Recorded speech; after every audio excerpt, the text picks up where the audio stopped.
Mayor, are you ready for me to call the roll? Yes. Councilmember Wilcoxen, Present.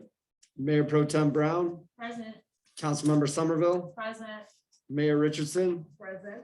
Councilmember Simmons, Mr. Jones Chance, with 4 present, 1 vacancy and 2 absent, there is a quorum. I'd like to move to excuse Councilmember Simmons and Mr. Jones Chance. Support. It's been moved and supported to excuse the absent council members. All in favor? Aye. Aye. Aye. The ayes have it. They are excused. Would we all please stand for the pledge of allegiance?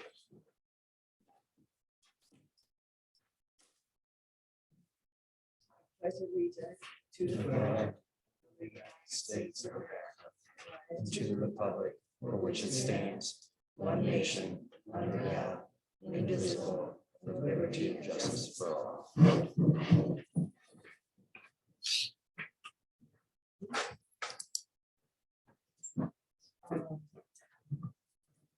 Mr. Halinga, are we reaching our attendance limit?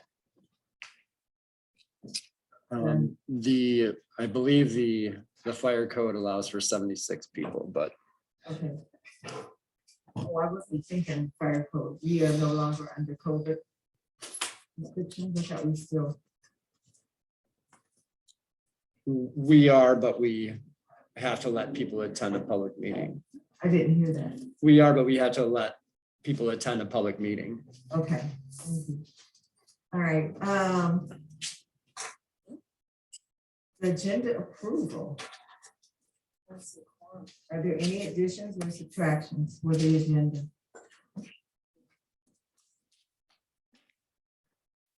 Seeing none, the agenda will stand I approved. move to approve the agenda. Support. Thank you. Thank you. All in favor? Aye. Thank you. We now have, we're open for public comment for 3 minutes.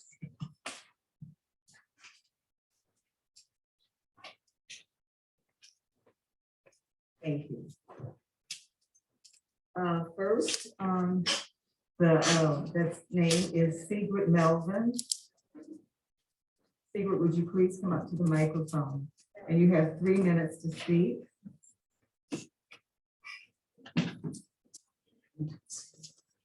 3 minutes is pretty short time for a lifelong of experience.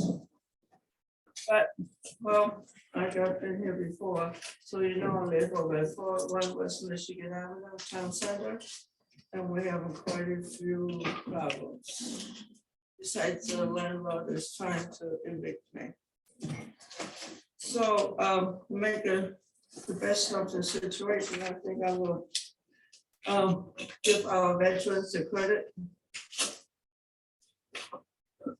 I went to the library and they just published this new book from Veterans Benefit.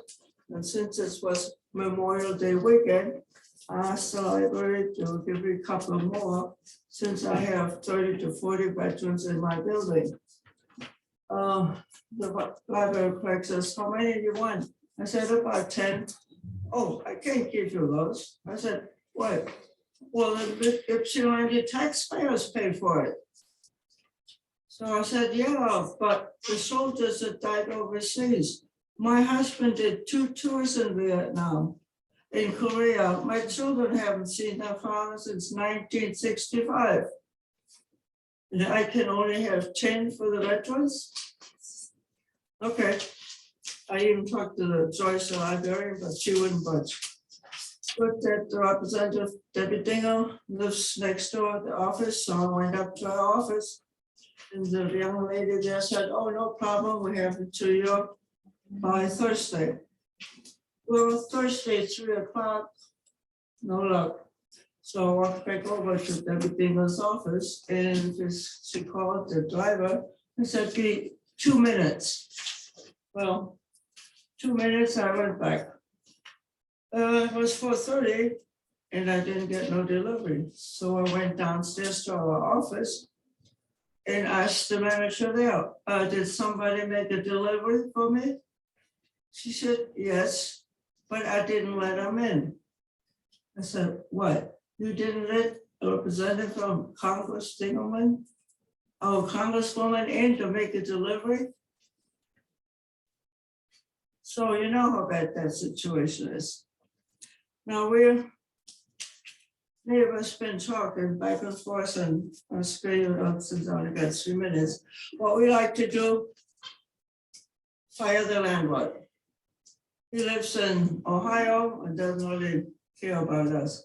So what we want to do is make it a co-op and put it under Ypsilanti Housing Control. So I need help and we need help. So this is the main point. And my neighbor said to come, but. Yeah.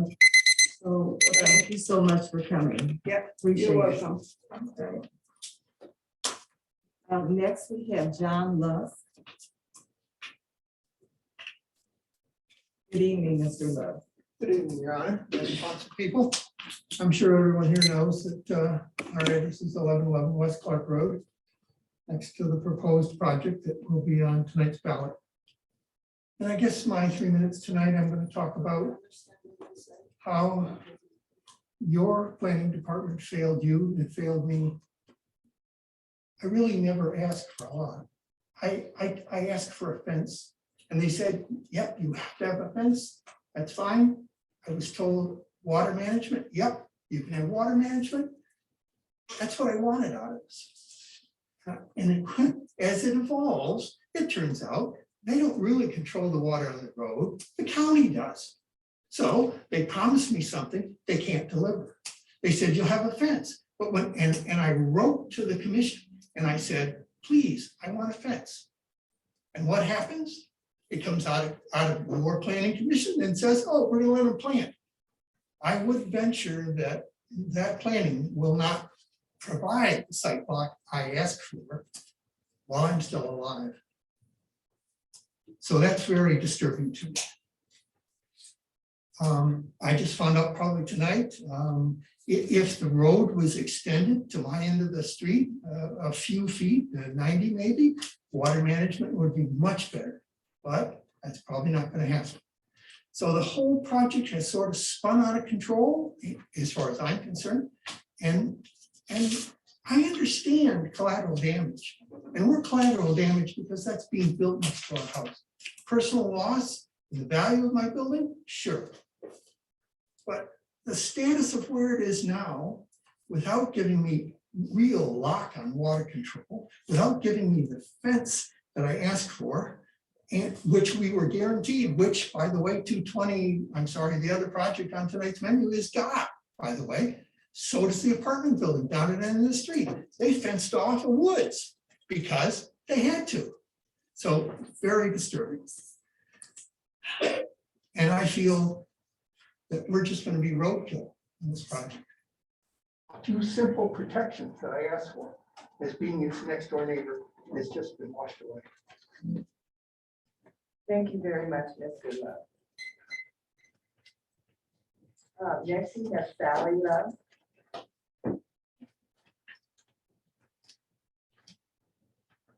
Same address. Good evening, Mr. Love. Good evening.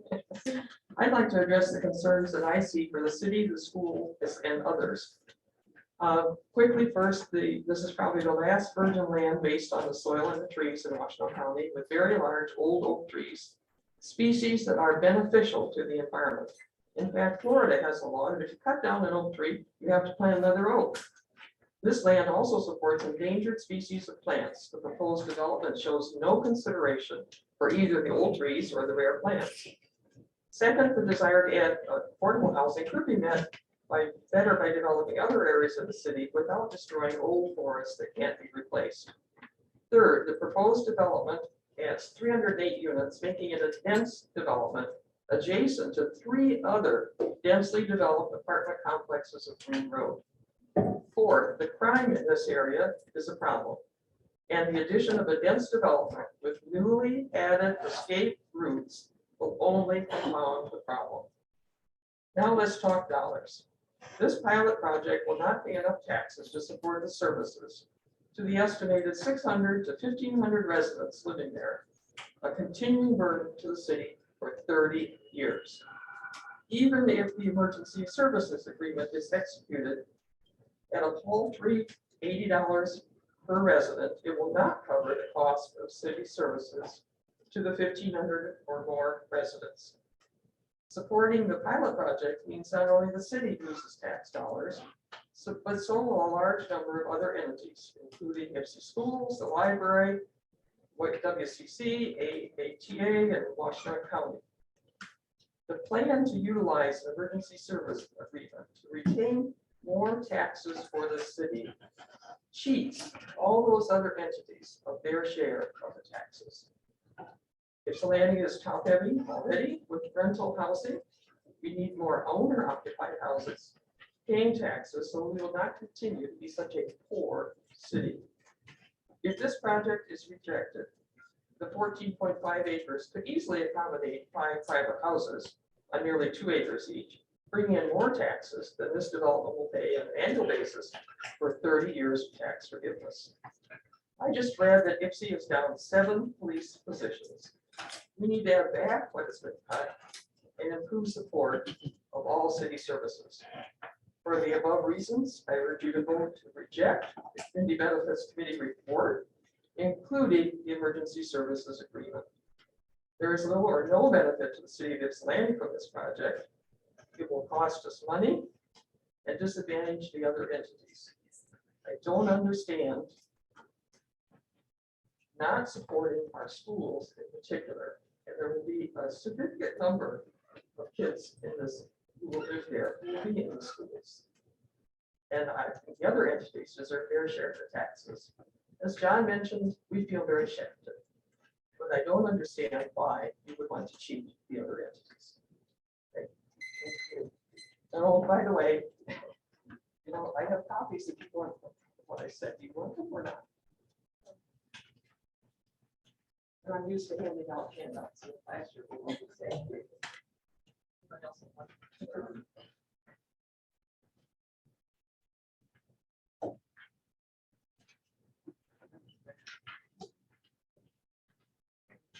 Thank you very much, Ms.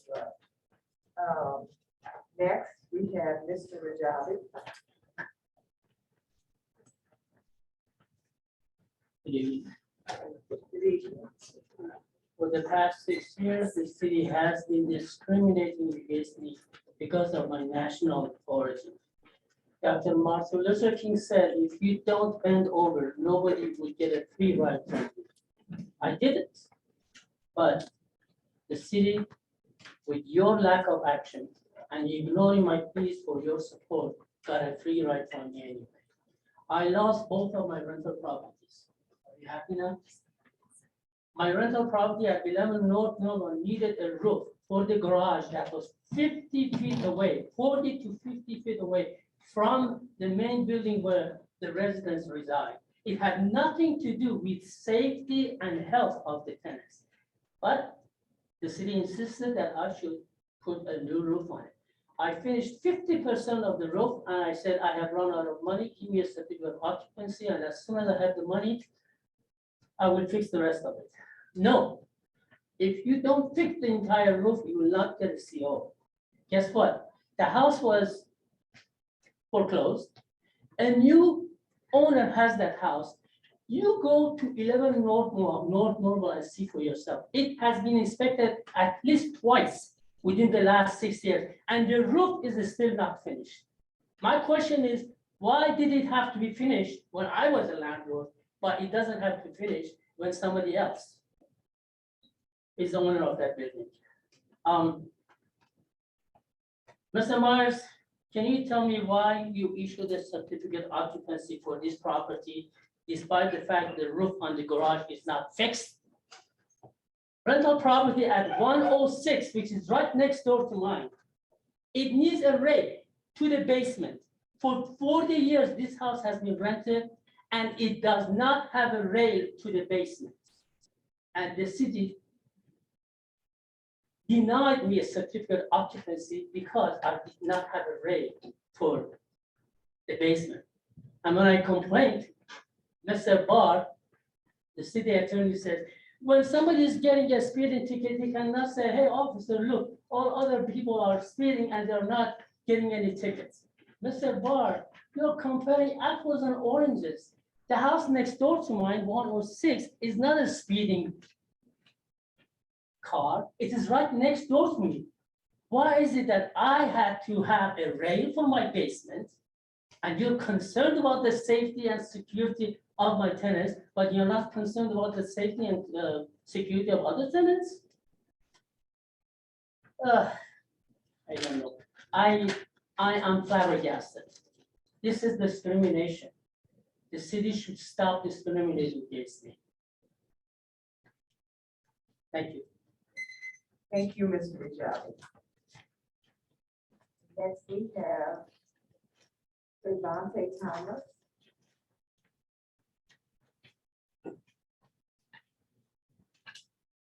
Devontae, did you have some remarks? Oh, no, my bad. I thought that was a sign. That's okay. People do it all the time. Don't worry. It's all on you. Don't feel pressure. I'm scared. I promise you, we won't bite up. Alina Freeman.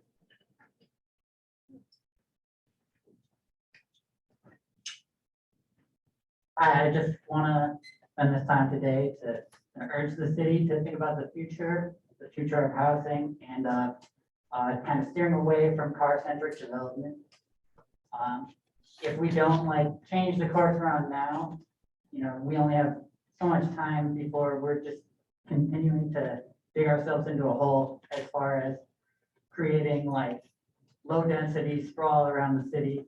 That's not going to address our needs in the present or the future. If you look at a zoning map, not only of Ypsilanti, but of Ypsi Township, Superior Township, you'll see just the predominance of single family zoning with nowhere in between. We've created basically a vast monoculture of single family housing that is based around the car, which is essentially, that's a cost everybody's forced to pay. To access any of the resources of the community, you must pay certain thousands of dollars every year towards insurance, towards gas, towards ownership costs of a car. It's my opinion that the city begin by, with the current housing planned unit development that's under review, stuff like that, that we look to increasing housing density and access to bus services, expansion of bus services, and eventually maybe the reintroduction of streetcars into the city, increased bike transportation infrastructure.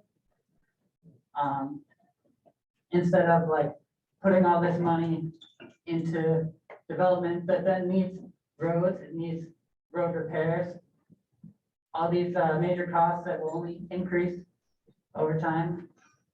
I mean, we've seen the state of the roads around the city, and I don't know when the city plans to deal with all those repairs with the bridge that is currently collapsing over on Cross Street right now.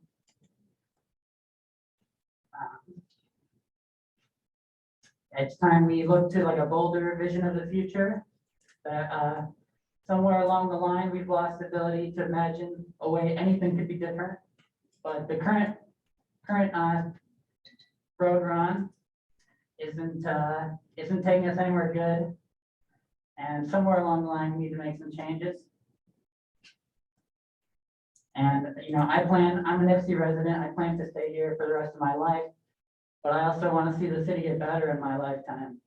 I want to see a more walkable city, a more beautiful city with more room for people, for green spaces, and more diversity within the city. Thank you for your time. Thank you very much. Ms. Freeman. Amanda Smith.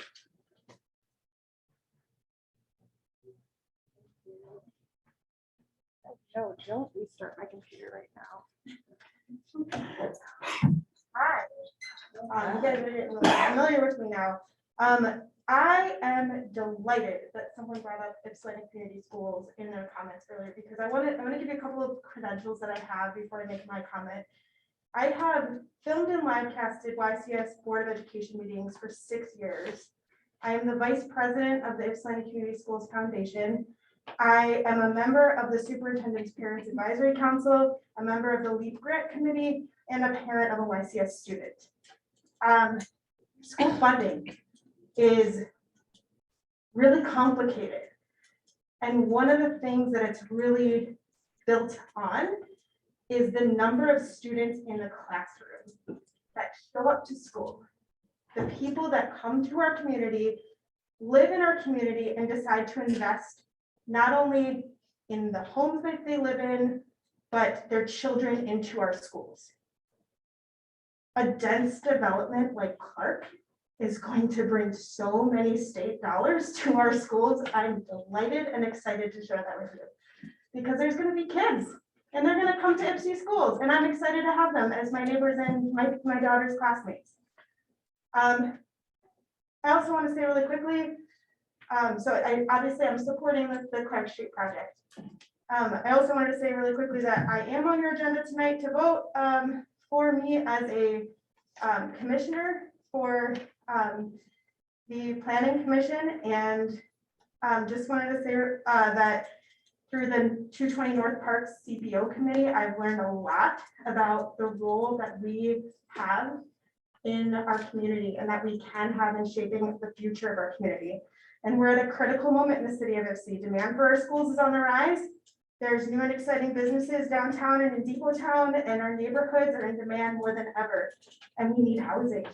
We need a plan for a future that involves helping people invest in the way that I mentioned earlier, and having a place to live, having a home in Ypsi, feeling like part of the community enough that they want to spend their dollars at our shops, bring their kids to our schools, eat at our restaurants. That's what I want for our future. And I think that I'm excited to be part of that. I hope that I can have a good role. I've talked to most of you. The only one I haven't had a chance to talk to yet is Mr. Jones Chance, who is actually managing that commission. So I wish I had had a chance to talk to you as well, but I hope that you will consider approving my community for that. Thank you. Thank you, Ms. Mayor. Mr. Morgan.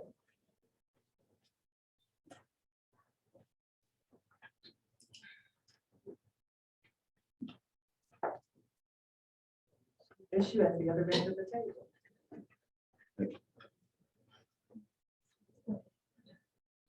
Anthony Stephen Morgan, 108 Normal Street. How amazing it is to stand before you as a citizen again. I say this with full understanding of the weight of your position. I want to say a thank you to the mayor, council, and staff, and the city manager for your professionalism and care of the city. It has been interesting and a pleasurable work in progress working alongside you. It has been a pleasure, an opportunity to serve, to get my hands in the work that so many have done for so long, to put a lens of perspective and insight, get an opportunity with you to seek solutions from folks who come from where I do rarely get a chance to. The chance to represent a diverse group of people, concepts, ideas, and opinions, and allowing all information, dutiful research, community input, and my conscience to be the deciding factors for extremely difficult situations and agendas. It's been 3 years and 7 months since I've sat on council, and I've accepted the role with honor, respect, and gratitude. Wonderfully and regretfully, I decided to make a greater move for my family in this housing market and move 1 block outside of my ward for representation. This move has allowed my family and I to continue to serve Ypsi in a much greater capacity. I want to note, public record, that many citizens are vulnerable to affordable housing and few are safe from the clutches of predatory practices by landlords. Ward 3 residents, my bad. And all residents, never fail to voice your cares, concerns, positions, facts, and opinions and feelings, for it is the fuel to the continuity of our purpose. However, don't hesitate to gain a deeper understanding of what council and mayor can do, should do, will do, and have the consensus and foresight to do. You do have an opportunity to say it's our fault and we can be better with your help. To find ways to settle disputes by shaping up consistent enforceable ordinances that are clear across the board. And take ownership of the now and not be bound by the limitations of past councils. Better representation is necessary for us to be the city of the present and future. And last, we must find a way, you must find a way to maintain the framework and sustainability of our integral and vital institutional knowledge. Keep the ingredients that make IPSI what it is as we pass it along continually to possess the pride, heritage, and diversity that is under constant attack.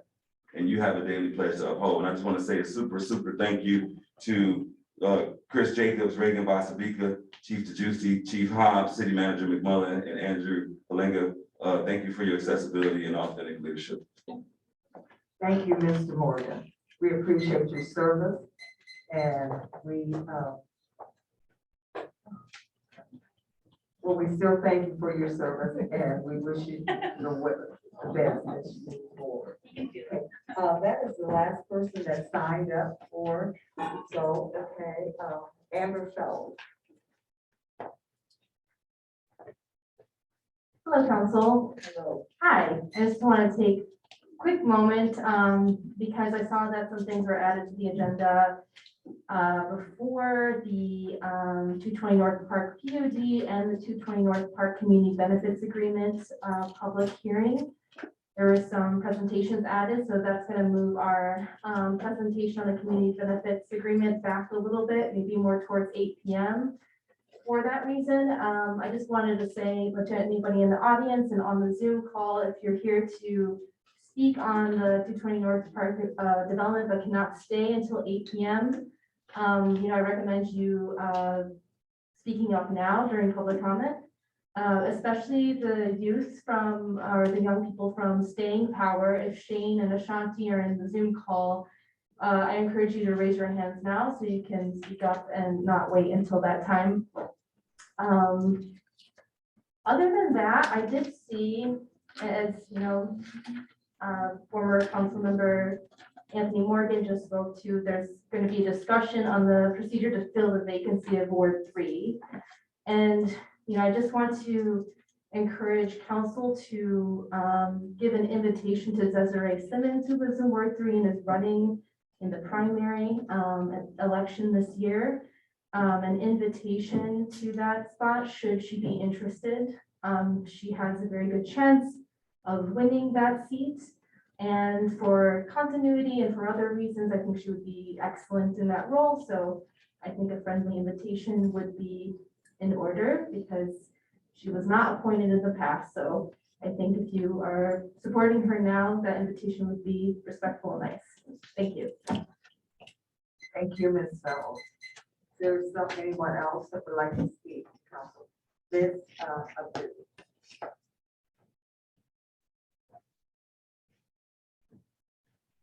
Thank you. I'm here to speak on the Clark Road project. Yes, we do need affordable housing in Houston. However, we need taxpayers who pay, and we need businesses that pay taxes. So I am opposed to this project primarily because we're going to lose money. And that's not a good way to run the city. And I lived through the city. I've been a resident here since 1987. And I've seen the city come and go during hard times and then scraping dollars and trying to provide services. And we actually do have managed to provide excellent service compared to some of the other communities that we live in. And I'd like to see it stay that way. And in our neighborhood, we have a lot of people now, seniors on fixed incomes. Who's going to offset that to help cover the taxes if the city goes for a loss here? And so I think we need to look at this very carefully. Plus, I'm concerned that from what I could gather, the PUD has not been, the police department has not provided input, nor the fire department. So I believe the fire department did because they looked at the size of the truck if they could get into the properties. However, I don't believe that the police department has been provided the input that would be required to give this serious consideration to see the impact on the services and also on garbage and trash removal as well. Thank you. Thank you, Ms. Natu. And I saw, did I see a hand on the other side? Yes, please, come out and state your name, please.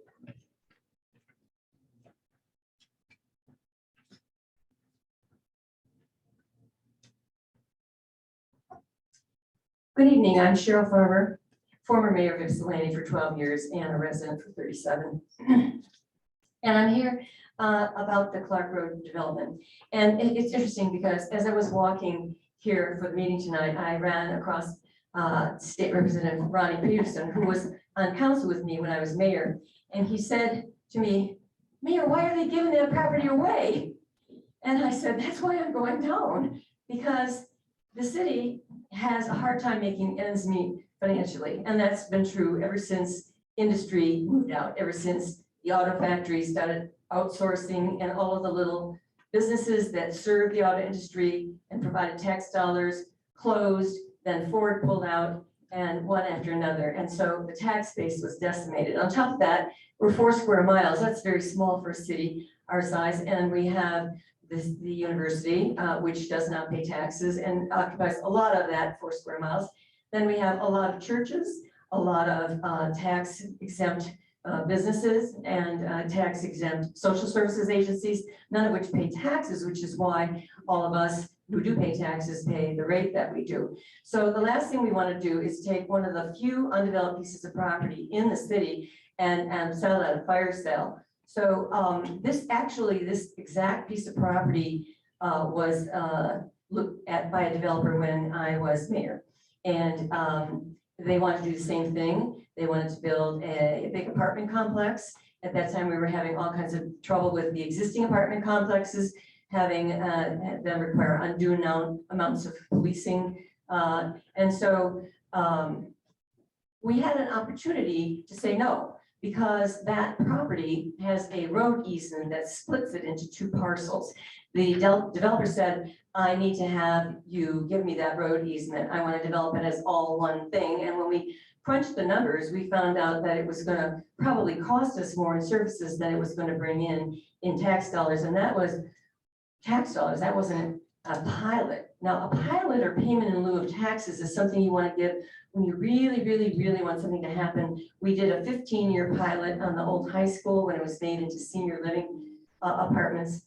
And we were very happy with that. And now it's on the tax rolls. You're welcome.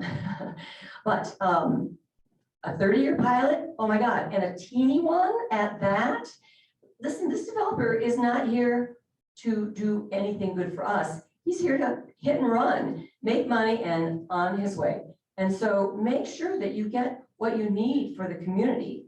The good news is that we have good planning staff, but at the end of the day, they work for you, they work for us.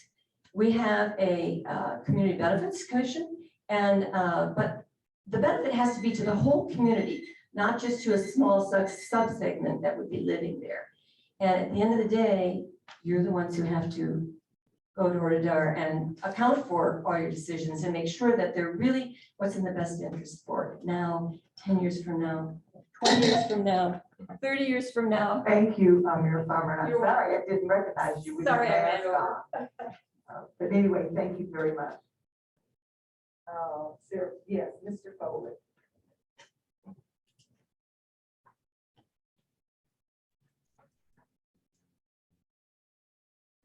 Good evening, Mayor, Good evening.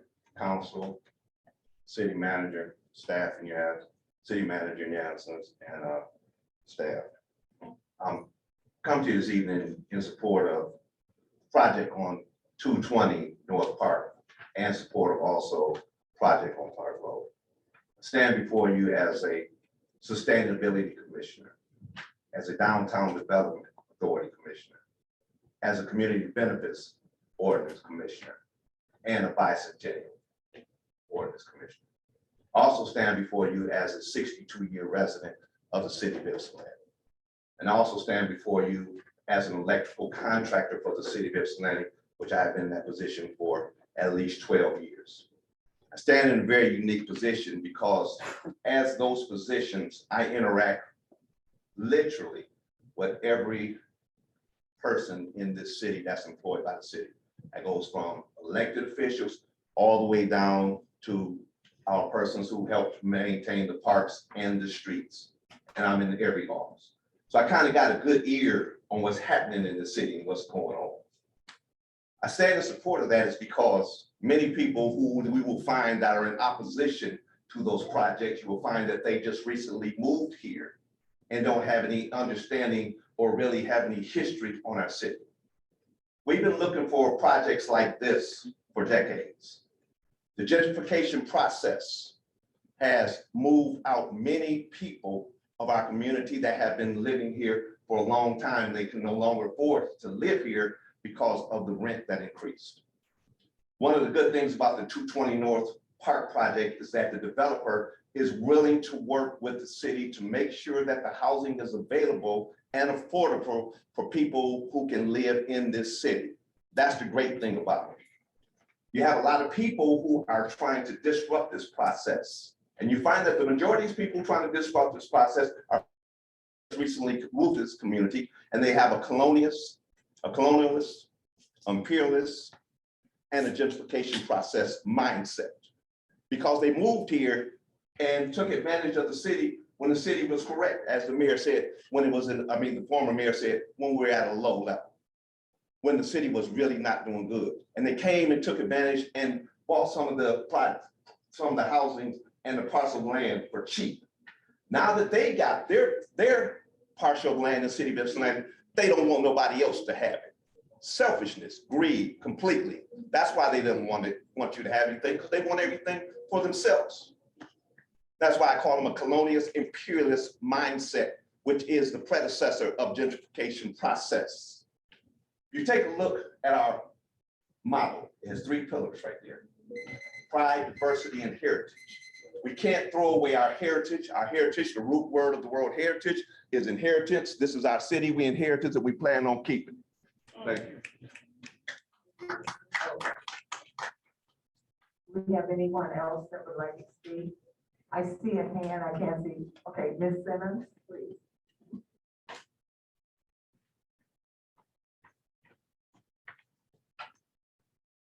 Hello, good evening, council. Sorry I'm late, so I missed some of what people spoke about, but whew, okay, so one thing I want to say about the community benefit agreement for the 945 Clark Road property. And this is kind of, I think, in relate opposition to what Cheryl talked about, which, so it's hard because, you know, Cheryl and I get along, we've agreed on a lot of things, but land doesn't pay taxes, people do, of course. What we really, really want as a community is affordable housing. And so that is what we're trying to put forward. This is actually something that not only we want, but we need as a community.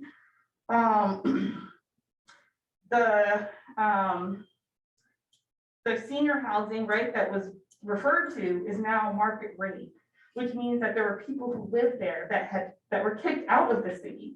And I met some of those people when I was running for city council 4 years ago, who said they grew up here and could not stay. They could not afford it. And that also the pricing of those units changed so that it was by size, it was by what is it, like square footage, and not just by where you were. So that actually made it more expensive even for people who were trying to stay there. So to me, that's not a good model of saying what we want, because that was a sell of one thing and it became something else. What we want is something that says what it's going to be and it continues that for people moving forward. I will say some other things. I also would say that, again, this project was prioritizing people who currently live here, again, to be able to move into that really good quality housing once it's new. I also wanted to speak in support of the 220 North Park work. Again, the process of the community benefits agreement, I think have really lifted up some really cool things that I don't suspect that council would have come up with yourselves without this process, without having community members actually having those conversations and seeing the shift with the developers throughout that process. So I think it's really great to see. There's some other things that you have on your agenda tonight. I just wanted to talk about, just say like Parks and Rec work. I see this as being really important. And when we talk about violence prevention, that it really is a way to also see that creativity of what that looks like and a way to also listen to what our residents are saying. And in particular, I'm talking about young residents who talk about what kind of programming and space that they want to see here and that would actually help address this issue. And the last thing I want to say is I know you all are going to be considering the Ward 3 vacancy. As folks know, I am running as a Ward 3 candidate this election. And so people have thought it would be obvious that I would apply, but I do want to just say that I'm not planning on it. So I appreciate to see what this process will bring forward. Thank you. Thank you, Ms. Simmons. Anyone else? Yes, I can see your hand. Yes, please come forward and state your name, please. Thank you, Mayor.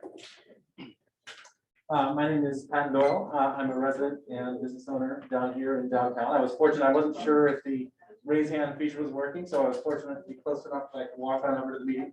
But I'm also the chair of the EDA board here that serves to make sure that our downtowns are lively and accessible. And I think that the 220 North Park project is a critical part of both making it available, our city available to people who want to live here, and also sustainable in terms of having places for people to work. As a business owner, I know it's really hard to find housing here in Ypsilanti. And so for our team, who's always trying to be close to where they work, being able to purchase a home on city property that's not in the 300,000s or at least 200,000s is a big deal. And so I don't know who will end up benefiting from this housing specifically, but the whole community will benefit from having this housing available. So I know you have a long meeting. I'll let you get on with it, but I appreciate you hearing my time.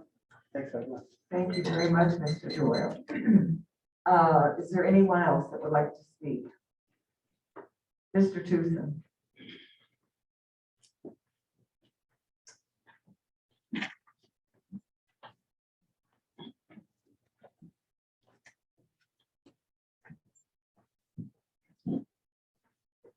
Council members, Ward 1 members, the mayor and the 2 representatives that we have in Ward 1.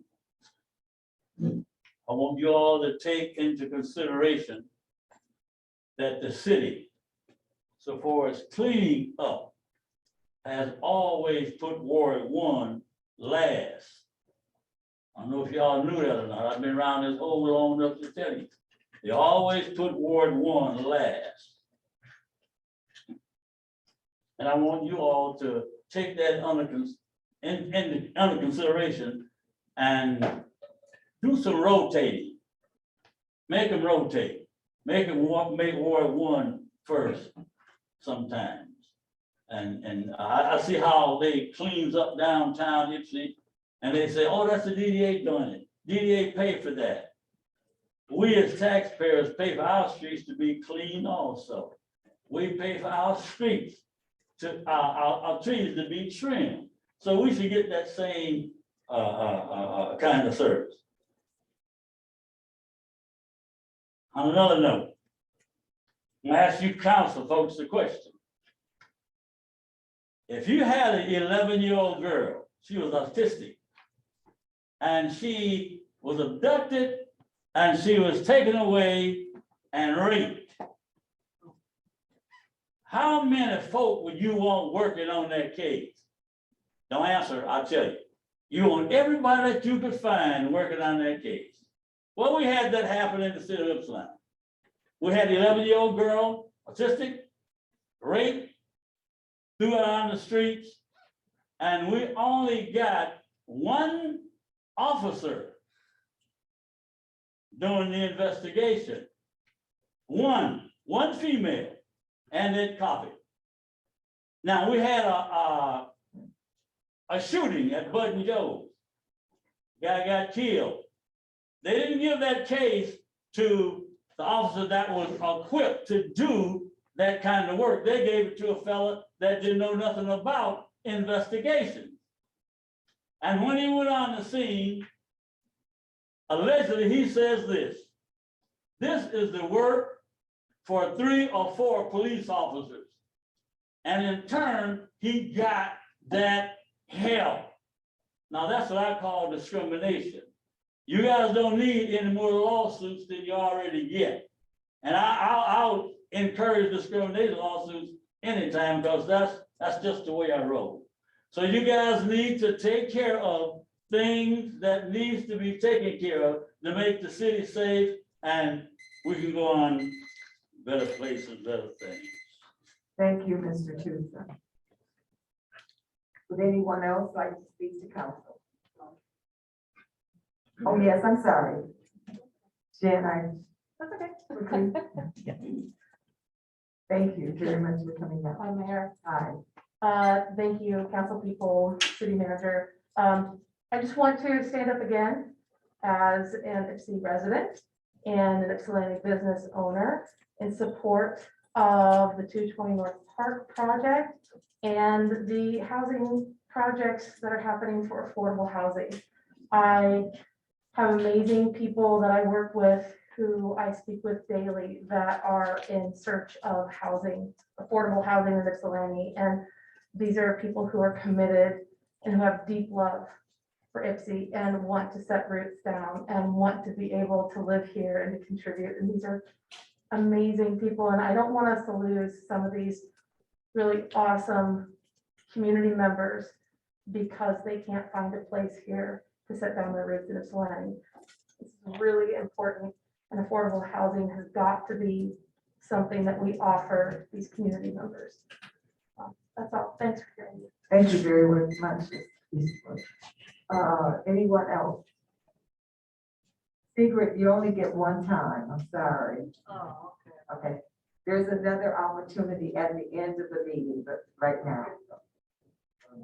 Mayor, there are two individuals participating virtually with their hand raised. All right, thank you. Ashanti, I'm going to allow you to speak now. You have 3 minutes to address council.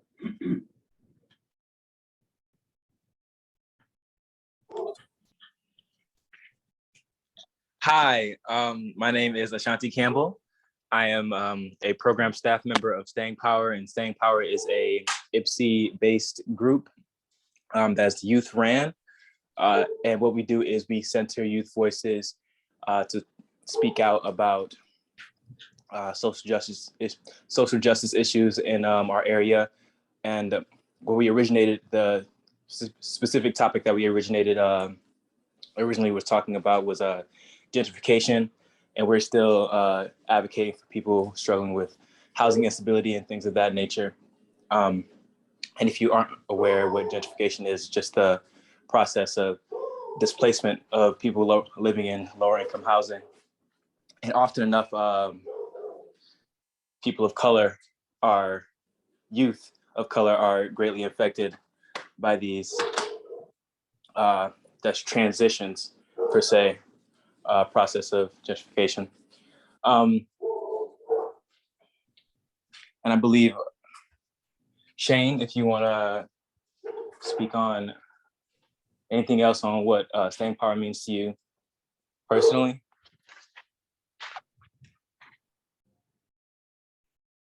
He will be up next.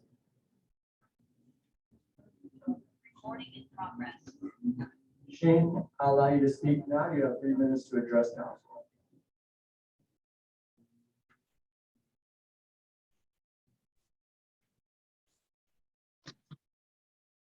Hello, council members. My name is Shane Collins. I am also a representative of Staying Power.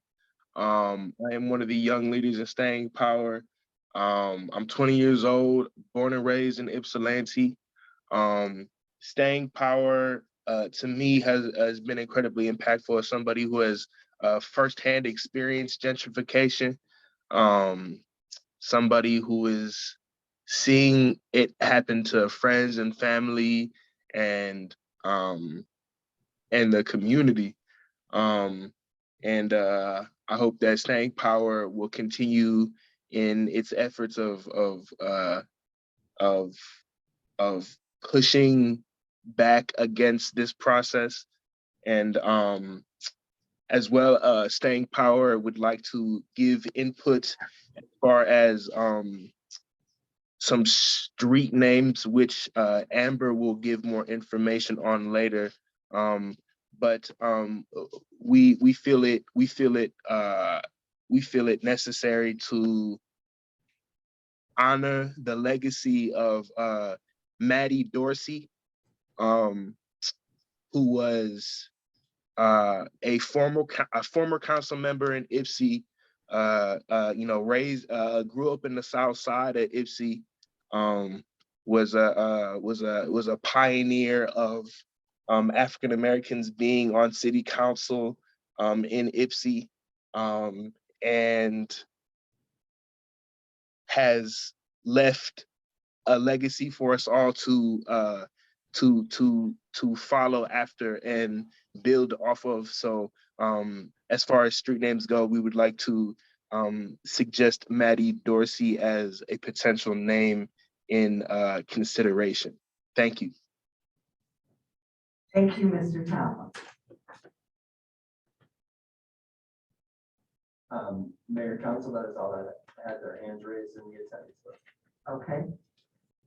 Thank you. Okay, seeing no further hands, we will move on. Thank you to everyone that did come before us and speak. Thank you for coming, giving us your time and letting us hear from you. We appreciate it. Thank you. That takes us into our presentation. And our first presentation is presentation on Harriet Street being designated as Black Lives Matter Boulevard. And that's coming from Mr. Tucson of Community Management. Mr. Tucson. And you have 10 to 15 minutes. Yeah. First of all, I want to thank you, Lois, for allowing me this opportunity. It's not so much a presentation, because I had some pictures that I wanted to bring and share with you all, but on the recommendation of my wife, she says, not now, honey, not now. She said, don't do that now. She should save that for later. So it's not so much a presentation in that fashion, but just a few weeks ago, we celebrated what we call Memorial Day. We celebrated Memorial Day a couple of weeks ago. And in the 1700s, the federal government, they passed a law that blacks could not fight in the war. And it wasn't until the 1800s that Lincoln made it possible that they could fight. They was not given the same tools as white folks had to fight with. Y'all listen to me good, yeah? They wasn't given the same tools that white folks had to fight with. White folks said that they didn't trust them. That's why they didn't want them to fight in the first place. They wasn't given the tools. White folks had muskets and they had machetes. But the blacks that fought, they had sticks and stones. And ultimately, they ended up getting killed. And watch it, y'all. Their bodies were used as sandbags or barriers. They stacked them up. They stacked the bodies up to protect the white soldiers from getting struck by the enemy's bullets. Now, question comes. Here comes the question. Did Black Lives matter? No, they didn't matter then, and they don't matter now. They didn't have no concern about that. They just wanted to win the war on their behalf. Now, that brings me over here to Washington Street, where we have a sign saying Black Lives Boulevard. I have no intentions, as I told you guys before. I'm not opposed to bringing attention to Black Lives Matter, but I am opposed to where the attention is brought. Washington Street between Ferris and Michigan Avenue, it has never had no black concern, none whatsoever. It never mattered in that area. In 1952, my brother Frank Arnold Tucson, he was a corporal in the United States Army during the Korean War. My first cousin, Woodrow Tucson, fought in the Korean War with him. They came home on a furlough, a leave, and they thought they was fighting for their country. They could come and go into the tap room and get a drink of whiskey. But guess what?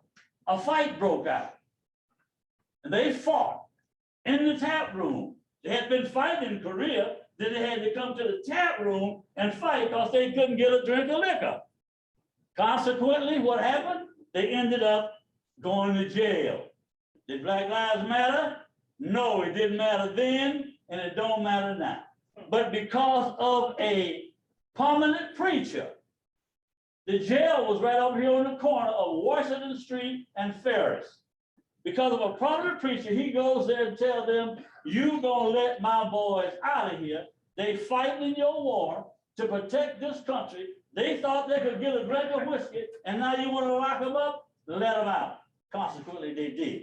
They let them out. So the attention is in the wrong place, as far as I'm concerned. Now, Harriet Street is a street that's been the main drag on the south side forever. Ever since I've been in Michigan, if you want to say a coon's age. I've been here a long time. And it's always been the main drag. And a lot of things have happened on Harriet Street. Now, I'm gonna show y'all something. Every street on the south side of the city, a black has been killed on those streets by who? By black folks. Blacks killing blacks. Does Black Lives Matter? Not in that sense, they don't matter, not one at all, because blacks are killing blacks. We're looking for attention. We want some attention brought to the idea of Black Lives Matter, and we want to put it in the right spot. On Harriet Street, in front of the Allen's house, Richardson's house, a black man killed a woman. She was riding a bicycle because it was his estranged girlfriend. He ran over and killed her, right on Harriet Street. We go down to Miss Cartwright's a cafe. She had a little cafe there where the kids would go in and out of school.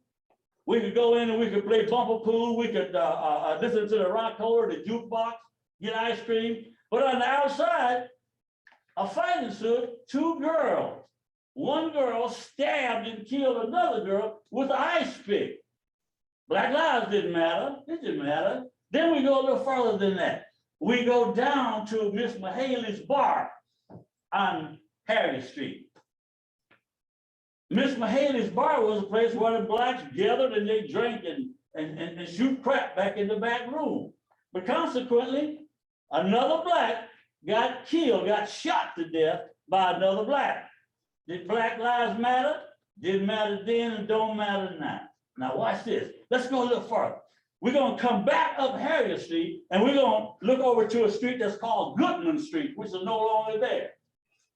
Black man killed his wife right on Goodman Street. Boy, Black Lives Matter? No, we need some attention brought to some places. Now, watch this.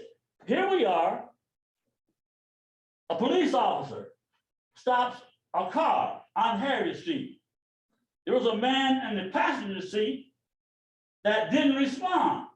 The police pulls the man out of the car, and when he pulls him out of the car, he hits the ground. And he says, oh, he didn't have no legs. The man didn't have legs. Did Black Lives Matter? No. Now watch this. A United States soldier, home on a leave, was killed by 2 Ypsilanti police officers, shot to death while his grandmama sat on the porch and watched right between the Hope Clinic and the body shop. 2, did Black Lives Matter then? They don't matter now. They do not matter now. But I'm saying we need attention brought to Harriet Street. That's why we need it. We want our black folks to see that sign all the time saying, Black Lives Matter. Stop killing your brother and your sister for that man's dope. Because that's all them killings about. Old drug activity. That's all it's about. Stop killing your own for that man's dope. And if you kill him, he don't have to kill him. Now watch this. Well, won't we need a sign there? And also the police department. Since Black Lives Matter movement started because white police killing black folks, we need a sign in front of the police department saying, Chief, it might not have to be this original guy, I don't care who he is. It needs to say, Chief, Black Lives Matter, because everything happens on the administrator's watch. And that needs to go in the sheriff department, it needs to go into Pittsfield, it needs to go into Ann Arbor, it needs to be in front of all of them. Because you know what? That's why this movement started. White police officers killing blacks. And watch this. On the onset, guess what was happening? They was getting off with it. I hope you guys can hear what I'm saying, hear our concerns, and I told you that we was gonna do a petition. That petition is forthcoming. But we shouldn't even have to do it. But I want to do it anyway because I want you all to see what the community say. Not just 2 or 3 folks come down and say, I want this here name X, Y, and Z. I want you guys to see what the community is saying. Again, Richardson, thank you so much for allowing me to do this. And I hope I don't have to bring those graphic pictures down here. But if I do, I'll bring them. I ain't got no shame in my game. Thank you so Mr. much. Tucson. Thank you. We appreciate you coming and sharing with us. Thank you. Our next presentation is the violence intervention plan, and it's being presented by the Community Violence Intervention Team. And the leader leading us tonight is Mr. Derek Jackson, the Community Director at the Sheriff's Department. So yes, thank you, Mayor. I am from the Sheriff's Office. But I will say that what we get to talk to you today about and present to the residents of the city of Gibson is not a Sheriff's Office function. I was fortunate enough to lead a great group of community members and facilitate a discussion since last August. I will just say a couple of brief words and I'm gonna turn it over to these amazing young people and maybe some more senior folks to really talk about why. Did I put that on record? But want to turn it over to the folks who can really talk about what the work is and what it means to them. I will just say the work you're about to hear about, it comes from a place that is all about saving lives. You'll see an image at the end of the presentation, which is every person who's been murdered in Washtenaw County by a gun because of street level gun violence. You will hear us talk and you'll hear words in our plan that come from people who have seen the impact of that violence. You will hear the voices of people who have pulled the trigger and taken a life, some who've gone to prison for 44 plus years and are now back in our community doing wonderful things, or of mothers who have lost their sons. You'll hear at this podium from people who have witnessed some horrific things in their lives. And then the committee was also made up of individuals like myself or appointed officials by Mr. Brian Jones-Chance, who sits on the committee, Mayor Richardson, who sits on the committee, and many other elected officials at the county and the township level. I just wanted to start with that because when we talk about community, what you're going to hear is a representation of the community. So with that, I'll turn it over to Ms. Hatt. Evening, good evening, and City Council. Thank you guys for having us here. Mr. Tucson, you're right about something. Black lives, we need to know that they matter. And I'm hoping after tonight, our young people will matter. I'm here because since 2008, we have been fighting gun and gang violence in this community. And for a while, even up until then, I didn't acknowledge it because it didn't directly impact myself. So I was kind of shut down from it. Until the day that a young man was killed in my very backyard. And I literally thought it was my son. Didn't know who was out there laying on the ground. Had never witnessed anything like that in my life. I knew it existed because I watched the news every day. But to see it in my own neighborhood was different. It felt different. But I missed a really important part. The trauma my son experienced. I had no idea. And because of that, he had his own trauma. Now he's doing 20 years, starting from the age of 18. That's why I'm here today, saying that we have a urgent situation in our county. I've heard talks about water, I've heard talks about different things. Our children are dying. And it is not on one particular person in this community. It is going to take community members, it's going to take mothers, it's going to take teachers, it's going to take law enforcement, it's going to take elected officials. We have got to come together and do something. We have tried conventional ways. It is not working. So we have to try unconventional ways. Lived experience, lived trauma. My son, he calls me now from prison. You know what he says to me? Mom, you've got to have kids talking to kids. You've got to have folks that know what they're feeling, be able to reach out and get that point across. It's dire. We are in another pandemic right now. So what I'm going to say, CVIT, Community Violence Intervention Team, boots on the ground. We need folks in the community knocking on doors, checking in with those young folks, going to the schools, interacting with teachers and counselors. We need this. And also having that connection with law enforcement so that when something happens, we're on top of it. There are folks in this community that can move and get into places that,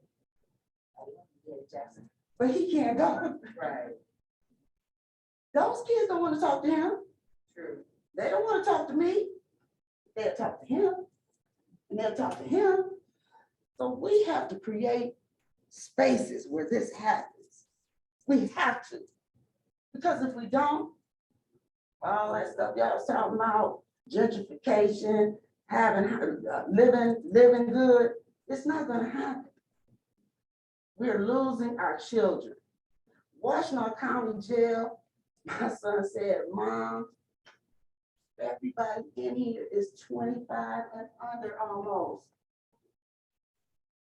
In state penitentiaries, they're young, our young men, young women. So we have got to come up with a plan to get this done. The data shows what can happen. We have DLive. We went to different places where they showed us, hey, this worked for us in Chicago. It's worked for us in Detroit. You can sit around if you want to and think it's not going to affect you.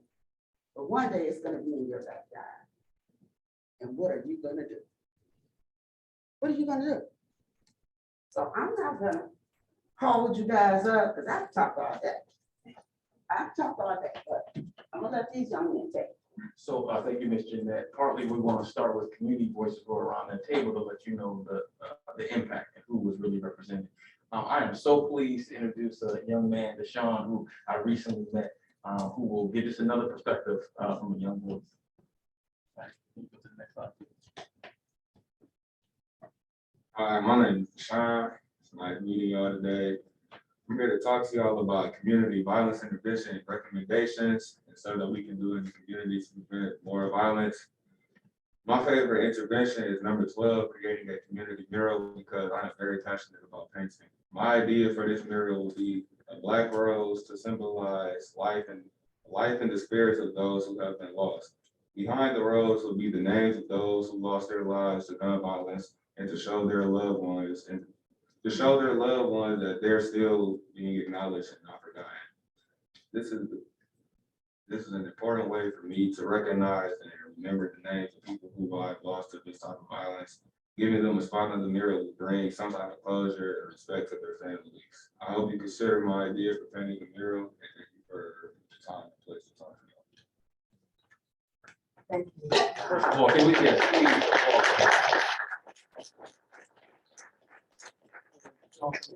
really worried and anxious about this. I think you did a phenomenal job. Did a very good job, Deshaun.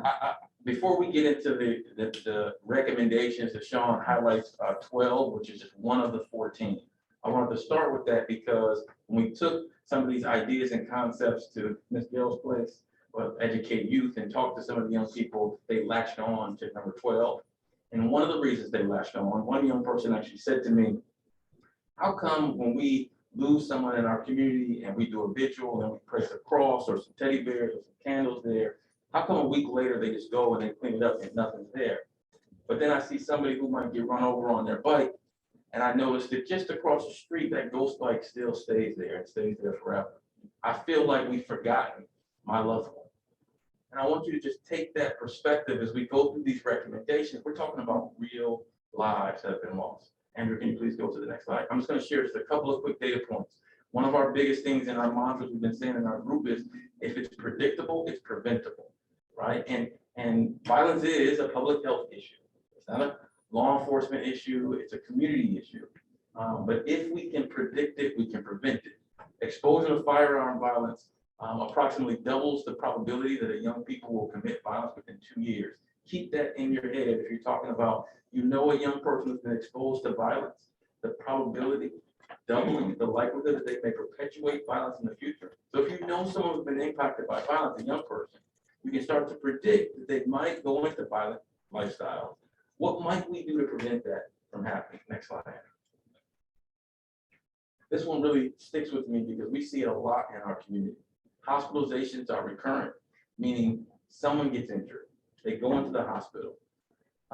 The readmission rate can be as high as 44% for subsequent assaults, or even as high as the one I highlighted, as high as 20% for homicides. Again, you can predict it if someone has been a previous victim of a violent assault, and we're talking about a stabbing or a shooting or a really serious physical assault, that they may come back a second or so at a time. Next slide. If I asked you what percentage of shootings in Washington County are retaliatory in nature, some would say 10%, 50%, 60%, keep going higher, upwards of 80 to 85% of the shootings in Washington County are retaliatory. Not just homicides, but the shootings in general. What does that mean? Again, someone has done something, someone's going to retaliate because of that anger, that fear, that animosity. So if something happens to, and we know the retaliation is so high, what might we do to interject? Next slide, please. One thing that we've done, and I'm so happy to have Trevante here with us. Trevante was the first young person. We built this because of this young man. So in our community and in most places around the country, someone is injured, they are shot, they go to the hospital. We have some great hospital systems. They get patched up physically. We send them on their way. No one has done anything about the emotional toll or the trauma or the post-traumatic stress of being a victim and a survivor of gun violence. So what we started to do, Mr. Net referenced D-Live, which is based out of Detroit. We have something in Washington now called We Live, where we're hiring young men who've been survivors, who live that lifestyle, who know how to reach into people like Trevante, to train them, to give them a job, and then send them into the hospital room with young people who were shot. We just spent hours on Saturday. A 22-year-old man was shot in Apple Ridge Park in the township, and we went to the hospital to intervene. Why? Because we know as people come through and they are physically repaired, there is all that stress and that trauma. And it is very rare for someone in our community to be shot in street level violence without some kind of connection to the shooter, right? There's something that's going on. And so that also lends into those adverse childhood experiences. So what do? We have folks, like Ms. Jeanette said, it's not me. I get to talk all over the community about it, but it's the Travantes of the world who are going in there and connecting and changing lives and saving lives. So it's one thing that we are already doing. Next slide, please. These are the 14 recommendations. I'm not gonna read through all of them, but these are 14 things that cities and counties and jurisdictions and individuals and organizations can enact now to start to impact violence. Our first presentation was to the Washington County Board of Commissioners. They accepted these recommendations and they did two official steps. They asked every department within the county to learn about these recommendations and see how they might grab them into how they operate. And then they also decided to pay for the problem analysis and the asset mapping. It is like the first step. As we went through this, again, learning from people who have committed violence and impacted by violence, elected officials and folks who do this work around the community, we developed these 14 ideas. It just so happened the Council on Criminal Justice was going through a very similar process at the national level. And so as you read in the document, you'll see the CCJ that is referenced. That doesn't mean we got that idea from CCJ. It means that the CCJ recommendations directly align with what we here in our local community thought really fit. I just want to touch on a couple of them. Number one is to set a clear goal, commit to saving lives by stopping violence. It sounds like semantics, but it's much more than semantics. Because if you make that a priority of city council, you start to do things, you start to invest in ways, you start to think differently about the problems we have in our community. If we at the sheriff's office make stopping violence, street level gun violence a priority, we start to think differently. And when I say street violence, gun violence around domestic violence is a huge important issue. That's not what we focused on. So these 14 recommendations are not that. Gun violence around suicide is a massive issue. That's not what we focused on. And the reason is because some of the solutions for those different kinds of gun violence will require different interventions. These 14 are specifically for the street level violence that we see. 2, 3, 4, and 5 are all about identifying key places and investing in those places and people. Emphasize healing with trauma-informed approaches, invest in anti-violence workforce development. So we pay therapists, we pay teachers, we pay folks, right, to do work, expertise. What about those individuals who have this lived experience and expertise to save lives? We need to invest in them and pay them to do this work. There is talk around creating the Washington County Violence Commission. We specifically took out, create a government Washington County Violence Commission. So we're not exactly sure where that may go, but we would love to see a violence commission that continues to do this work, evaluate the effectiveness and push us forward. One, which is number 11, I promised the young people that I would always bring up, build a community center in Eastern Washington County. So the kids have been saying for as long as I've been doing this work, 25 something years, there's nothing for us to do. The kids' voices have said that. But if you also look at the research and the data, any community around the country that has actually addressed community violence, they have a safe physical space for young people, families to come together. Many people talk about, many older youth, or even some of us adults talk about the Boys and Girls Club and the impact it had on people's lives. And I often use that example because we know that something like that can change the trajectory of a young person's life. But many, I've seen 3 iterations of a community center in our county since I've been paying attention around here. Some that had really good plans and with really good funding, they've all failed. What I will say is that we can't let the perfect be the enemy of the good. The Boys and Girls Club was not the best financial model, which is why it doesn't exist. But think of how many lives it impacted and it saved. Number 12 was exactly what Deshaun talked about, which is creating that mural and grieving space. Number 13 is establish a grief and loss response protocol. I just want to ask a question.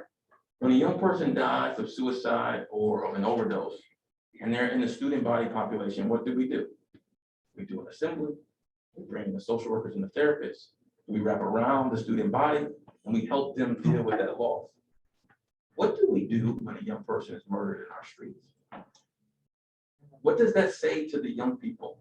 And in some cases, that street level violence has even larger ripple effects than a suicide or overdose, because now you're talking about retaliation, other people who are involved. And the guys in Detroit have been helping us with some of this work, has said, Derek, the disease of violence in Washtenaw County is deeper than the disease of violence in the city of Detroit. When you hear that, you think, what do you mean by that? Not that we have more violence, but for two reasons they've identified.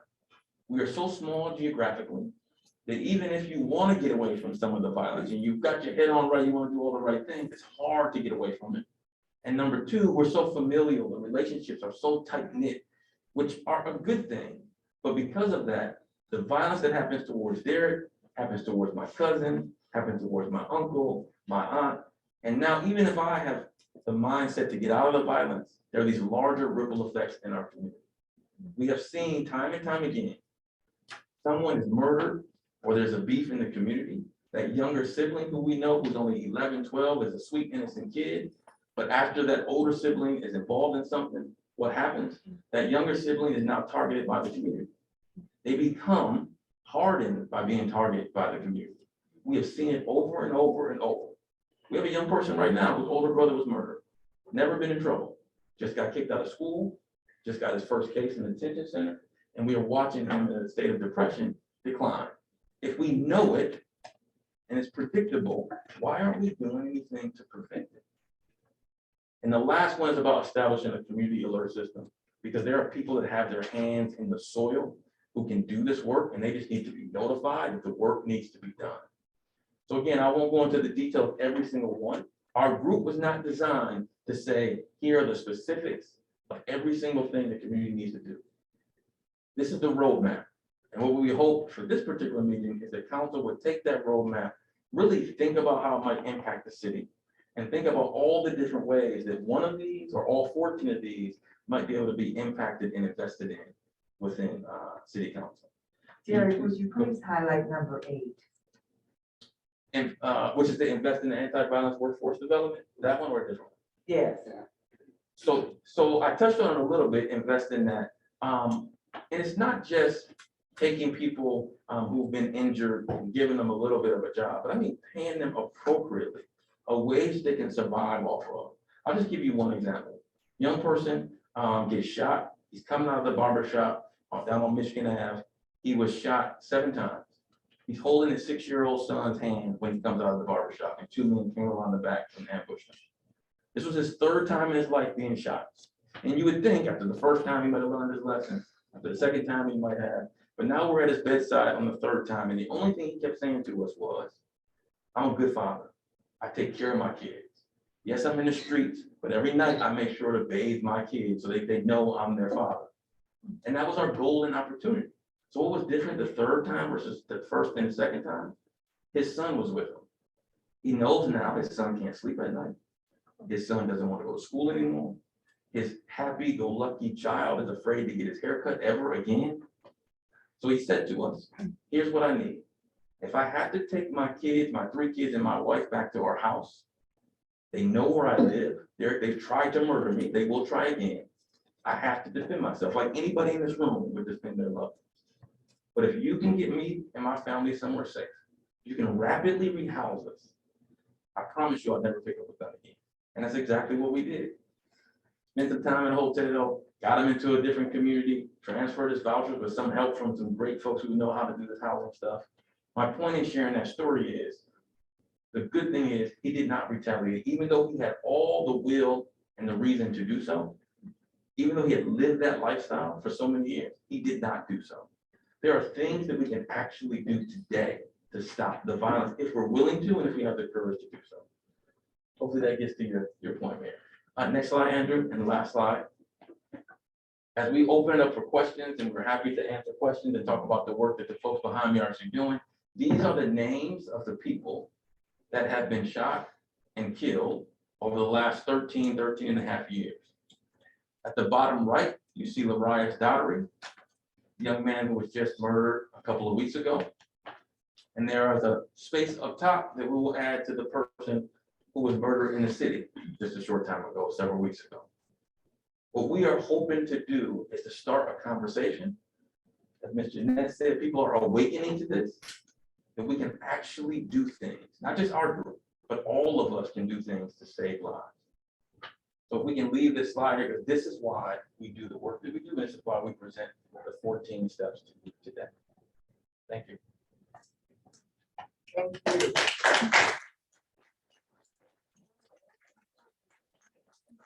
Now, we'd like to ask council if you have any questions for this group, questions or comments. Mr. Jones Chan. Yeah, I'll say it's, so far it's been a pleasure to work with the group. I think what I've enjoyed most about it is that it's, for me, a safe space to talk about these things around people who know these things and have, you know, come up in the same area as me and really understand it. It can be difficult defending a balanced approach to this. And I know that it's stressful and it's been very nice to not have to do that in that setting. What I hope is that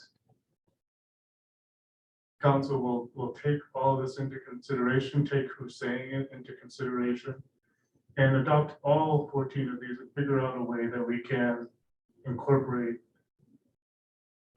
these items into how we operate and really put violence at the top of our list of priorities. This kind of violence also exacerbates poverty and economic issues. I've had 2 family members who have both moved from Hamilton Crossing because it's so dangerous in the last year. You know, this is a very serious issue, and I thank the group for bringing it up. I thank you for sharing your stories, and I hope that we can get to a point where you don't have to come and validate your trauma for the edification of the rest of the community. And people will just take what you're saying at face value and start enacting some of the things that need to be done. I appreciate you.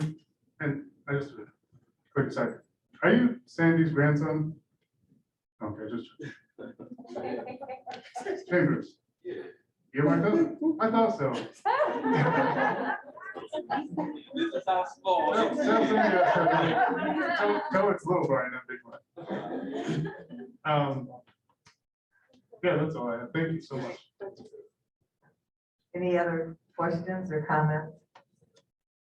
Councilwoman Somerville. I want to say thank you to everybody for the work. I know it started a long time ago. So it's really nice to see the items in a list, and I'm grateful for you all presenting and talking about some difficult things that you've had to experience. I'm really looking forward to council working through some of it and making them happen in the city. I just appreciate your time. Mayor Tim. Yeah, I mean, I want to echo the sentiments of Annie, but as well as Mr. Jones Chance, Brian. This is some of the work that, you know, I work with the kids on the other end, the therapy and the residual trauma, secondary trauma. This work is so important, and your presentation, wonderful and very compelling, of course. But you shouldn't have to continue telling your story again and again for folks to believe that this is real. For so many other people, I just appreciate everything that you all have done and the way that it's been presented. And I definitely hope that as a body, we figure out ways to implement every single thing, you know, that has been shared here, and also collaborate across the county and with the other jurisdictions to make sure that we're all supporting each other so that we don't have this continue for 13 more years, 14 more years. You know, Mr. Nat, I live adjacent to you. I heard the shots that day. I was there, right? So it's imperative that we make proactive moves and stop being so reactive, because we can't stop much of this from happening. So thank you all so very much. Councilperson Simon. Yeah, I just want to say thank you again as well. And I mean, I won't belabor what they've had to say, but I do appreciate you coming, the work you've been doing. I really look forward to supporting your efforts in any way that I can, that we can. So again, thank you, really appreciate your time and sharing with us. Say one thing. Mr. Wilcox. Oh, I'm sorry, go ahead. No, I'm sorry. I just want to say, we will be doing an interrupters event on the 18th. The 18th. So if you guys would like to come out, we will be doing informational packets. We've been doing this work for a while. We'll be knocking on doors, handing out resources, build up resource packets, and getting out in the community to. Oh, at Power Bridge. I'm sorry. Thank you. Mr. Wilcox. Thank you, Mayor. Just want to say thank you for the presentation. Good to see you here, John. The list is amazing. There's, as you said, we know it, we can predict it, and we need to do something about taking this in vicariously through some of the meetings on Thursday. But I look forward to working towards the goals and setting those goals and working with the other communities to do it. Thank you. I would just like to say that, and I hear many of the members of this group saying that this has been the most rewarding, in many ways exciting group that we have ever worked with. We all look forward to going to the meetings, and we leave there enriched and ready to go out and do the work. And I really thank Derek for really guiding us through this, and all of those that have worked on this particular committee. It's also exciting for me to hear everyone, if I heard correctly, say whatever we could do to help with this program, with this project, or whatever we want to call it. It's really gonna be life-changing. And I'm excited to hear it, because we cannot do this work without money. It requires money to do it. You heard him say that we need to hire people that know how to meet the people, meet the youth where they are, and we need to pay them a decent wage. There are other things that require finances. The county has been very generous in setting aside, and I don't want to get the amount wrong, Derek. Would you help me with the amount coming from the county? 2 million. The county has set aside $2 million for this work. And it's amazing that we had a couple of county commissioners and the CEO, Mr. Deal, come to one meeting. And out of that one meeting, they decided that they would put some money behind this. I'm now asking council, each member has said that whatever we can do. So please give some serious thought about where council can find some money. We still have our ARPA money, which is designated to help our citizens.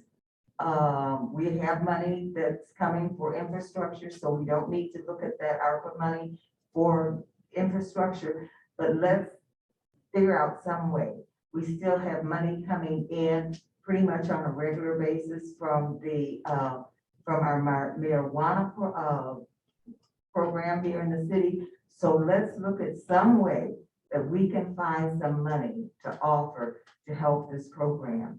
I personally do not want to see or hear of another youth in the city of Ypsilanti, or even in our extension to Ypsilanti Township or Superior Township, being killed because nothing was done. And essentially that's what's been going on for a long, long time. Nothing has been done. And I see Ms. Wolkoff shaking her head, and she has worked with children and youth over a number of years.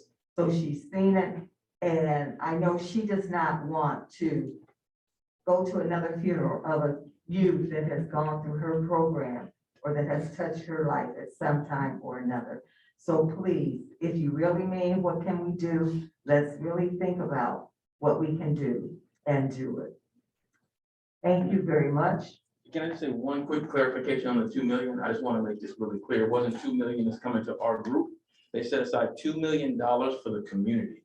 And you see these recommendations and you have a plan or an idea or an organization or a group that you want to do this work, just know that there is money at the county level to take these and put them into action. Not to fund the sheriff's office or this particular group, but literally set aside for community ideas. Okay, if I gave that impression, I'm sorry. No, No, you I did was not. just saying that the 2 million was for this program, this project, however, whoever wants to be a part of it, not just our group, no. Because to really get down to the roots of it, this group cannot do it. There is no way that our group, as it stands, could tackle this problem and solve it. It's going to take the community, and it's going to take the community working with the police. We need the police and the community working together. One can't do it without the other. So we have got to work on police community communications, police community relationships, because we need the police and we need the community if we really want to see some changes. And I want to see change in youth violence. Thank you very much for coming. I appreciate it. And Deshaun, thank you for that beautiful rose. I'm not. Now, did you say he's what you're relative? Oh. Well, thank you very much. We've been rolling for an hour and a half. Can we take 2 minutes or 3 minutes to stand, please? Stand is first.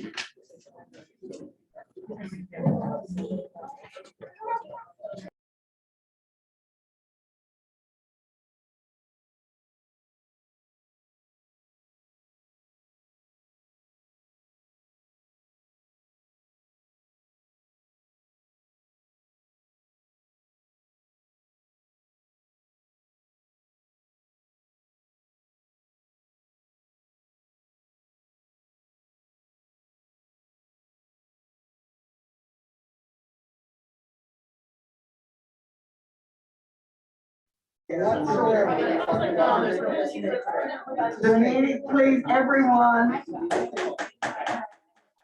The meeting has been called back to order. Please take your seat. Thank you. Okay, thank you. I don't know about you, but I needed that break. It was a really intense hour and 45 minutes. So, okay,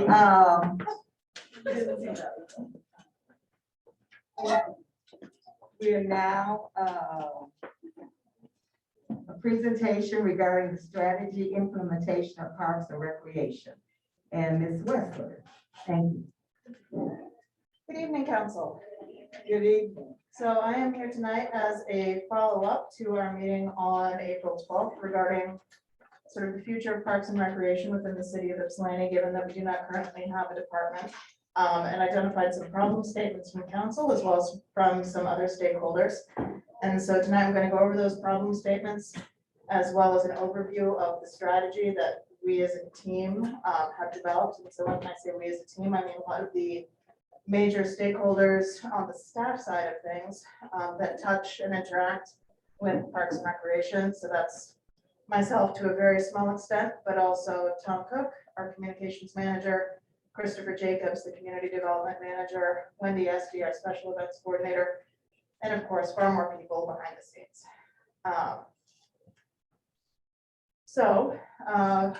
Move on 2 slides, please, sir. 2 slides. Yep, I jumped ahead. So the problem statements that we identified from council from our meeting on the 12th involve the need for improved communication about existing events and recreation opportunities within the community, including parks, just the availability and the features of those parks. A desire for additional programming of events and recreation opportunities in our parks and downtowns, filling in programming gaps. Problem statements identified by staff include budget and consistency concerns regarding sponsored events and fee waivers, And this concern was something we got heard from you at our 524 meeting. Sorry, speaking with the mask is difficult, getting used to it still, not on Zoom. And then problem statements we've heard over the years from our event holders is a need for clarity regarding the process for requesting these sponsorships and fee waivers. And the difference between what is involved with the sponsorship, what is involved in this fee waiver, what are the obligations, what's the process for each of them. And we took this sort of draft strategy and these problem statements to our Parks and Recreation Commission at their 516 meeting to sort of validate this as well as the strategy. We didn't hear any additional problem statements from our Parks and Recreation Commission, but they did give us quite a bit of feedback on our developed strategy. So next slide, I'm going to go into an overview of the strategy. It's also a great opportunity to show that picture again. Next slide. And I apologize for these walls of text. It's not my normal modus, but it kind of suits this. So it's, one of the problem statements was the need for improved communication regarding existing events. So what we've done since our last meeting was to update the city website to make a lot of the information a lot more accessible, also under one umbrella. So rather than having to know exactly where to click, Parks and Recreation is listed out as an actual department on the website because that's intuitive for a lot of people. Parks and events are under that umbrella, that one umbrella. So if you're looking for a park, it's a lot easier to find out how to put on an event. If you're looking for an event, it's a lot easier to find out information about the parks. We've also begun to include information from our facility and programming partners in the newsletter. So our facility and programming partners, as you may recall, include Senior Center, Parkridge Community Center, Rutherford Pool, and the Little League. So these are groups with which we have formal arrangements with and or run some of the city facilities for us. You've also begun including community events held at the Freight House in the city calendar, as well as in the newsletter. We're working on that workflow, so there's going to be some blips in the next few weeks as we execute that, but we're figuring out how to do it efficiently and well. We're also including events from our facility and programming partners proactively on the city website calendar and the newsletter. So instead of waiting for people to submit events for us, our communications manager is actually spending a significant amount of time seeking out those events to list them on our calendar and to feature them on our website and newsletter. We are including events that have been properly reserved in our parks and facilities proactively on the city website calendar and the newsletter. So this is something we've been doing for quite some time. The challenge that we've seen is that a lot of times some events will actually wait until the last minute to finish submitting their documentation. So the listing on the website might not go live until, for instance, the night before, because that's when they finally get us their insurance information, for example. Let's see, and then finally, we've established lists of programming partners, educational institutions, and cultural nonprofits to look to for inclusion in these promotional materials, sort of proactively. So programming partners is previously defined as the Rutherford Pool, Senior Center, Parkridge, and Little League. Educational institutions are EMU and Ypsilanti Community Schools. Cultural nonprofits include the Riverside Art Center, the Fire Museum, the Auto Museum, the Ipsy Museum, all three museums, and Highland Cemetery. I'd like to comment here, if I could, that all of these existing things we discussed in the meeting, that they already exist as it states up there. But we wanted to kind of clarify them and to present them in a logistical way that makes sense to the public and that's easier accessible.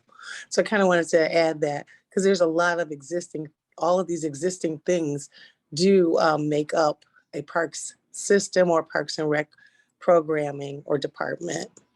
So I kind of want to add that. I thought that was very interesting in our meetings, how we kind of decided, we came to the point that showed us that we had everything that we needed. We just need to present it right. So kind of wanted to put that out there. Thank you so much. This is Francis, by the way. I didn't hear.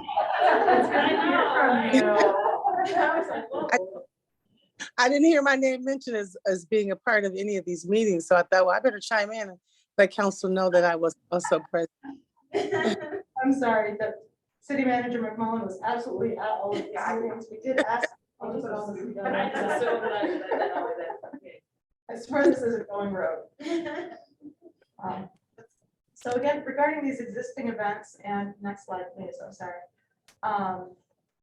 These are existing events and existing partners, and there's a lot going on in our community. So we need a little bit of feedback from council on how best to include these public community events from these outside entities. So people that aren't our programming partners, or maybe a little bit in the gray area, not within our parks.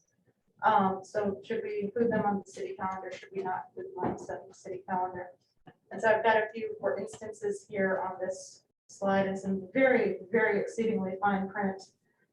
Apologies for that. Tom, would you like to come up for this? Because this is a lot of things that I'm kind of putting onto you here. Yeah, happily. Sure. Want me to go through the question and then? Yeah, that's fine. Okay. So the first question we kind of came up with, and we love your perspective on, is should events held by a single commercial business that are free and open to the public, so like a pop-up market or a special guest in an existing business, an open mic night, those sorts of things, be included on the calendar and in our sort of featured events? Right now, staff is recommending not promoting these events. Feedback from the Parks and Recreation Commission supports that staff recommendation. And that's largely because these are events that are already being strongly marketed by these for-profit businesses.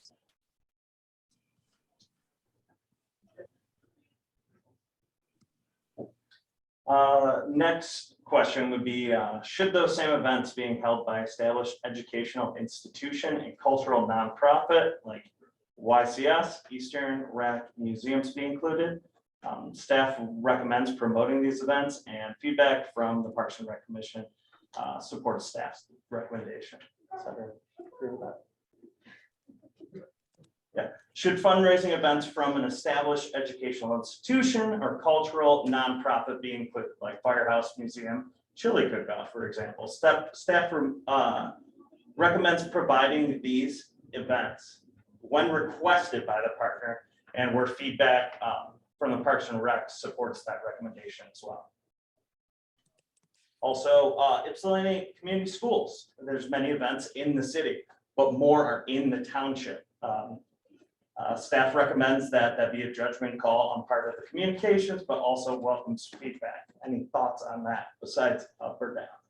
I want us to hold to like both of these, or you want to talk right now? Whatever moves your spirit. Absolutely. I'm happy to just do it as we go. Yeah, So I feel like that use your best judgment, that makes sense. I guess like I get it that some of them might not be like directly in the city, but if it's with school, it might as well, if it makes sense. Yeah, so that there tends to be a lot held in like the Estabrook admin building, high school sort of campus area, which is It's on the edge. it's in the township, but it's on the edge. And so that's, we think is probably gonna be a thumbs up, but something maybe at the Other library. other library, or like the Whitaker Road branch, or at the YCS Willow Run, whatever it's called these days. over in Spencer. The resiliency. Right, right, so the depends. I guess if they ask us, I don't mind us, like if they want us to do that, yeah. So I'm hearing. And the resiliency center includes the center of the city.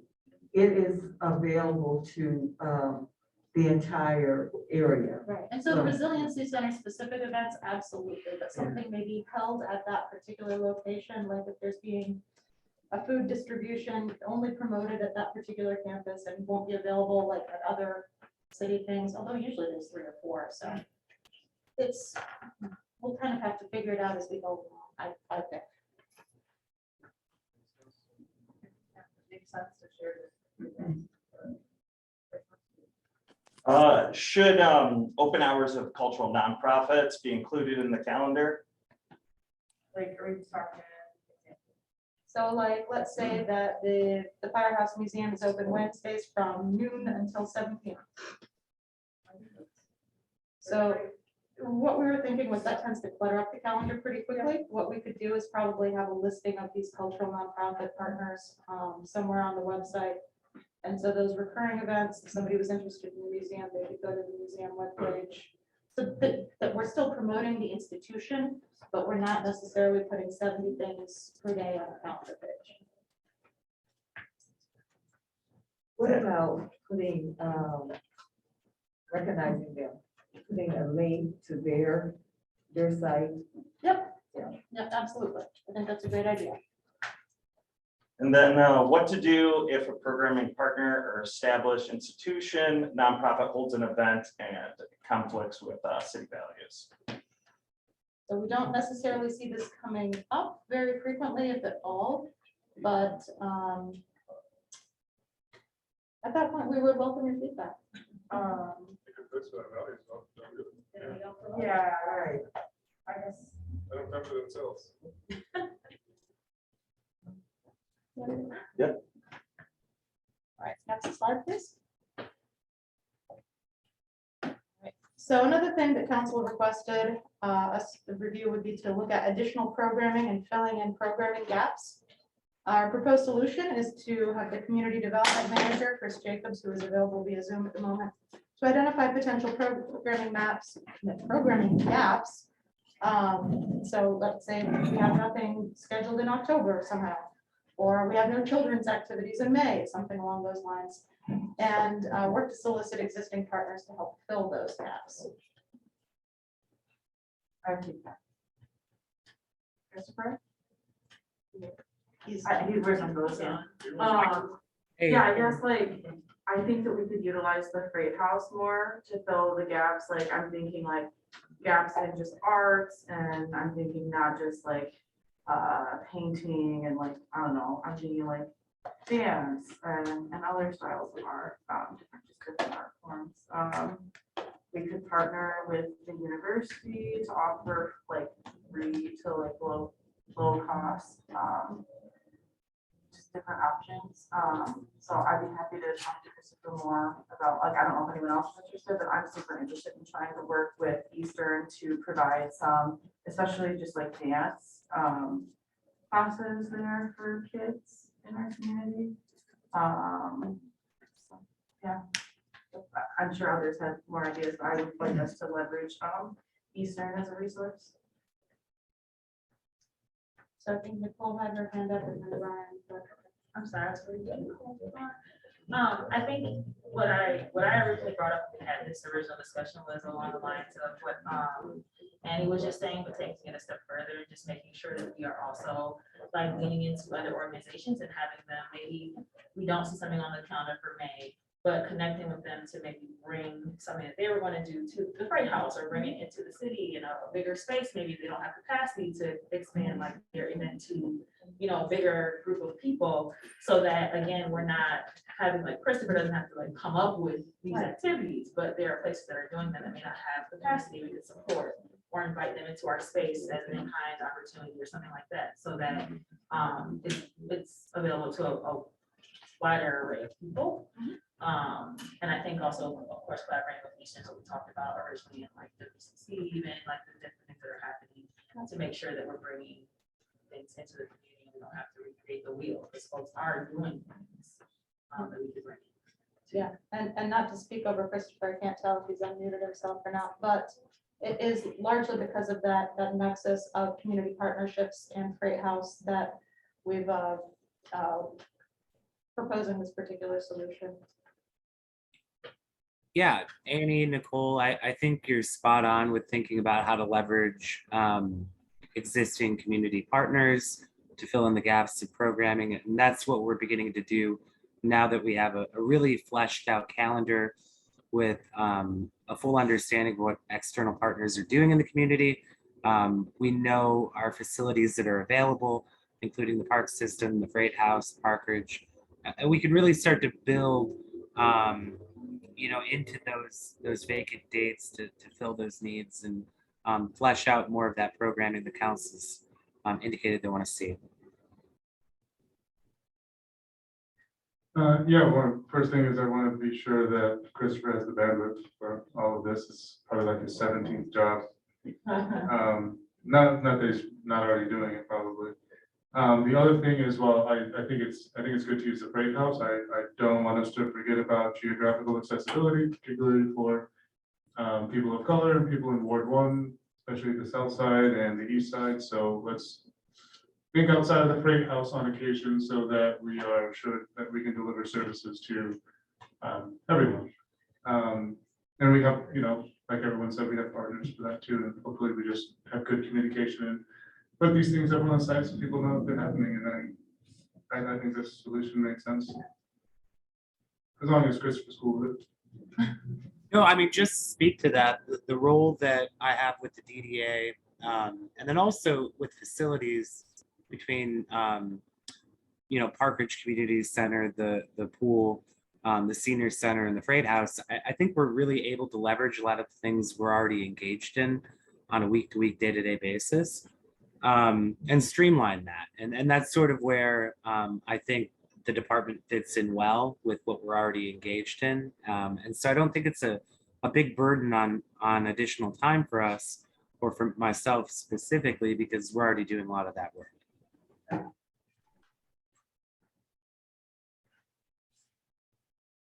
Any further comments on the additional programming or programming gaps? Next slide, please. So another thing we heard was that we needed to improve clarity regarding requesting fee waivers and sponsorship, so that request process. And so what we're proposing is that we review and update the current sponsorship portion of the adopted events policy and the events ordinance to reflect past practice and council desires. We would bring any proposed changes to the Parks and Recreation Commission for their review and recommendations, and then to council for their adoption. The lead on that would be community and economic development, but then of course they would be obtaining input from all of the people who touch special events, which, as we have discussed, is an extensive list. Any comments on this one? All right, next slide. Okay. Yeah, so in light of the last meeting where we had several up, I think the point that I tried to drill in is that many of the people requesting waivers, they weren't necessarily financial hardships, they were offering an event that's open and accessible to people that live in our community, and they're all volunteers and they're not making any money off of it. So I guess I would like to see a difference between an event like, like Juneteenth, for example, that's going to be accessible and open to the public. Summerfest also accessible and open to the public. The trunk or treat event, like that's our park, and there's an opportunity for kids to engage in trick or treating at the park near their home. Like it just doesn't make sense for us to charge them to do something that they're offering to the community. So I guess that's what I would like to see in the process. Good to know. And then the flip side of that would be to improve the clarity regarding awarding the fee waivers and sponsorship. So not just the application, but the awarding. And so we've already identified the sponsorship and fee waiver costs in previous years and created a budget line item from our general fund to cover the future year's request, well, this upcoming budget year's request. But again, we would be looking to review and update the current sponsorship portion of the adopted events policy so that people know what to expect, why to expect it, all of that good stuff. So what the process is and what they can expect to come of it. And so again, that would be incorporated into the an overall sort of strategy revision that would go through the process of going to the Parks and Recreation Commission and then to council. And then sort of improve the clarity overall regarding the special events process. So we've already updated and clarified the city website to make it a little bit more clear who the first point of contact is for special events and for Parks reservations. But then that is also something we can take a look at when we review the special event sponsorships and fee waivers portion. That particular policy has not been updated or reformatted since 2016. So it's had a lot of wear and tear. I'm sure we could all make some improvements on the formatting, if nothing else. And so, next slide, and then next slide again. Skipped ahead, sorry, Andrew. And so now, what we're going to discuss is sort of our next steps after tonight, as long as everybody's on board. Next slide. Here we have the core of all bureaucrats' planning activities, a Gantt chart of some sort. So right now, we are on the council review 1 of the strategy regarding parks and recreation. The next step would be to do that special events policy update sometime Q3 or Q4 of this year. It would then go to Parks and Recreation Commission since they meet once a month. That's a pretty significant chunk of time. They also wanted to leave enough time for us to incorporate any of their feedback. And then again, towards the end of the year, it would go to council. And then we left room in this beautiful Gantt chart for a budget amendment. Any questions sort of regarding the strategy going forward and our next steps?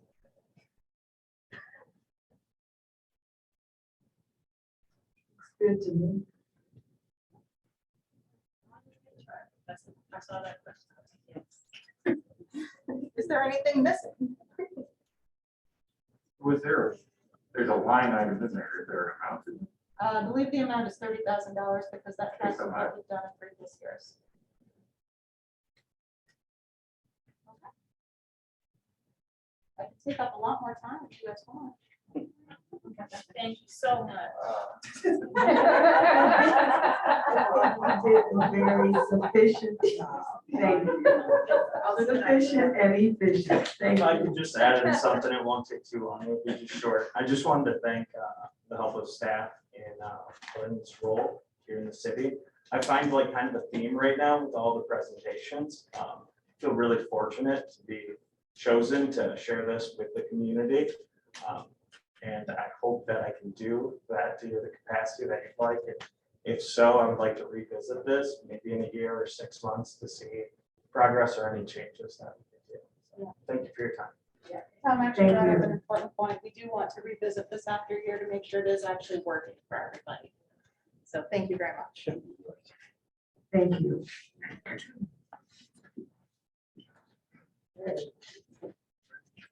Thank you very much. Let's move on. The ordinance first reading. Ordinance 1394. I believe you have that, Mr. Wilcoxon. Or Mr. I do. Resolution 2022-131, resolved by the City Council of the City of Ypsilanti, whereas the city has an interest in protecting the health, safety, and welfare of the community, and whereas the city has a master plan that reflects the policy goals of the city, including the guiding value that anyone, no matter what age or income, can find a place to call home in Ypsilanti, and whereas the applicant for Renovare Ypsilanti Homes intends to provide public benefits in this development. And whereas the planning commission recommends the city council approve the site condominium plan unit development, and now therefore be it resolved that the Ypsilanti City Council adopt the ordinance entitled 220 North Park Street Project Site Condominium Plan Unit Development and approve the associated plan unit development agreement on first reading. And I so move. Support. It's been properly moved and supported, and we have Mr. Mott here ready to give us the presentation. Thank you. Hello, council and mayor. Thanks for having me tonight. I just want to be brief here and just going to recap what is before you tonight. The plan unit development, you've seen this actually a couple months ago with Clark Road. It's supposed to be a flexible development that happens through, that can offer departures or exceptions from the zoning code in order to produce a more flexible, higher quality, city goal oriented development that a rigid zoning code, sometimes rigid zoning code does not always allow for. And then the other part of this development is that it's a site condominium. That means that essentially there's units or lots that are being laid out for for ownership of the dwellings. They are done in this way in a couple different forms. There's single family detached homes on individual lots. And there are duplexes on individual lots, and then there's the wall-to-wall ownership model in some of the townhomes. So overall, this is a development that's going to be ranging from single-family detached houses, duplex houses, and townhomes laid out in a row. So Planning Commission did review this and they did recommend approval. As you see in the packet, the minutes were there, the staff report is there. They approved all the departures. They did have a couple conditions of approval, including just adding a few high visibility crosswalk markings and a curb cut, 2 curb cuts. And just ensuring that the site goes to detailed engineering review and that there's a lighting plan provided. The vote for Planning Commission was 5-1 in approval. The 1 no vote was in concept for the development. It was an issue with the condition, with one of the conditions, concern about too much conditioning, for lack of a better word. So the Planning Commission was very favorable towards this project, especially knowing that any concerns from the first meeting, such as traffic, were not a problem. So just overall, this development is compliant with the master plan, the guiding values of the master plan, that anyone in Ypsilanti should be able to find a home and has a home here. It's consistent with the intent of the zoning ordinance for core neighborhood mid. That's a moderate density district. These are a lot of single family homes. So actually kind of low density in that regard, albeit on smaller lots. And then, so it's just compatible with the intent of the ordinance and compatible with some of the existing scale and form in the neighborhood. I do also want to introduce to you Shannon and Jill. They are here, the developers with Renovare, for any questions as well. Yes, we will open the, well, first of all, I'd like to ask if the developers would like to have anything to say.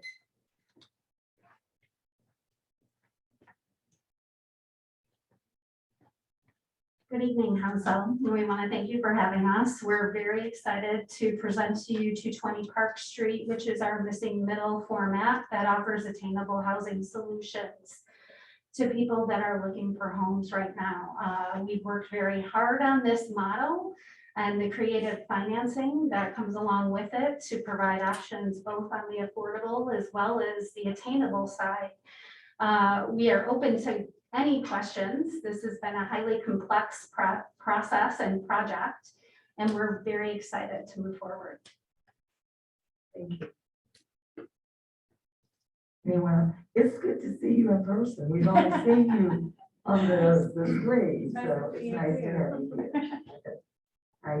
Do you have anything you want to say to me? I'm just really grateful for the process here. The community benefits ordinance process is very inclusive. And I hope that the city continues to use that process as it moves forward, and just very grateful for the opportunity to complete the project. Thank you very much. Thank you. And welcome. Okay. Now we will open up the public hearing. Anyone like to speak on this project? Okay. Please. Good evening, Teresa Delay for 70 Forest Avenue, and the rest of the Washington County Office of Community and Economic Development. I've been really enjoying following this project. It's been really great to see from the start the public-private partnership all along. I've been involved in a number of affordable housing projects in the county, and I think it's rare when a developer is the one that offers affordable units. Usually you require them within the request for proposal process. So it's great that they walked in offering those kinds of units. Also, we're not seeing a lot of affordable home ownership. I think the last affordable home ownership in the city that's in, Mary, you can correct me, I want to say is Habitat, probably from about 20 years ago. So it's great to see new affordable home ownership units already below, actually the whole project is below the market cost for units right now for sale housing, and then to have the affordable units. It's also been great to kind of track the CBO process and sort of that negotiation and back and forth and see some great benefits coming out of that. So it's just been awesome to see this come to fruition. My first rental in Nipsey was at 321 East Cross, like 2 blocks from the site, so very familiar with it. And had I not been able to rent there, I wouldn't have bought in the neighborhood. And so I'm just really excited that there'll be a lot of renters in the community that will actually have access to home ownership and affordability within the city. So it's great to see that being available to the next generation. Thank you. Thank you, Ms. Jalali. Ms. Love.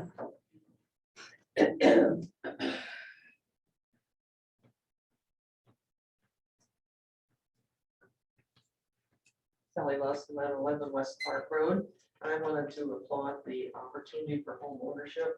I think that's so important in the city, as we talked about the city being last in the state in terms of owner occupied homes.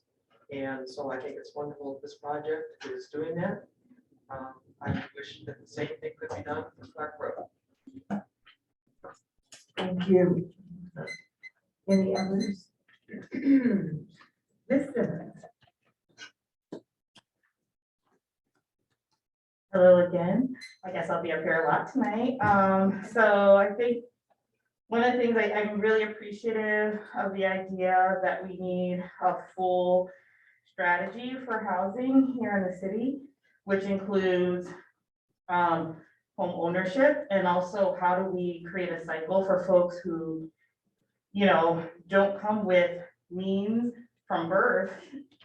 What is that strategy and how do they have a pipeline into home ownership? Which really for me as a person who bought my home here, when I moved to Ypsilanti, it was because the rents were too high and I was already moving from a high rent market. And so for me, home ownership was about stability. And so I recognized that is a need, and also obviously that we need housing for people who rent, as we have 70% renter population. So we can't only have home development for home ownership. So I just wanted to kind of speak to that and say, I'm really actually excited that we have these 2 developments coming through right now, proposed developments coming through right now that can address different parts of the needs of the city, and recognizing that we do have multiple needs. It's not only one need that we have. And so I think it's really interesting to see these 2 different kinds of developments at the same time, actually. So I think it's going to be interesting to see what works out in this way. Thank you. Thank you. Is there anyone else that would like to speak at this time? Please state your name. Peace. Hope everybody have a good day. I'm Brother Noah, 1839 Ashley Drive. I would like to say that sounds like a very awesome plan. I definitely agree to a lot of what I've heard. I definitely had a concern of the security of it being affordable for people that need it to be affordable versus it being affordable for rich people. What's the security measures on that? Thank you, Brother Noah. Any other comments? Anyone attending virtually would like to make comment, please raise your hand. George Hagedauer has their hand raised. I allow them to speak now.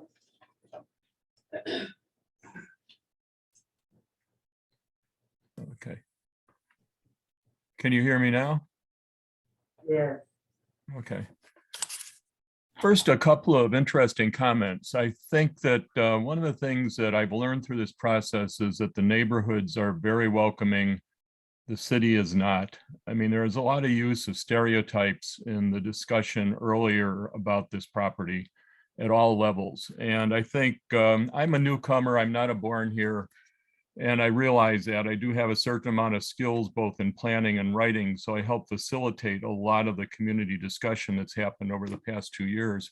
But most of the people involved in those discussions included people who were born in the neighborhood, who basically have lived there 30 years, 35 years, 25 years, and had a deep knowledge of the property. I think the paper that I submitted to you as a summary was sort of interesting, because you'll note that the bulk of the discussion was not against the development.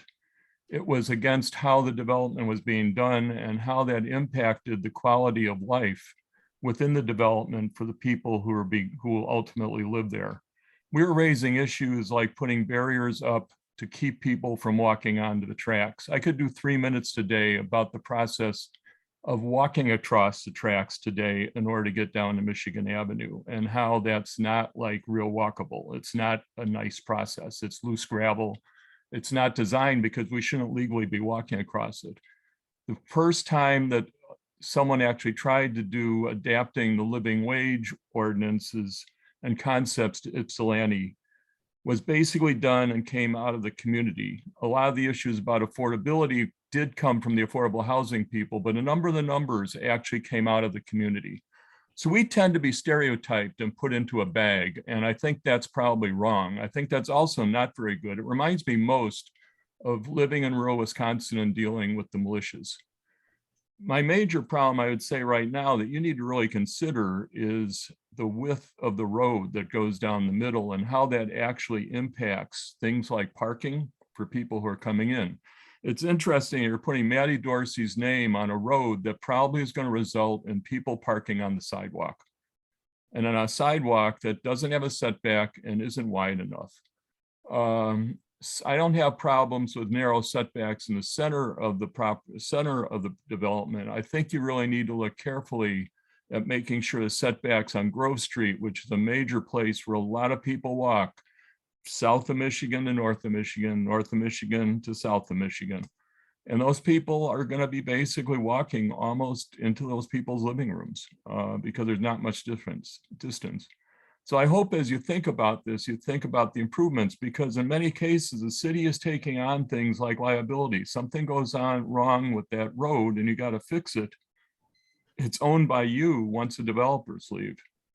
And I think that the importance of having affordable home ownership is really critical, but I think they also really deserve a really good quality place. And there's a lot of good aspects to this, but I think that you need to be very careful in terms of looking at it. I also don't know exactly what the final plan is. This thing's been morphing from week to week to month. So it's hard to comment on it because I'm not totally certain exactly what's been passed through the CBO, what the final plan is. Thank you. That's your 3 minutes. Thank you very much, Mr. Hagan. We appreciate your comment and also the writing that you sent us. Thank you. Council, the next individual with their hand raised is Beth Gibbons. I'll allow them to speak now.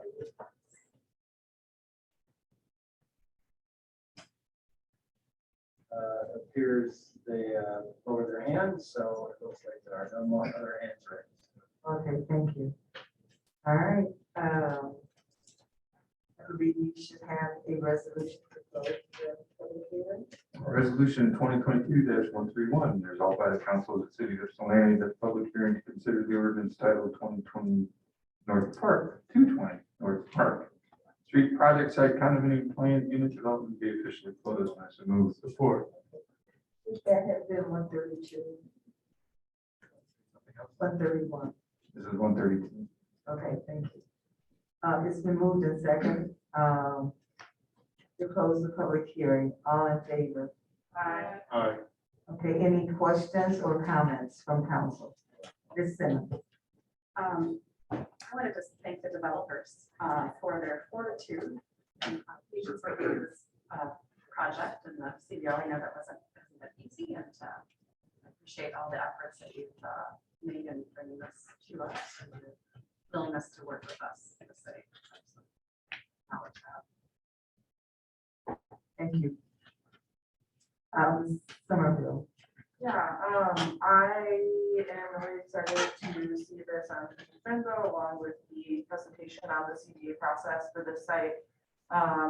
I think, I want to thank both the community, the folks involved in the CDA, the developers, the planning commission, staff, and everybody who wasn't officially involved in this process that actually showed up to give public comment. I think it's really important when we hear the feedback about wanting more density in our community. I think it's really critical that we have tough conversations about density as we move through the climate crisis. And I just also want to say, you know, it's really disheartening when people make comments and suggest that and refer to the community that will live on this site as those people doing things that, I don't know, it doesn't feel right when that's said. We can't assume how the community that will live there will navigate the community, but I do know that everybody who's been a part of this process wants its landing to be more walkable and safe for pedestrians. And I believe that this is a step towards that. Thank you. Thank you. Any other questions or comments? Mr. Jones-Chan. Yeah, so this is actually gonna go for both developments. The concept that renters don't pay taxes is, well, it's not true. It's sort of ridiculous. You pay taxes in your rent because your landlord pays taxes. And those taxes are higher because rental property is not homesteaded. So those people are paying pro rata a higher tax rate than anyone who owns their home. And if anyone's still confused about that, I hope that settles it. So the prior mayor, not prior, but the previous mayor, made mention of, you know, the development on Cross, and I think hindsight is maybe not her thing. But there was another proposal that she mentioned, not on this site, but, you know, West Clark, or no, actually it was on this site, that they turned down because developers making money. Of course they're making money. Why else would you develop a property? And there's nothing wrong with that. So the best time, as we all know, to plant an oak tree was 25 years ago. And the second best time is right now. This is our acorn. And so is Clark. The fact that we're not going to reap any benefit tax-wise for another 30 years, I guess it's only a concern for people who, you know, aren't planning to be around for as long as some of us. But the rest of us have to continue living in this city. And you've got to give up a little for the next generation. I also want to say that economic and racial snobbery, no matter how well they are veiled, are not a justification for not having affordable housing or precluding any type of development. They're also not a system meant to be used to prop up property values. And if your property value is based on snobbery, economic or racial, then your house really isn't worth a damn. And if you're gonna keep holding on to those views, then I hope you find a home somewhere else so that we can uncap your property taxes.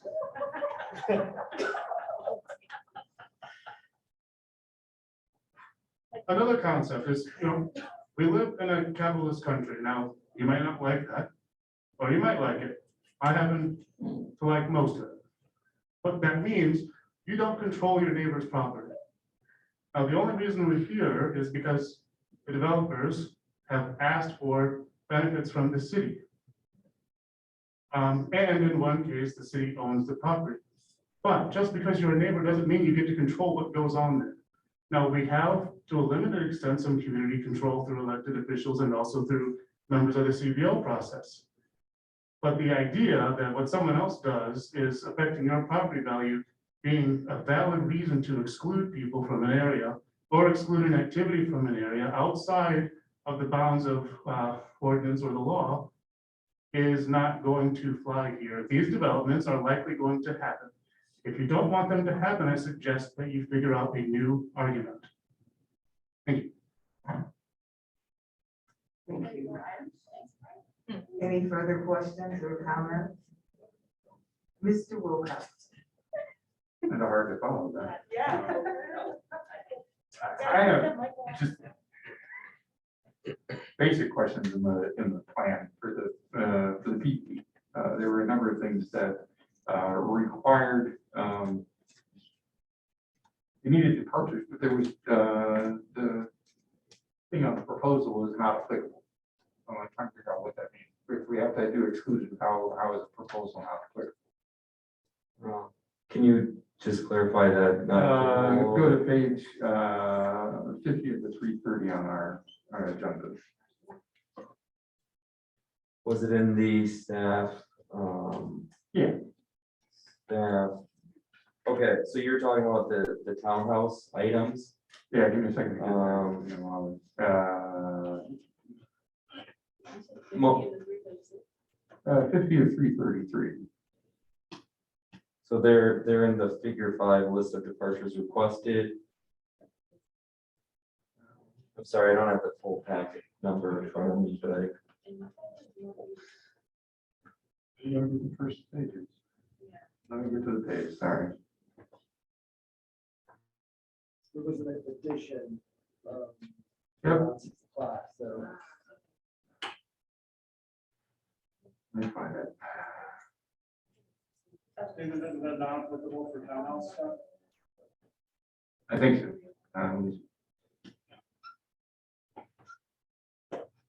They're highlighted in yellow. Yeah.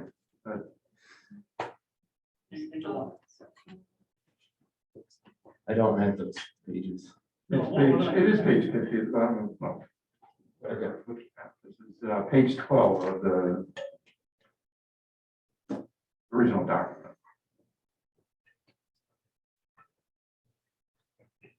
Oh, 13. No. Is there a figure 5 above it that says list of departures requested?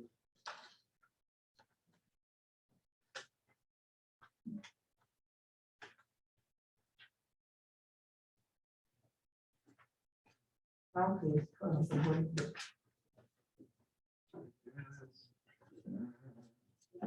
the planning and site condominium review. Figure 7. So the townhouses, you're Oh, okay. Okay. Page 64 of the updated text.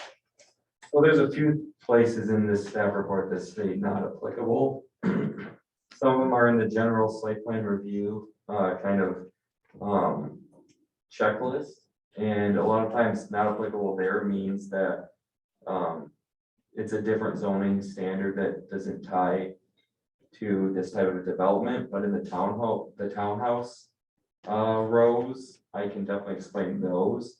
The reason on all of those townhouse rows, I said not applicable, was because the townhouse ownership, the townhouses are not sitting on a traditional lot, they're sitting on land that's owned by the entire development, and that the land around it would be limited common element.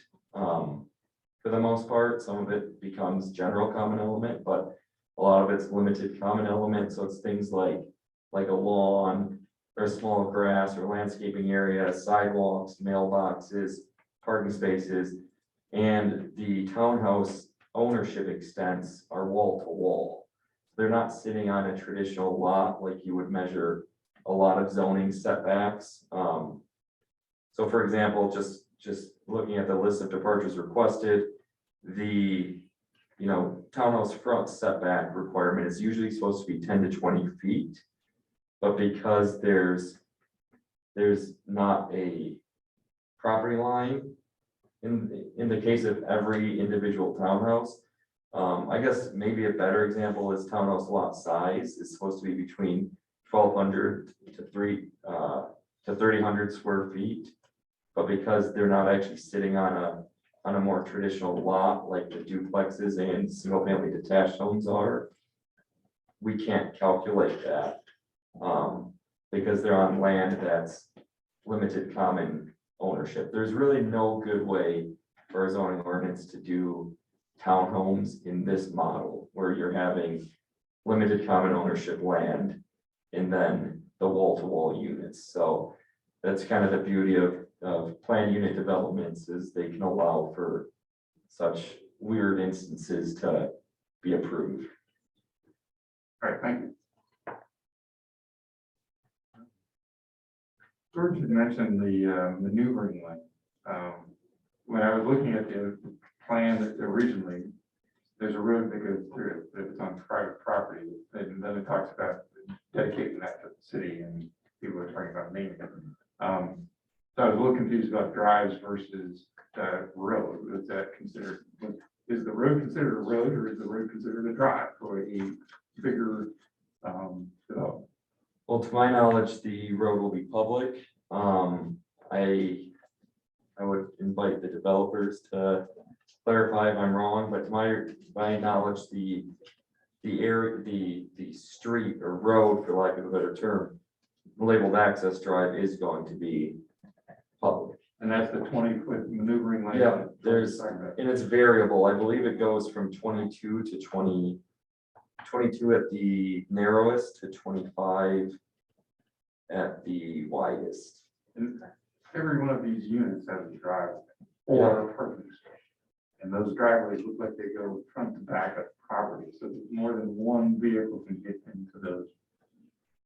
Definitely. The question about parking on the street. Maybe. I don't think it's any different than parking on the street in other instances. And so there's no obstruction here for fire equipment or emergency vehicles to get in. No, there should not be. Thank you. Thank you. Before we go on, I would like to entertain a motion to extend the meeting till 11 o'clock. I move to extend the meeting till 12 a.m. We're not gonna be done, but. I'll support. I think 11, I think 11 would suffice. I didn't hear a second. Oh, you seconded? Okay. It's been moved and seconded to extend the meeting till midnight. All in favor? All right, go ahead, Mr. Ma. Or are there any other questions or comments from council?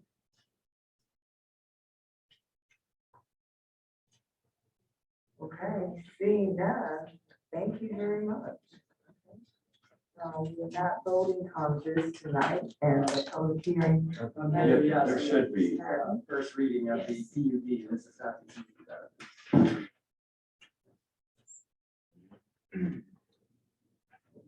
The reading, we close the public hearing. Yeah, this is the plan unit development. This is not the CBA. Oh, okay, thank you. All right, This is the first reading. thank you. Mayor Pro Tem Brown, Yes. Councilmember Somerville, Yes. Mayor Richardson, Yes, Councilmember Simmons, Yes. Mr. Jones Chance, Yes.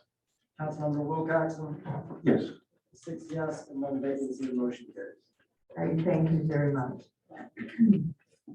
Thank you, Mr. Amat, and thank you, developers, for being with us tonight. Now we come to the public hearing on 220 North Park. Community benefits agreement with Renovar Development and presentation. Ms. Phelps, please. Hi, yes, thank you. Hello and good evening, council again. My name is Amber Fellows. I'm a resident of Ward 3 and the co-chair of the 220 North Park Community Benefits Commission. I'm Amanda Smith and I am a resident of Ward 2. I am a commissioner, or I'm a member of the commission. And you heard about me a little bit in public comment, but I will also mention that the reason that I joined or that I asked to be part of this was because I don't want the next moves for our city to drive away or price out those people who are already invested in our city. And I want our city to welcome new folks who aren't looking for just a place to sleep, but a community, which is why I joined and here helping out with the presentation today. Yeah, thanks Amanda for helping with this. So we are speaking to you today from the second CBA ad hoc committee commission to come from that 2018 community benefits ordinance, which was created to increase the public input on. Excuse me, so you can pull the microphone up so you don't have to. There it is. Okay, I'll do it. I'm also trying to read from a weird angle, but thank you, Mayor. So yeah, we're just coming from that second body to be created from the community benefits ordinance. And for proposed developments that request public support. So our commission worked with the developers who are here, Shannon and Jill, also known as Renovare, and with staff to create this community benefits agreement we have today. We'll talk about it more. Next slide, please.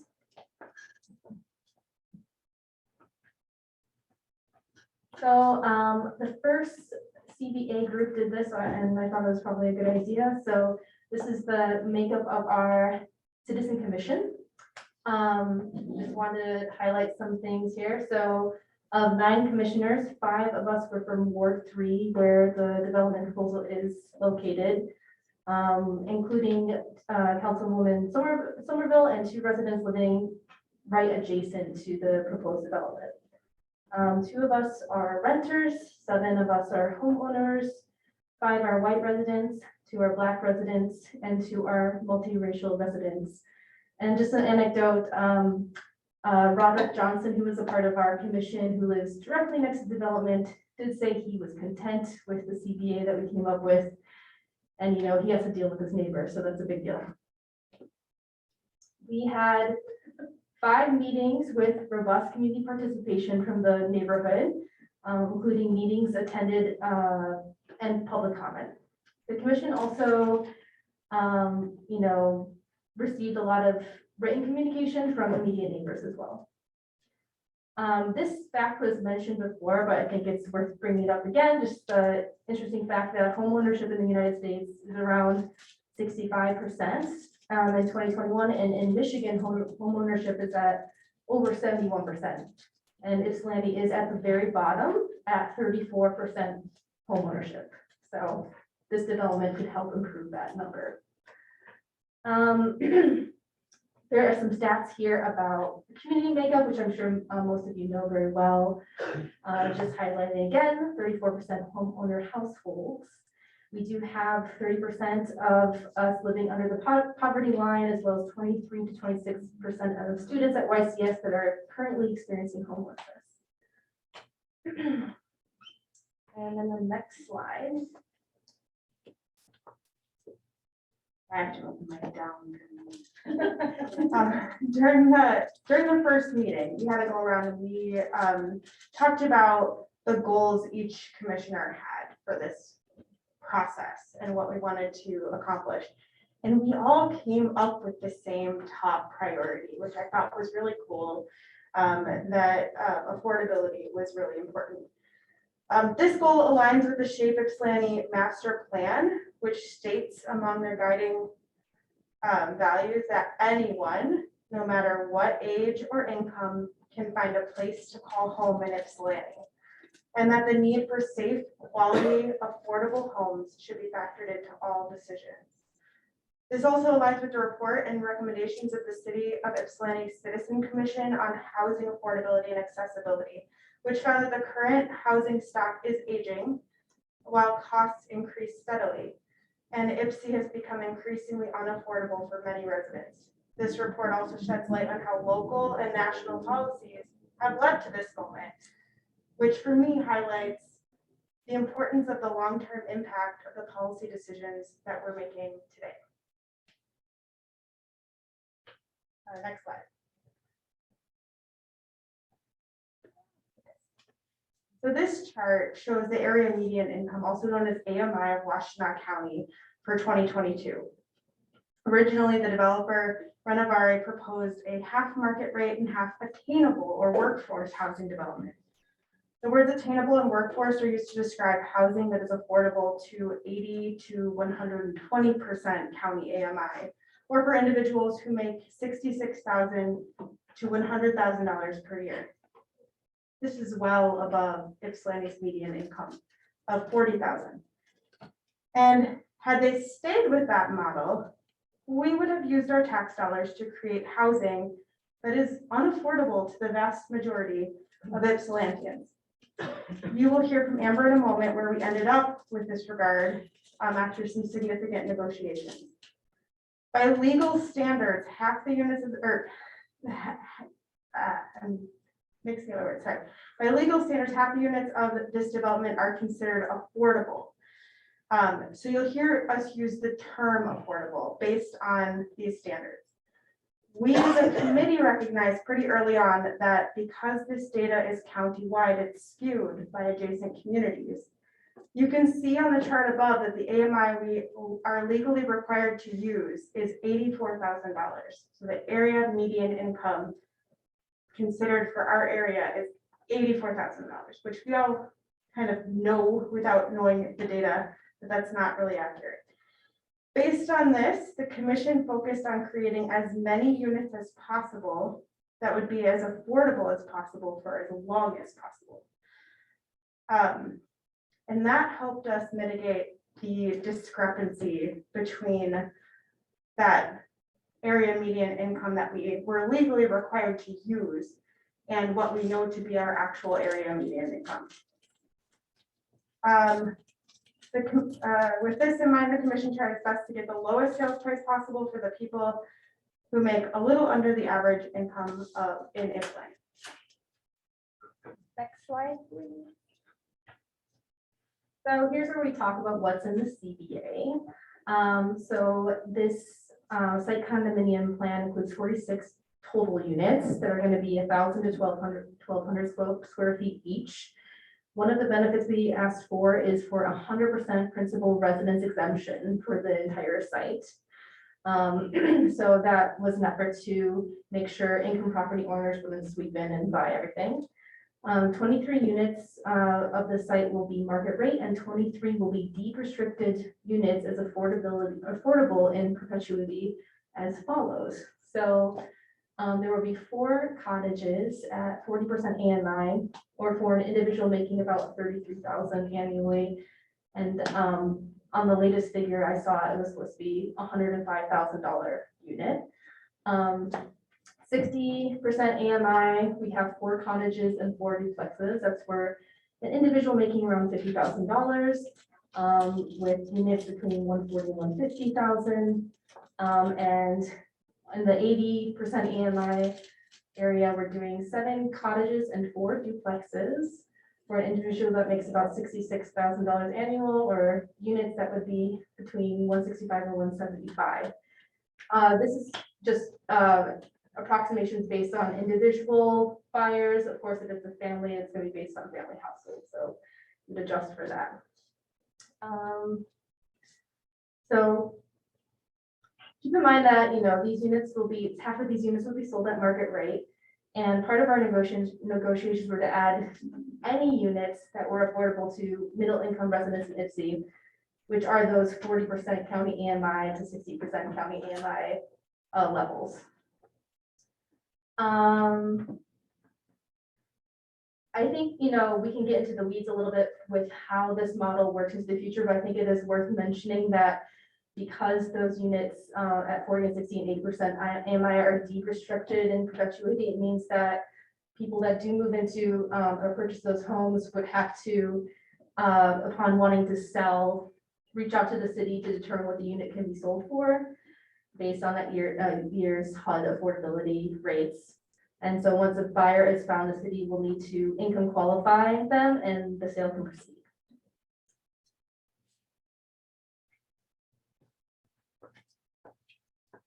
Here's the fun stuff that's in the CBA.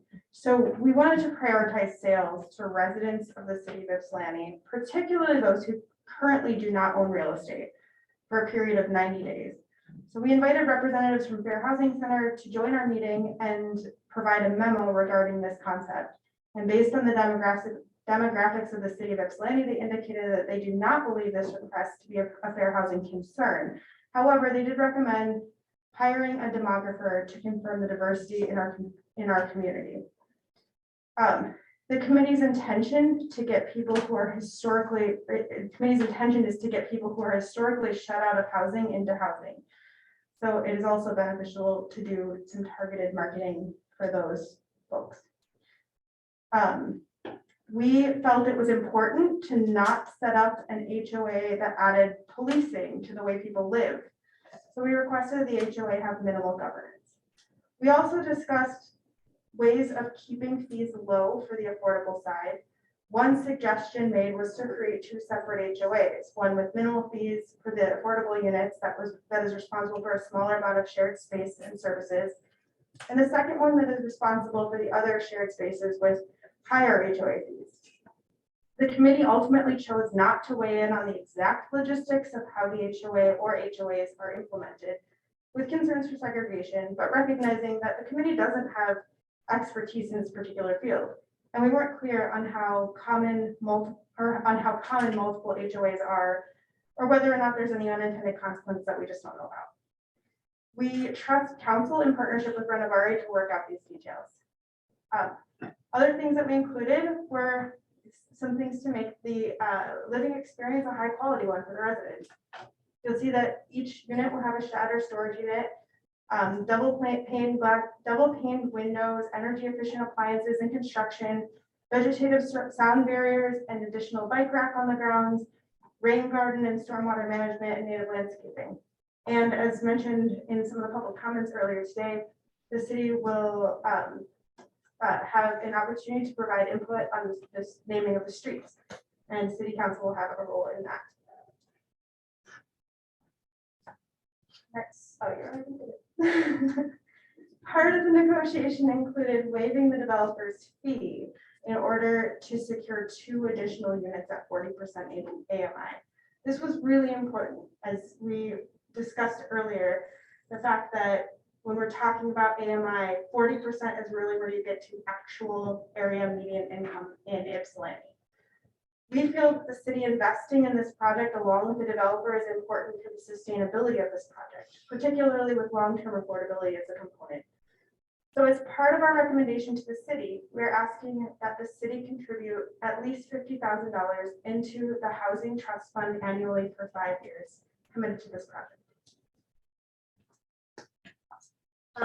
And these are all things that we recommend the city council take a look into more. So that first one that Amanda talked about was probably the most important. Just going down the list, we also have a request to update and renew the community benefits ordinance with community inputs.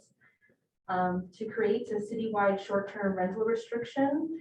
There's been kind of a lot of discussion around this, and I think that Ann Arbor has a good model as far as grandfathering in existing Airbnbs. And I've also heard from low-income homeowners that want an exemption for people who, are just going to rent out their room and they are principal residents of that house. So I think the goal really is to avoid the issue with these kind of long-term short-term rental income properties like the ones at Thompson Block. So I think there's like 4 or 5 units that are just full-time short-term rentals. So that's really the goal with that. We also are asking to create an affordability ordinance to set city area median income standards. This idea is modeled after the city of Ypsi's prevailing and living wage ordinance that is already on the books. So besides standardizing what affordability means for Ypsilanti, which comes up all the time, it would also help set expectations for future potential developers so that they know what it means when we're talking about affordable housing. It's a tool that sets out clear expectations for parties on both sides of the table, and it's helpful all around. Another was to suggestion was to create a process for a tenant right of first refusal for units built prior to 2005. Another is to research a progressive income tax to fund the housing trust fund in the future. And this is based on some models of water tax, progressive water tax for, companies that do use like a lot of water in a particular municipality pay a higher tax rate. And it is to incentivize a lot of water use. And so how this would apply is to de-incentivize accumulation of income properties. The seventh thing we requested the city do is to create an educational process for first-time home buyers, because as I understand it, once this deal is done, it's going to start, sales and marketing is going to start right away. So I think having in tandem some educational process for residents is really needed as well. And lastly, the city evaluate all the streets potentially affected by the development for repair. This was something that the neighbors requested, and I think it makes sense as a follow-up after the project is completed.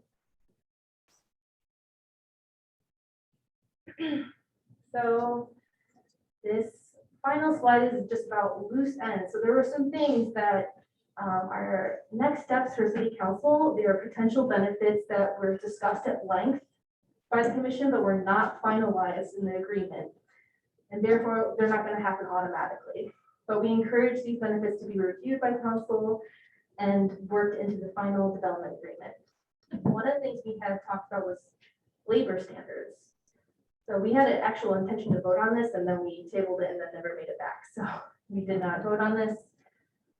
During that discussion, though, Renovare stated they would conform to HUD Section 3's guidelines, which requires that recipients of certain financial assistance to the greatest extent possible provide training, employment, contracting, and other economic opportunities to low and very low income people, especially recipients of government assistance for housing, and to businesses that provide economic opportunities to low and very low income persons.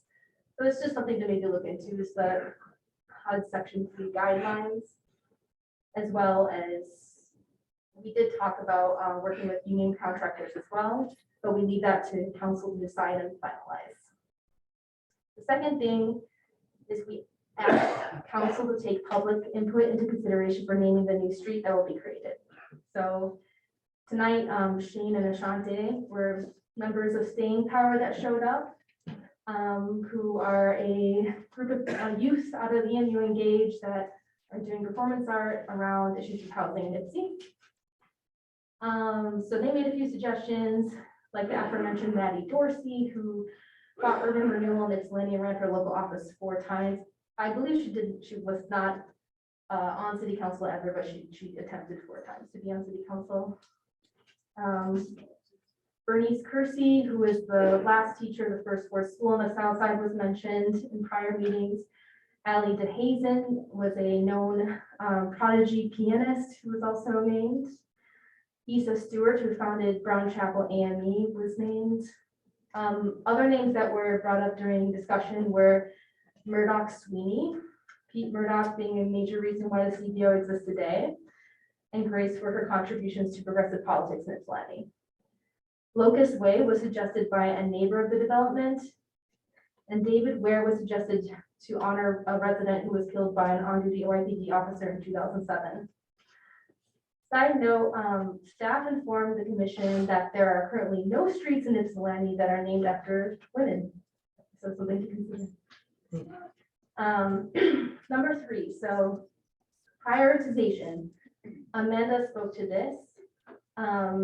This is also something we talked about for a long time and we had consensus on, and we consulted with the FHC about it. They recommend hiring a demographer just to get it in a statement that everything is above board.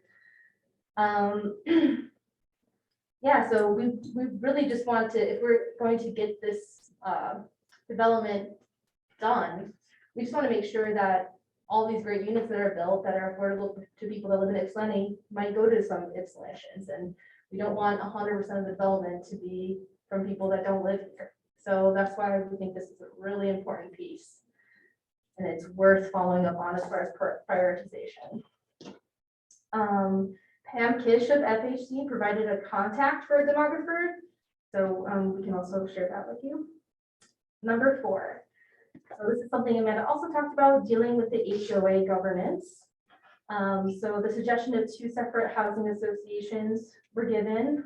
I'm unsure if 2 HOAs are necessary, but I just don't know enough about this. I did hear that there's other models, maybe having a master association with 1 or 2 sub-associations.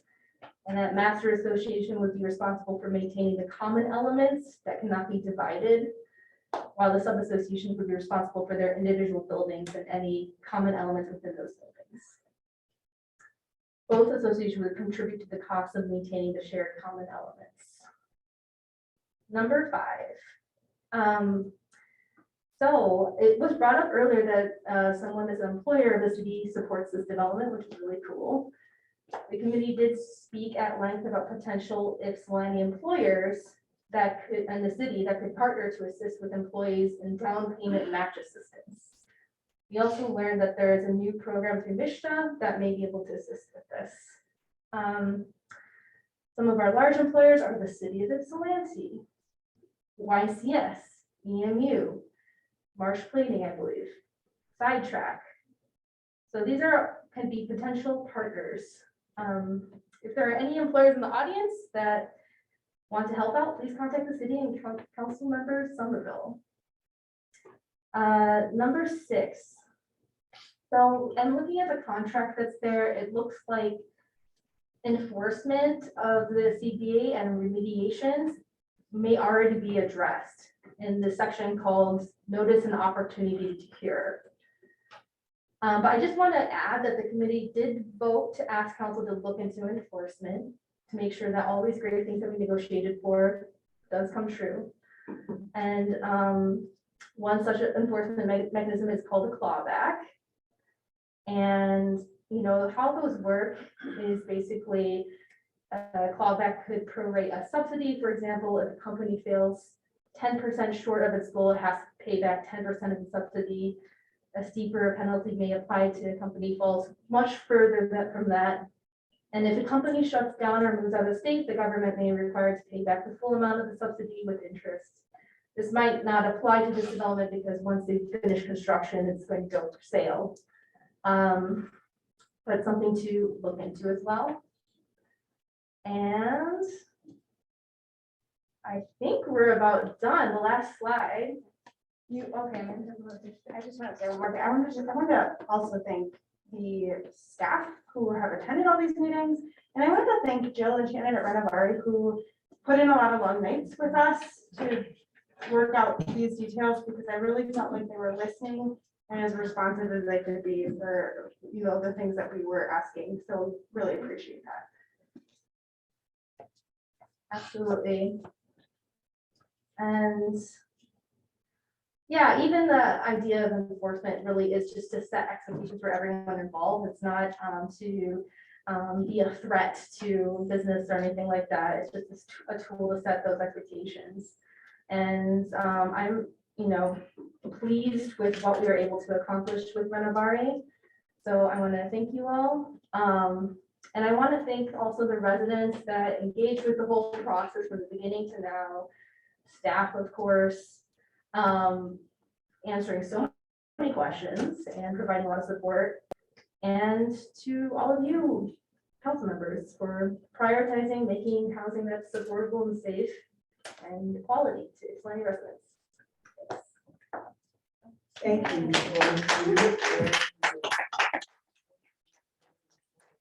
She's done on this, we appreciate it. And that brings us to the public hearing. And each person will be allowed 3 minutes, and then we'll go to council after the public hearing. Is there anyone that would like to speak? Yes, Mr. Gary.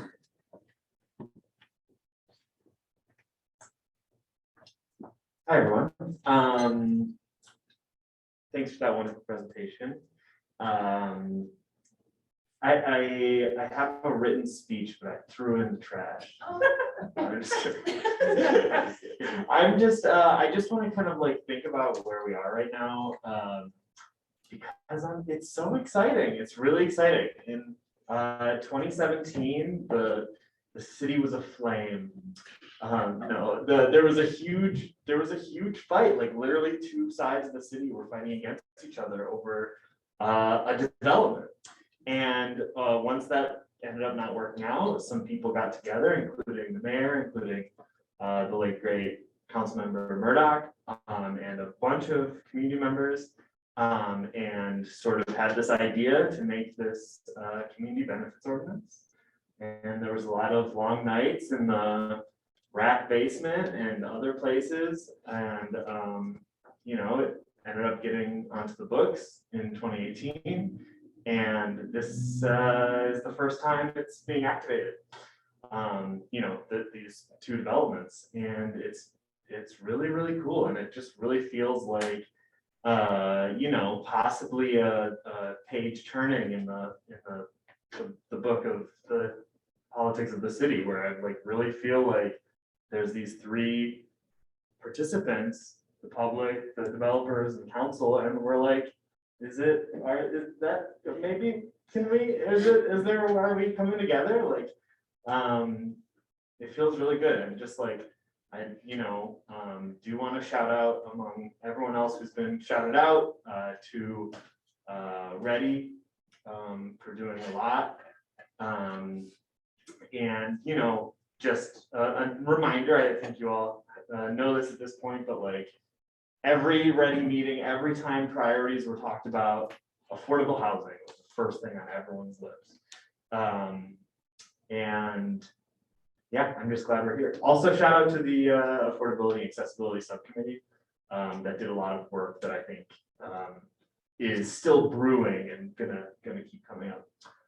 But so yeah, thank you all. Thank you very much, Mr. Gallagher. Is there anyone else that would like to speak? Ms. Simmons. Hello. So I mean, I've already said I'm excited about, you know, what has been proposed. I didn't actually know the depth of what was proposed until tonight, so I really appreciate the presentation that Amber and Amanda did for us today. So thank you for your work just in general, but then also for sharing these ideas and actually bringing things forward that are long-term, and not just kind of a flash in a bucket, which I really appreciate. I really appreciated the different levels for the different, like the number of cottages at the different affordability spaces, because again, that makes it so that home ownership is not restrictive just to folks who already have access to wealth. And so I really appreciated that being highlighted, as well as the other pieces. So just again, like uplifting, I think, the real creativity that came out of the process of having the community members kind of talking about these issues and trying to work things out in a, you know, really limited amount of time. And the breadth and depth of what was proposed looks very sound and really exciting. So kudos for that and for the project, I mean, and the process. And so I just wanted to say that. Thanks. Thank you very much. Is there anyone else that would like to speak at this time? Is there anyone online? If anyone is attending virtually and would like to make comment, please raise your hand.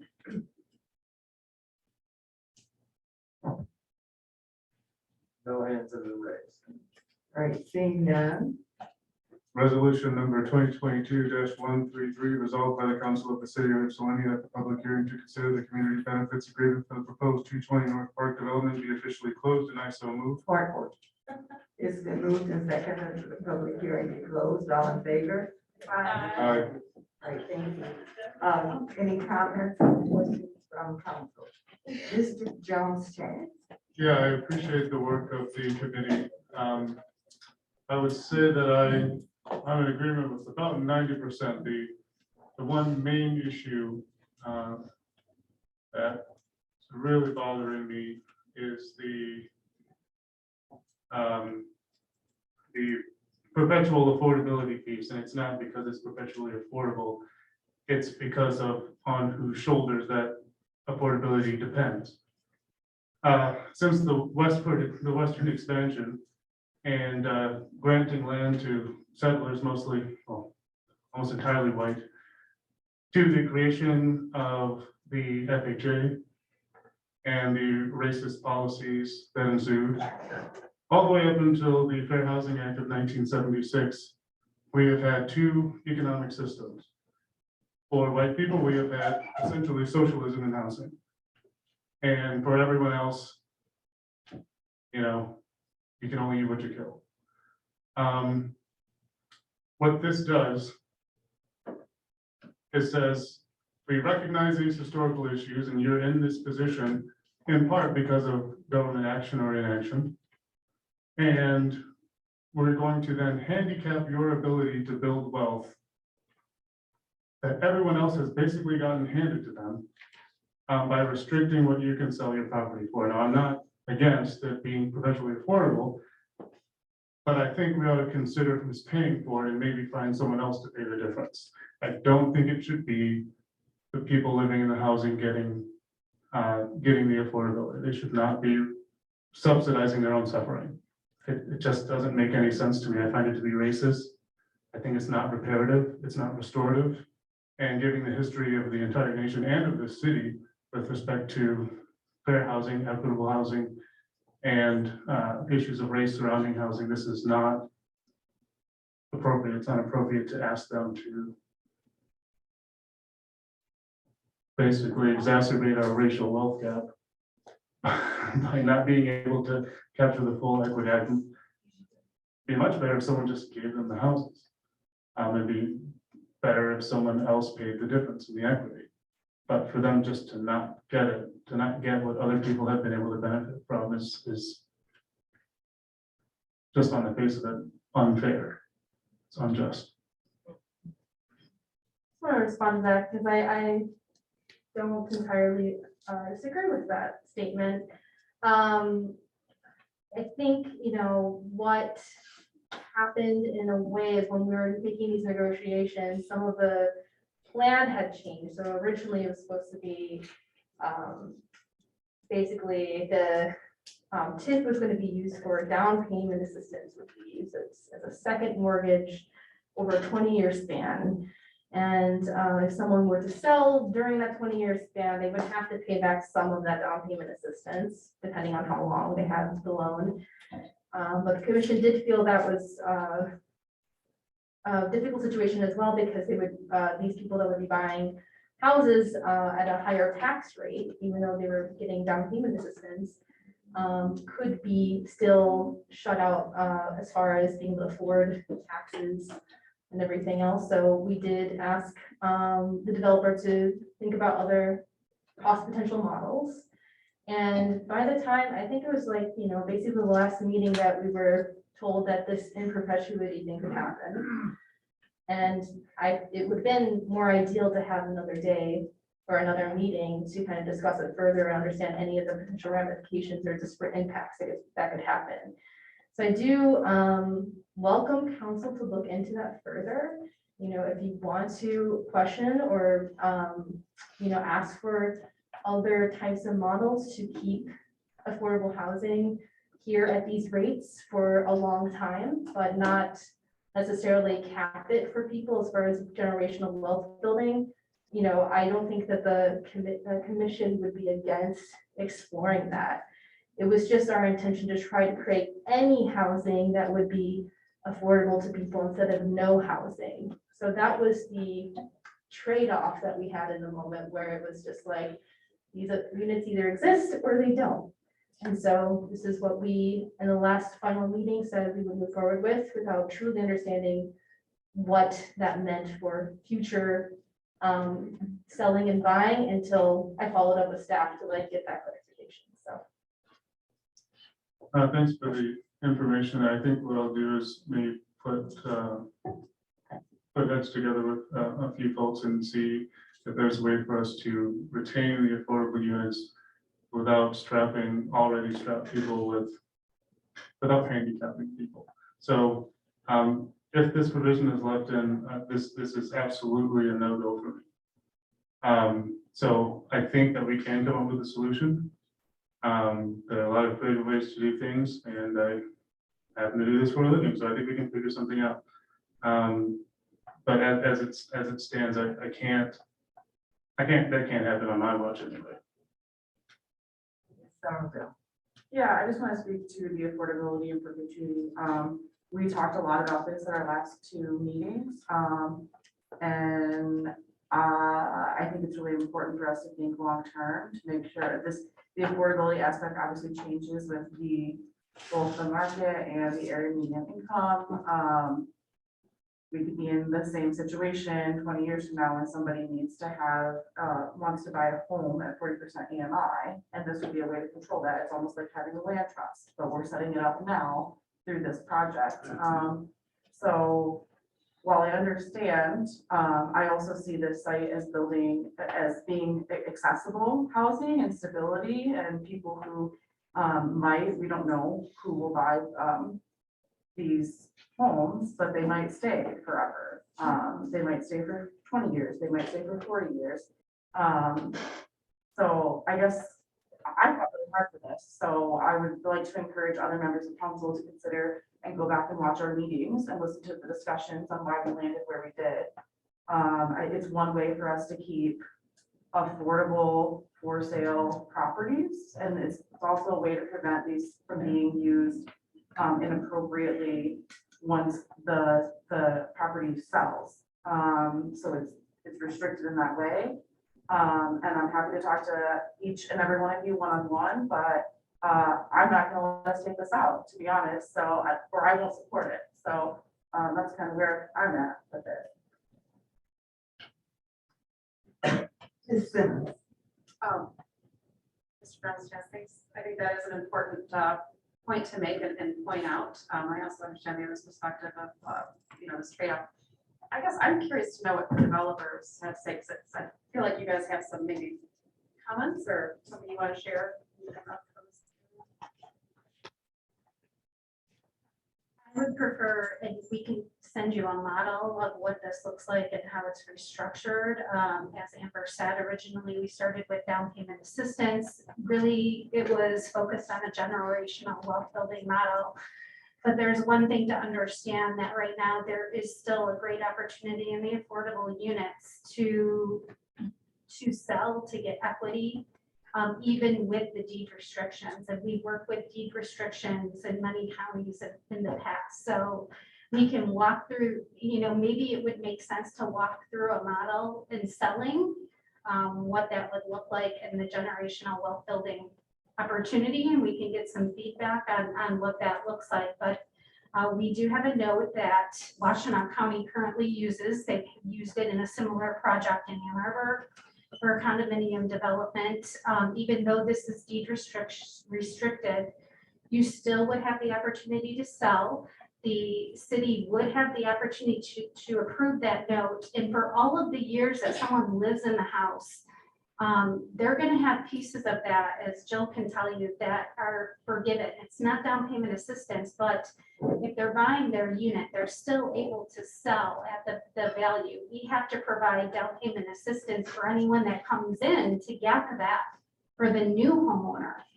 They're limited on the appreciation. That is something that we can have a conversation, and the affordability, but as you know, these units versus the cost to where we're buying them down, they're getting quite a bit of assistance.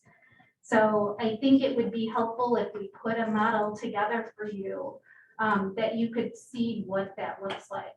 Do you have anything to that? I mean, just to be really clear, the sales prices will escalate over time. So there will be growth in value, and there is also outside down payment assistance that will come in, creating equity in the purchase, and it will burn off over time. We've talked to several banks that are interested in participating, in down payment assistance, plus the MSHDA program. So the home buyers will have restrictions as time goes by, but there will be growth in equity over time. Yeah, my concern, I mean, I understand why the value will go up. I mean, housing prices are rising, the AMI keeps rising, sure, but that's not guaranteed to last forever. I got started in real estate in 2007. I happen to know that to be true. Great timing. So while that may be true now, I don't see that continuing. And my issue is not that they will have no equity, but that it's going to be handicapped, which it absolutely will. I would comment that that is true of any HUD assisted program, that it is not allowable for a home buyer to recap 100% of that subsidy until a certain time period is met. So traditional home and CDBG programs would have very similar requirements. We just constructed something special because of the requirement or request for perpetual affordability for the project. And the perpetuity is the problem. And by the way, there's an actual definition for that word. It's not inappropriate in every context. I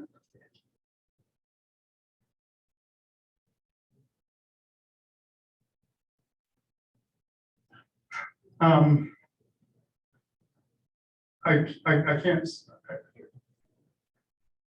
whatever requirements there are certainly need to be followed. But if there's no point at which this falls off, if this also transfers to the next owner, that's an issue. And that perpetuates a problem that already exists in the racial wealth gap. And that's not something that we need to perpetuate here in the city if we don't have to. Well, it's not something we need to perpetuate at all.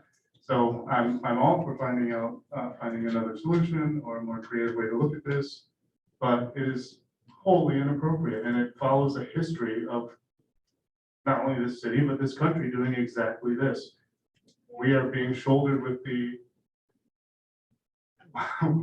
why is the who gets to pay for this have to be the people who are already suffering? It's ridiculous. Why is that the only option? It's not. Find someone else to pay the difference. And not supporting it, it's not, that's silly. Yeah. So one of the things that I've talked with many people about over the last several weeks is, I don't want to be reading about myself in a book 10 years down the line. These are the things we've thought about. I think the trade-off is thinking about, do we want to help 23 people right now in a big way, which is amazing, or do we want to help many, many more people for years to come in a slightly less big way? And for me, that long-term idea that we could actually help many people through this to get a leg up, and it maybe this isn't the house that's going to be, maybe this will be their long-term forever home, or maybe this will be the house that isn't their wealth building home in the biggest way. My first home was not. I lost a lot of money on my first home. I bought in 2007. Maybe the next house will, because I've gotten that small leg up to get to that spot. Thank you. Ms. Somerville. Yeah, I also just want to say that accessible housing and consistent payment of your home, so not paying more than 30% of your income actually builds wealth in other ways. If you're not worried about your rent increasing by $300 every year when you renew your lease, you are building wealth in other ways. So I think that that's totally, that's crazy to assume that this is not actually helping people build wealth. This does for people who have student loans, for people who have families. This actually does allow them to grow in their careers and actually build wealth in other ways. It also prevents this site from turning into a situation where where people just buy multiple properties to make money off of them. This is one of the only ways that we can do that.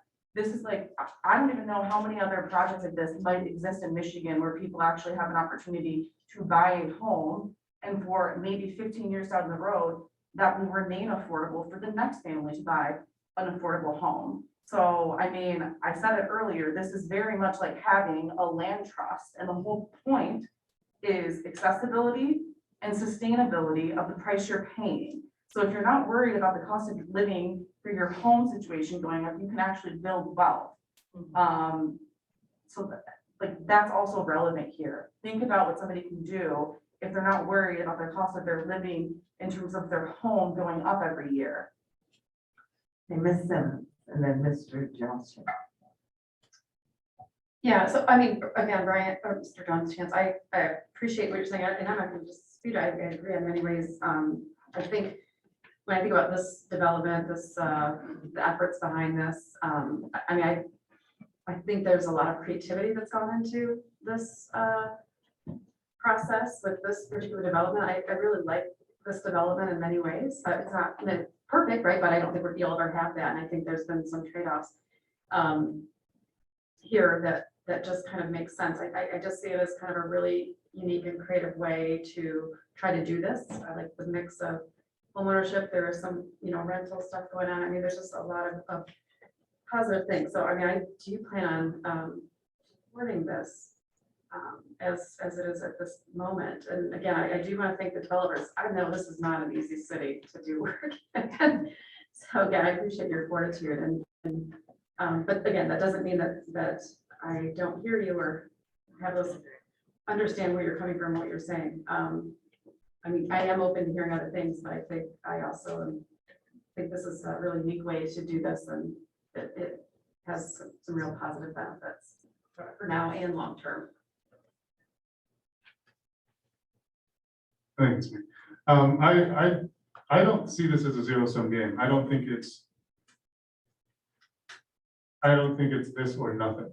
I think there's a way for us to have perpetual affordability if we want, or, it declines over time or however it works out. And, my issue is not with the perpetual affordability, it's on whose back it has to be funded. And sure, you can have more income relative to expenses and build wealth, but nothing builds wealth, and that is assets which exceed your liabilities better than real estate, which is why we have this racial wealth gap. It is because of the unfairness in real estate, not an unfairness in pay, not an unfairness in any of those other things which are real, but nothing has the same effect as it does in real estate. This is a major problem. So yes, you can build wealth that way, but it's not going to be as significant as this. And it's going to wind up being poor people who have to bear the brunt of this again, and it's going to be people of color who have to bear the brunt of this again. And I don't know why I'm not, and I don't get it. Ms. Somerville. Two things, providing people's opportunities to live, us allowing people to lift themselves up out of poverty, and also offering sustainable housing actually does close racial economic gaps, and it will in Ypsilanti. Secondly, I'd like to hear from other people, because it seems like this is not even an issue. It seems like maybe a majority of us actually want this to stay as is, so we might just be wasting time going back and forth. But I would also encourage everyone to go back and watch our meetings. We were focused in the committee for long-term, sustainable, affordable housing. So I believe in democracy, and that was a very democratic process. We appointed people from the community. We made sure we had representation from each ward, people from other parts of each city, or each part of the city and in different neighborhoods showed up, gave public comment, reached out to us, supporting this. And we took public comment every meeting. And so this whole process was done in a very democratic way. And just in that way, we have the option to vote on this and support it as is, which I would encourage my colleagues to do. Because we've already spent almost 2 months, and this was the single biggest issue for our committee, was long-term affordability and sustainability of that. And this does that. So I guess I would like to call the question. There's no question. There's no question, there's no vote to that. We are discussing it tonight, so I would like to take a little turn. My concern is are you willing to, and is it in the plan, to hire local contractors? And the local contractors hiring people in the city. One of the things that we really need here is jobs and prevailing wage jobs. We definitely have adhered to Section 3, which has a local hiring provision. Obviously, just note that we're in a crisis from a construction standpoint, so just finding trades and working within the timeframes for between supply shortages and other challenges that we have, making sure that we can find trades to finish the job timely with the proper qualifications. But we do plan on going through a local hiring process, going through a full marketing process prior to even breaking ground. Thank you. You're welcome. All right, any other questions or comments? I have a simple question. Yeah. What's the significance of the 2005 date in the units for renter, first renter? That's just based on other municipalities that have attended right of first refusal policy. Usually they have some sort of date in which I think the intent behind that is to not discourage new development or new developers from coming in. So it's, prioritize the older structures. Any other questions or comments? Okay, seeing none. We're not voting on this tonight, it's just discussing, and the public hearing has been closed, so I have a let's question. move on. Carter? I have a question. Thank you. Mr. Gar. I have a question. Could I make a motion to ask council to vote on, just their support for the recommendations? The actual agreement.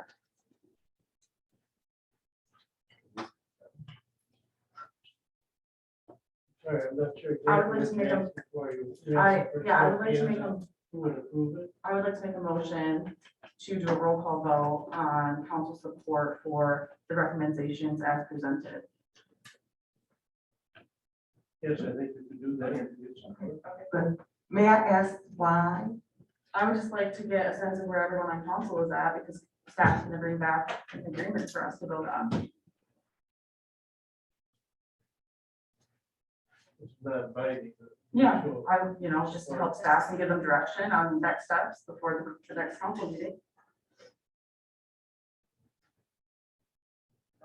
I'd like to move that, we approve or we support the items listed in the CBA presentation from the CBA committee on 220 North Park as presented. So move. Support. What are we talking about? There were several slides of recommendations. Which ones are we talking? I'm talking about all of the recommendations as presented, that we were supportive of them. Mhm. So I have a clarifying question. Yeah. Staff is obligated to bring the agreement as is to the next meeting. We can't alter it based on this vote. So it's not going to be at all changed. When this vote.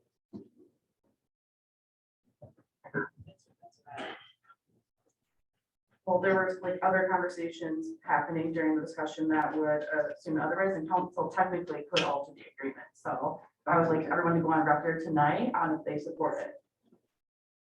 Well, even if they did support it tonight, they could still change it when it came to the. There's a record. So Say it. I would still like there to be a record.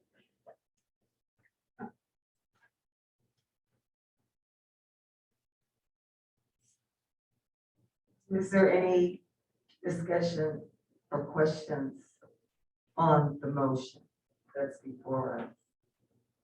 Mr. Wilcox, and I see. I just don't see the point of this exercise.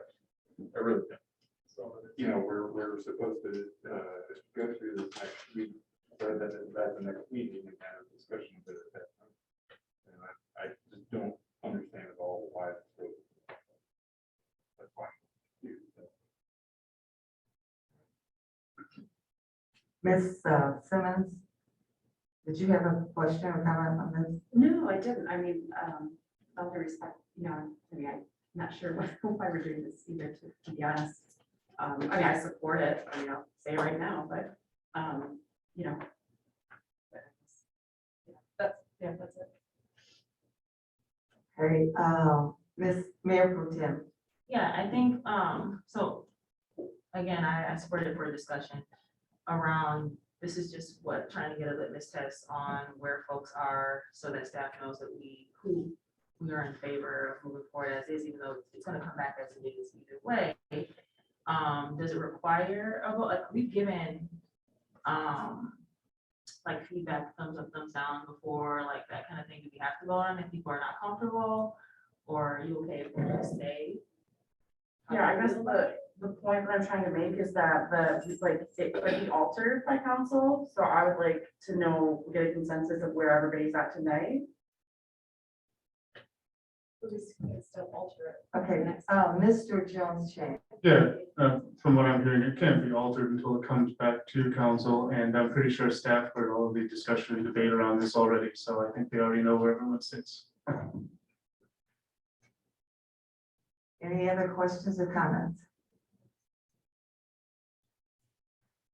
Okay, well, I'm going to vote no on this motion, simply because I don't see the need for it. I have no problems whatsoever with what has been presented to us. We've already given staff directions, and they know, and nothing can be changed in this until it comes back for our vote. So I will be voting no on this motion, not on the project at all. So, Ms. Simmons. I just want to say that I'm also worried about it, but it's because just on this motion, I mean, I support this, but. Right, okay, thank you. Okay, Mr. Halengo, would you call the roll, please? So this is simply a sign of support for the requirements as currently listed for the 220 North Park CBA. Yes. Councilmember Somerville, Yes. Mayor Richardson, No. Councilmember Simmons, No. Mr. Jones Chance. No. Councilmember Wilcoxen, I abstain. Mayor Pro Tem Brown. Yes. Motion fails with 2 yes, 3 no, 1 vacancy and 1 abstention. Andrew, can I change my vote to abstain? Is that possible? You would have to motion to reconsider it. Or can. No, the vote's taken, you can't change it. It's fine, honestly. It's fine. It's late. I think- Hang on. Yeah, okay, it's all good. Thank you. Okay, thank you, developers. Thank you so very much, and sorry we kept you so late. That's okay. And to the committee, to the CBO committee, thank you for all the work that you did. I know it wasn't an easy job. Thank you for the hours and the time that you put in. Appreciate it. Thank you. Thank you guys. Thank you so Yes. much. All right, moving on. Mr. Jones. Resolution. You have the consent agenda. Yes, number 2022-134, I make the consent agenda resolved by the council of the city of Ypsilanti, those following items be approved. Resolution number 2022-135, approving the minutes of May 24th, 2022. Resolution number 2022-136, approving special assessments for the 2022 summer tax bills. And I so move. It's been moved and supported. Mr. Halengo, would you call the roll? Mayor Richardson. Yes. Councilmember Simmons, Yes. Mr. Jones Chance. Yes. Councilmember Wilcoxen, Yes. Mayor Pro Tem Brown, Yes. Councilmember Somerville, Yes. motion carries with 6 yes, 1 vacancy. Thank you. Resolution 2022-137. I believe you have that, Ms. Somerville. Resolution number 2022-137, resolved by the city council of the city of Ypsilanti. The city of Ypsilanti adopted a special event policy and pursuant to the policy, the city may co-sponsor an event if it is in the city's, if it is of general interest to the public and advances the city's public image, and I so move. Second. It's been moved and supported. Any questions or discussion? Ms. Simmons? Let us support and. Any other questions or discussion? So there's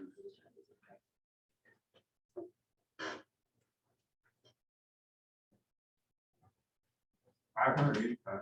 Okay, Okay. what was the amount you put in? It was already listed. 585 is ours. Oh, was it? Okay, thank you.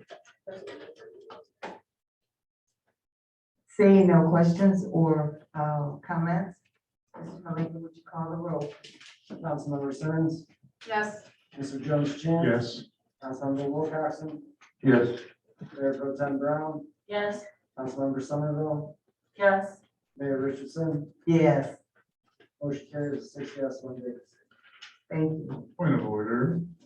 Yes, Clerk, I did not read the full consent agenda. I missed 135 and 136. when you read the consent agenda? Yeah. You only need to. No, you read it. I did good. You did, you read It's got a lot of sheets.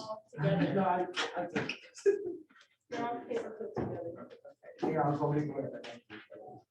Oh,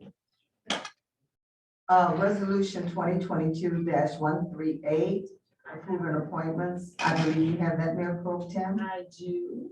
Resolved by the council of the city of Ypsilanti that the following residents be appointed to the city of Ypsilanti boards and commissions as indicated below, and I'll just read the names. Jan Estridge, to the DDA, Amanda Smith to the planning commission, Britt Doulis to the HRC, and Kimmy Wolf to the Arts Commission. I so move. Support. It's been moved and supported. Any questions, discussion? Okay, seeing none, would you call the roll, please, Mr. Halinga? Councilmember Simmons, Yes. Mr. Jones Chance, yes. Councilmember Wilcoxen, Yes. Mayor Pro Tem Brown, Yes. Councilmember Somerville, Yes. Mayor Richardson, Yes, 6 yes and 1 vacancy, the motion carries. thank you. Resolution 2022-140, approving the community benefits agreement with Lincoln Avenue Capital for the development of 845 and 945 Clark. Who has that? Okay, Ms. Simmons. Resolution number 2022-140, resolved by the council of the city of Ypsilanti, whereas the city of Ypsilanti passed a community benefits ordinance in 2018 to allow the community to negotiate benefits when incentive is requested, and whereas an incentive was requested in November 2021 by Lincoln Avenue Capital, and whereas the CBO committee met 5 times over the past 2 months to negotiate the community benefits with the developer, and whereas a public hearing was held on May 24th, 2022 on the community benefits agreement, and now therefore be it resolved that the city council of the city of Ypsilanti approve community benefits agreement and emergency services agreement for 845 945 Clark Road with Clark Road Senior Limited Dividend Housing Association Limited Partnership, and direct the mayor and city clerk to sign the agreements. I so move. Support. It's been moved and supported. Questions, discussion? We do have the developer, Mr. Brazier, here. Would you like to come and speak to council? Joe has something? Where's Joe? Oh, he went upstairs. Yes. Yeah. Joe is outside. Oh. I mean, he's not in the chamber. Yeah, he went up. I can go around. I'll go around. Okay. I can keep.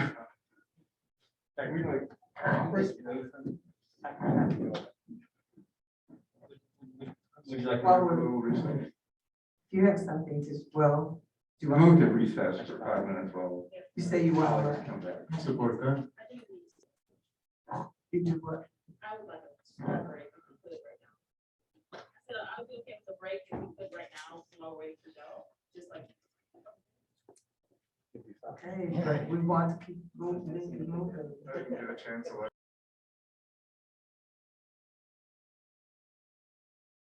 Halinga, would you please call?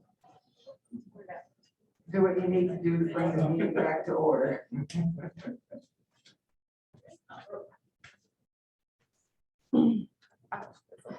We're going to restart. The meeting is now restarted. We will hear from the developer and hear from Mr. Myers when he returns to the chamber. Please, the meeting is started. Thank you. Madam Mayor, members of the City Council, good evening. Good evening. Thank you for your consideration this evening. We've spoken about this development and this community benefits agreement as proposed before. And acknowledging the time that it is, I want to keep my remarks brief. I want to thank the CPA committee for their time working and collaborating with me on this development proposal that's before you this evening. There were many recommendations brought forth by the committee that helped strengthen and improve the development. I appreciate that. And I appreciate the time that they all spent working on the community benefits agreement. I ask you to please support the development and the CBA as presented this evening. I'm here to answer any questions that you may have, and those are the only remarks that I have this evening. Thank you. Thank you. Any questions? Comments for the development? Art? I said not for the developers, but I have other things to discuss. Well, our staff person is not here. He's on his way. So, thank Thank you. very much. And thank Any you. questions do arise, I'll still be here. So Thank you, Kyle. Okay, thank you for the many trips you've made here. Thank you. Okay. Mr. Barr, how do we handle this? So you can go ahead and vote, or you can wait for the presentation. There it is. You do have a question that's going to affect your vote? Oh, yeah, I have a discussion items here that I've heard. Mr. Myers, we're waiting for you. I just found out, I'm sorry. Thought there was a couple things before this. Thanks, Jeff. It's all good. No, there, well, we took care of them very, very quickly. Mr. Wilcoxon has a question for you. Yes. No, we were wondering if you had any presentation on the emergency services agreement. I do not, but I can. I can go ahead with my questions. So I put together a spreadsheet for me to wrap my head around this whole thing. First, I want to say thank you to Kyle for his diligence and going back and forth with the company to research things. And, you know, a lot of the stuff that the community benefits agreement, community benefits committee came up with were great. I've also gotten feedback from a number of constituents saying that this doesn't go far enough and that it's not proportional. And so, you know, I look at this and I say, you know, I support affordable housing. I just came out of 2 meetings with our budget, and I'm looking at how we afford the services that are not paid for by taxes that are taken in by a development like this. And so I put together a spreadsheet so I could get my head around it, and I sent it to you guys earlier today. And would like to look at it while it's here. So the top of this,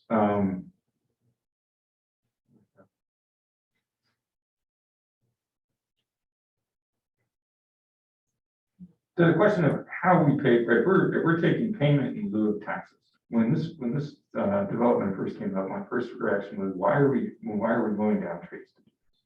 And other people brought up the environmental issues for this, and it quickly went away. And the committee wasn't really concerned about it. They were concerned about issues with the runoff and things like that. And the engineers from Lincoln dealt with that in a very responsible way, I should say. And that, you know, adding pervious pavement to some of the parking lots, restricting the size of the parking lots so there's less impervious surfaces, putting in bioswales and retention ponds and underground storage tanks for retention, all great things. It's amazing. So that kind of went away, and nobody really raised boo about the fact that there's a bunch of trees there, and this is an old forest that you know, some of it's old, some of it's not. You know, 845 has mature trees, 945 not so much. I was like, okay, so I move on with that. But the question still arises, you know, and then I was surprised that the proposal from the committee was that if we take it from a 5% pilot down to an even lower pilot. And, you know, I understood it, and Kyle went through the numbers and was good enough to run the numbers on that in terms of, this is totally in response to creating more affordable units and taking it from a split of 60 and 40% of AMI to putting in the middle tier of 50% AMI. And here I have the numbers on it, and it's great. And he said, basically, if we do that, then the developer can't afford, it's not feasible, economically feasible for the developer to do that. So I ran the numbers again. Joe put those numbers together before and recently again to show what that looked like and the difference in that. So we had the confusion about what pilots were and who got the money from that. And, originally we were working under the guides that the pilot meant that money that we would have gotten from a market rate tax, we would capture all of that. And then we found out that, no, that's not really the case. And so now we have this emergency services agreement with $100 pilot program that will send $60 to the county and the school district and all those other entities, and we would get $40 of that, and we would come up with this. And then the proposal was $65,000 for emergency service fees for one development and $55,808 for the other development. And those increased 3% for, based on the 12-month CPI. That's all fine. I understand how that works. I do have concerns about where that money doesn't go. So if we're getting this money in this way, how are the county and the other entities looking at it? And apparently we've done this before. I don't know when that was. That wasn't on my watch. But for me to understand this is like we're creating a space where a lot of people are going to be there, and they're going to require services. And the question is, how do we pay for that? And we're going from a 5% pilot to a 3% pilot and not capturing that. And the numbers are up on board. So with the change in the distribution of the affordable units with 60-40 and 60-50 and 40% of the AMI covered, we're looking at the number of units. I can't say it. No, they're very. You can't make that bigger. Are you trying to see the far right side Yeah. of the screen? Would you move the, yes, thank you.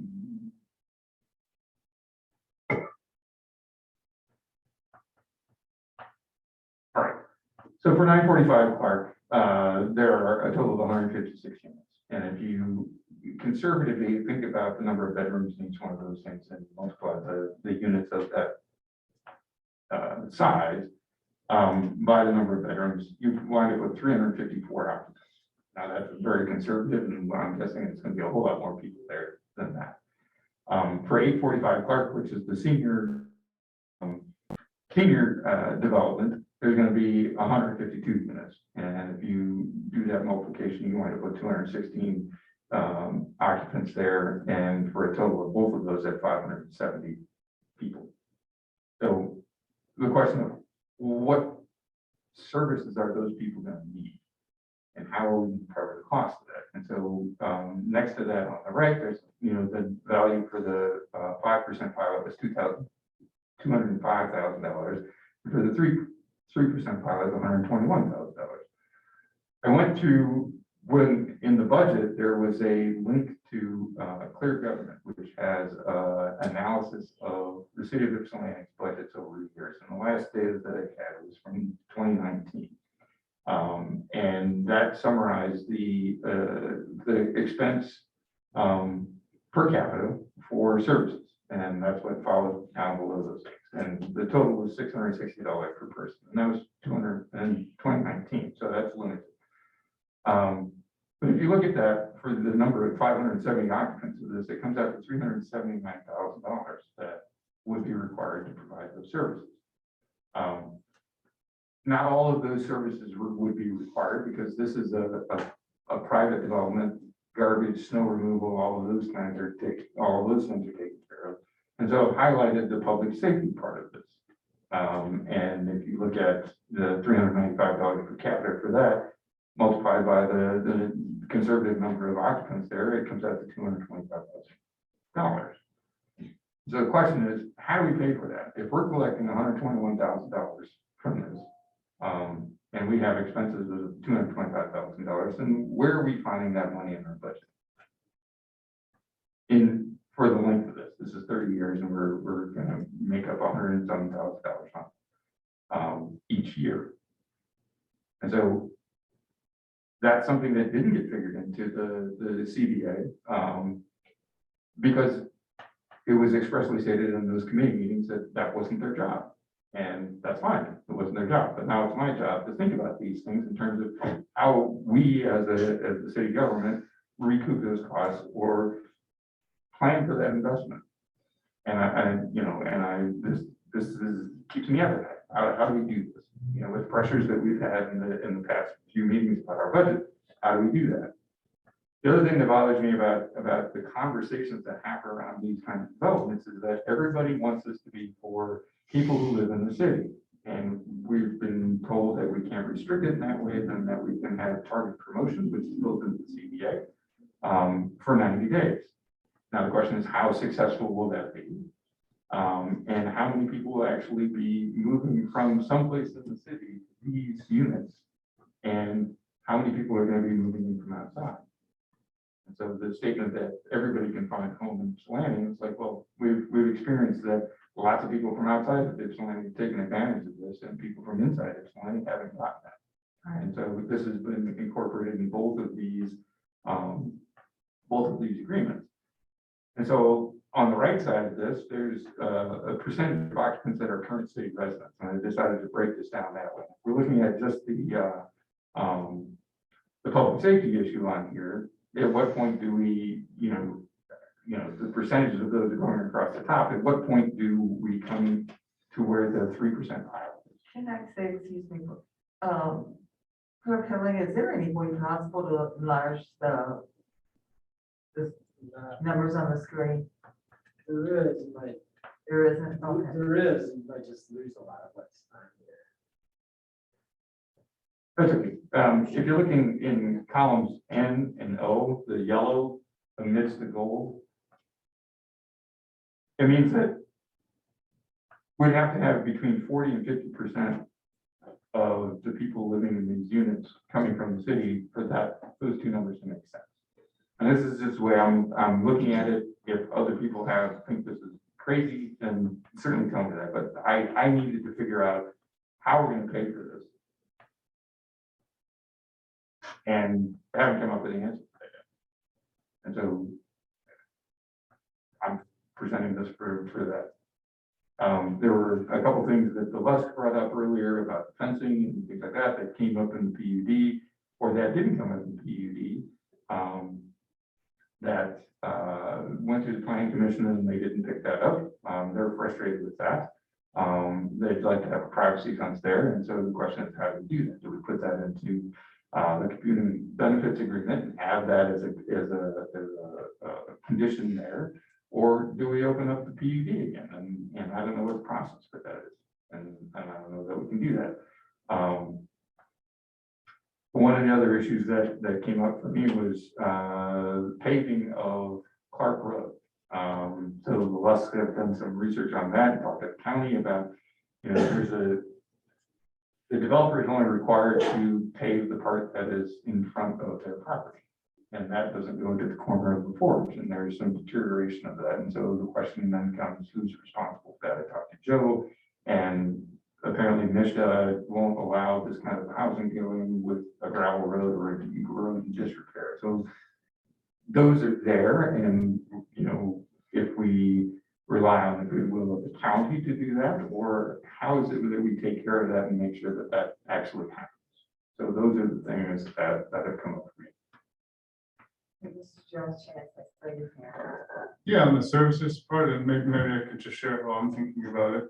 I think when you look at the budget per capita, it maybe gives a false impression that there's a linear relationship between population and the cost for services, which may or may not exist. But in my mind, I think it doesn't. What's likely the case is that the marginal cost of each additional resident decreases as the total number of residents increases, or as the total cost of as the total cost of services increases. So relative to, let me just rephrase that, relative to the total cost of services, the marginal cost of an additional resident for those services is likely to decrease over time. So you'll have a, and so I don't think that even adding an additional 600 residents is going to have an effect on cost that's materially more or less than that figure. Right, so the estimate that there's 570 is fairly conservative, so this is kind of like. I mean, even at 6 or 7, I really don't think that it's gonna make a huge difference. I don't think it's not gonna be recouped by the money that's being put forward for it. Maybe if it makes everyone more comfortable, we could have sort of a review from time to time, or maybe we could put that in, I don't know. But I don't think we would find that they would be materially different. The downside, of course, is that we could be getting more than we're spending. That would be, if we were to put this into some kind of a review, an annual review or biannual review to review the actual cost versus the money we receive. I guess I missed the first part. So we're receiving money for the services, if we did a review every 1 or 2 years to make sure that they're aligned. Just to kind of check in, then, maybe that would make you more comfortable. The risk obviously is, what happens if we're getting more than the services are costing us, and then the next review period that changes. But in either case, I don't think it's gonna be off by much. I don't think that linear relationship exists.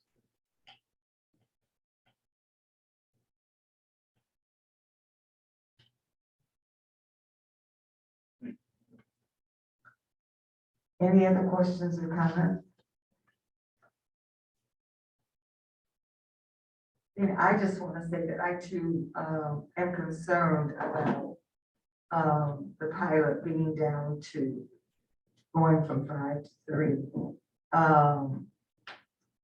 And we do have to consider paying our the services that we will provide. I would like to offer the suggestion that we do some renegotiating on this.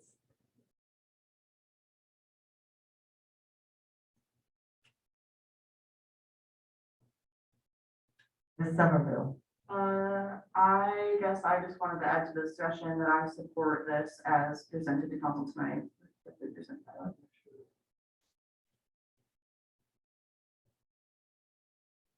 I guess I'm wondering about the model of. It's not linear, but where's the threshold? We have to look at it. Right, and we don't have that data. So looking at it going out in the future is fine, but it's like it just bothers me that we're not at that point. We have data from the past to show what this looks like. This is just average for things that we're doing conservative estimates for all of this stuff. Then what are we gonna do with? Because and in active, if there's 50% of the people who are or more are trying to contact the city, we're paying for services. People who get their sick, they may be sent back to the city. But I find that problematic. And we're doing the 90% or the 90-day. Use your microphone. Sure, we're doing the 90-day promotion, local promotion, but what does that really give us? I'm skeptical about this. It's just like there's no way to know this, but those kinds of things just I don't see them being effective. And so having that be as a benefit for both of these things is like, yeah, it's a good effort, but what's that really going to look like? And has this been done before? And probably the answer is no. Mr. Jones. So can you? It'll take me forever to get you on this. So can you remind me what the figure is for the that services money that we'll receive? It's 121,000. Okay, so my thing is, if you don't like a number, cut it in half. So what if we double that number, and that's and it costs us twice that much? And we were out 121,000. Is that not worth the additional housing? That's my point. To me, My it's- point here is that this has never been presented to council. In the CBA agreement, presentation that was an hour and a half long, nothing like this ever got considered, and it didn't get considered in the committee at all either. I mean, just in terms of the services agreement, I'm not, there's no way I'm gonna get there. This thing is so slow. Was it 65,000? Well, it's 65,000 for one and 55,000 for the other, so a total of 121. Yeah, so, I mean, if you doubled it, the question is, if it were 242, you know, we only got half that back, is it still worth it? To me, I think it is. So then the question is, where do we pull that out of the budget? But I think that's a question for a future council. Well, I think that's a question. No, but seriously, I think the cost would be worth it if that were the case. But I really think that's a far outside chance. Based on, I guess if I'm thinking about, so I'm at Madison property in Detroit. And of all the residents and the properties, it's hard for me to imagine even, 30 people using a 20th of that. It's just even there. So I just, I don't see we're not gonna, for example, like, if labor is a huge cost, right? We're not gonna hire X number of additional firefighters because of this, or we're not gonna, unless if we need that many firefighters to hold, we got bigger problems at that property, right? It's not gonna exist. we're already working at a deficit for both the fire and the police. Sure, but I don't think that this is going to, I don't see how it would really make that worse, It's not a one-to-one but however many to one that we'll need to hire people based on what the additional population is. Because I don't That's see, the way the chief of police calculates that. He calculates it basically on the number of people that are here. well, I can't help his math, but Okay, please use your microphone, so. yeah, I can't help Is it the general number for police officer, 1 for every 1,000? I thought that's what the average is. At one point, we had 30-some police.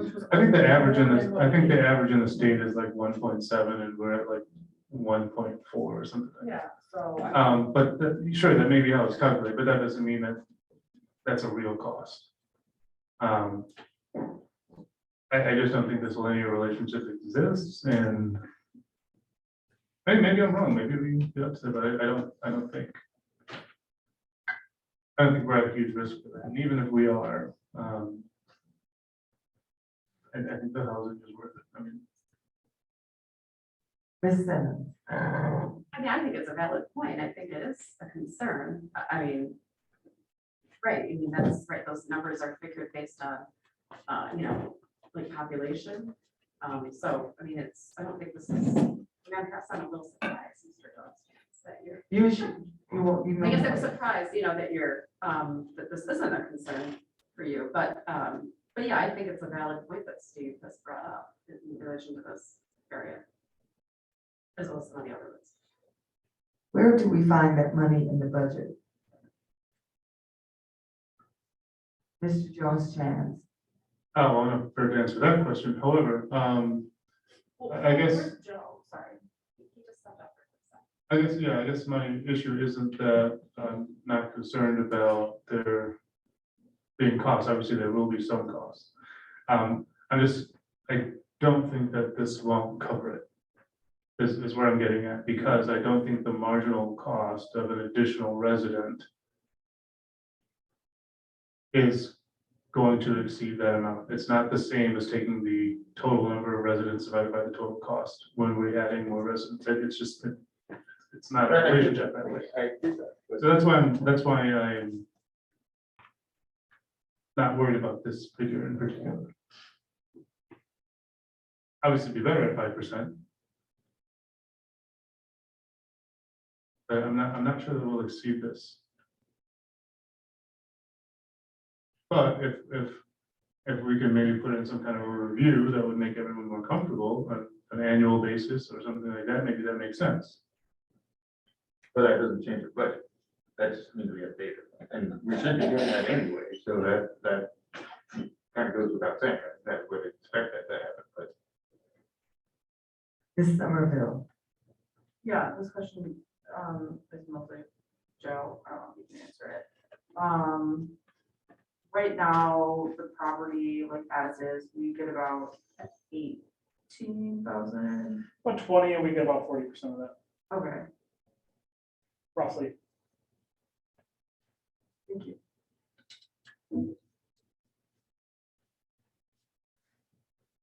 I guess my question for Joe and for Kyle, how do we deal with the paving of Clark Road?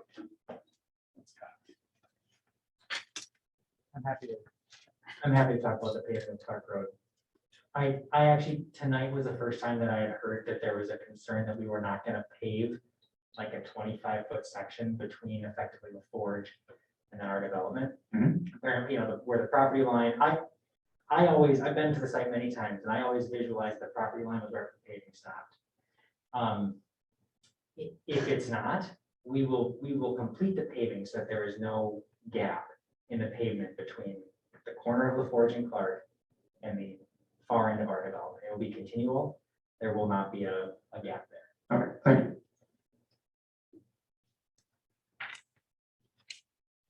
So you're saying that you will pave from the Forge to the end of that road?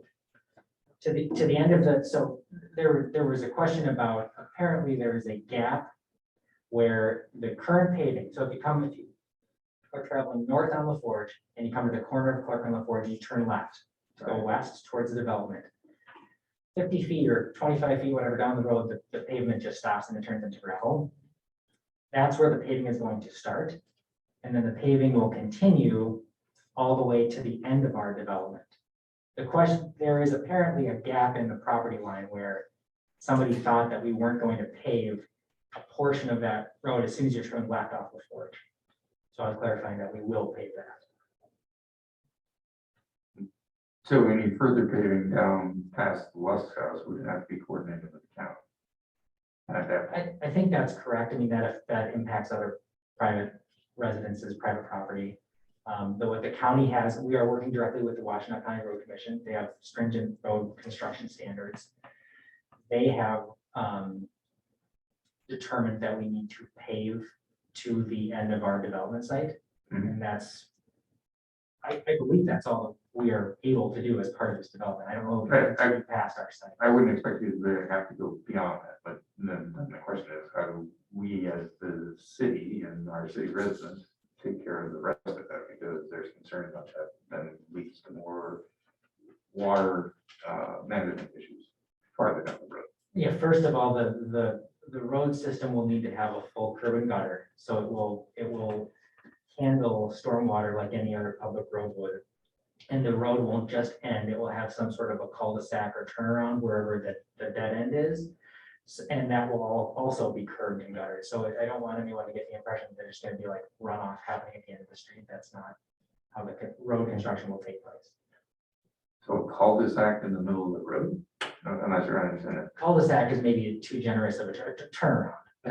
But it will have full curb and gutter so that water that runs, if there's concern about water running off of this new road, it will collect water and drain into a sewer system, just like any other public road. That's all I was trying to clarify.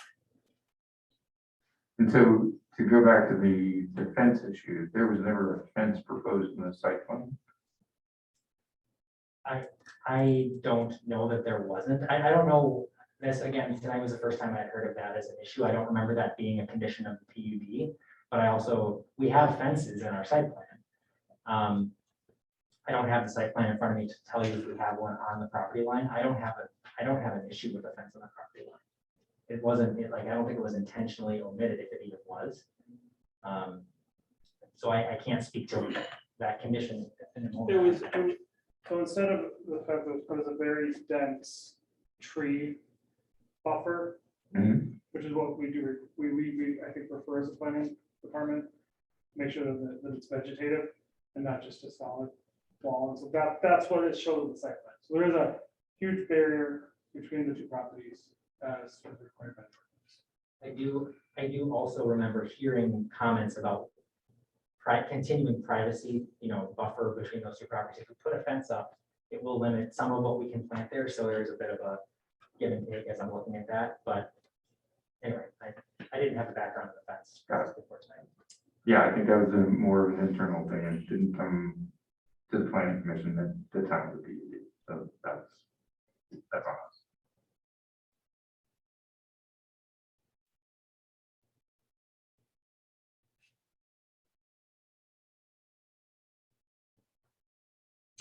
I don't know. So then what do we do with this? We can vote on it this way. We can amend it. We can approve everything here. If we approve everything here, can we then amend it at a later date? Can we table this till next meeting and come back with amendments? Yes, yes.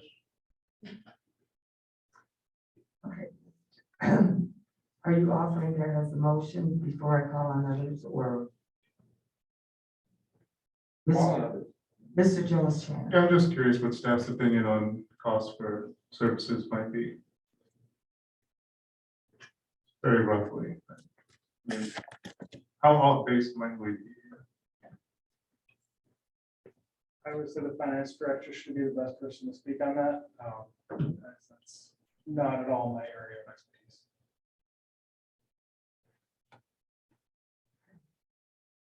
With that answer, I would entertain a motion to table this to the next meeting, so we can get some clarification on some items in it. Ms. Somerville, is your hand up to make that motion? Not that motion, but it is still a motion. I'd actually like to vote on this. I don't know how to do, but I did it, so I'll call it. Thanks, ready. All right. I would like to move that we approve the community benefits agreement for Lincoln Avenue Capital for the 845 and 945 Park development. Support. You have motions already. It is. Yeah, call the question, I guess. I am very good. Sorry, I got confused with like the conversation about table. I like to call the question. Support that. It's been moved and supported. Mr. Lincoln, call the roll on calling the question. Mr. Jones Chance, Yes.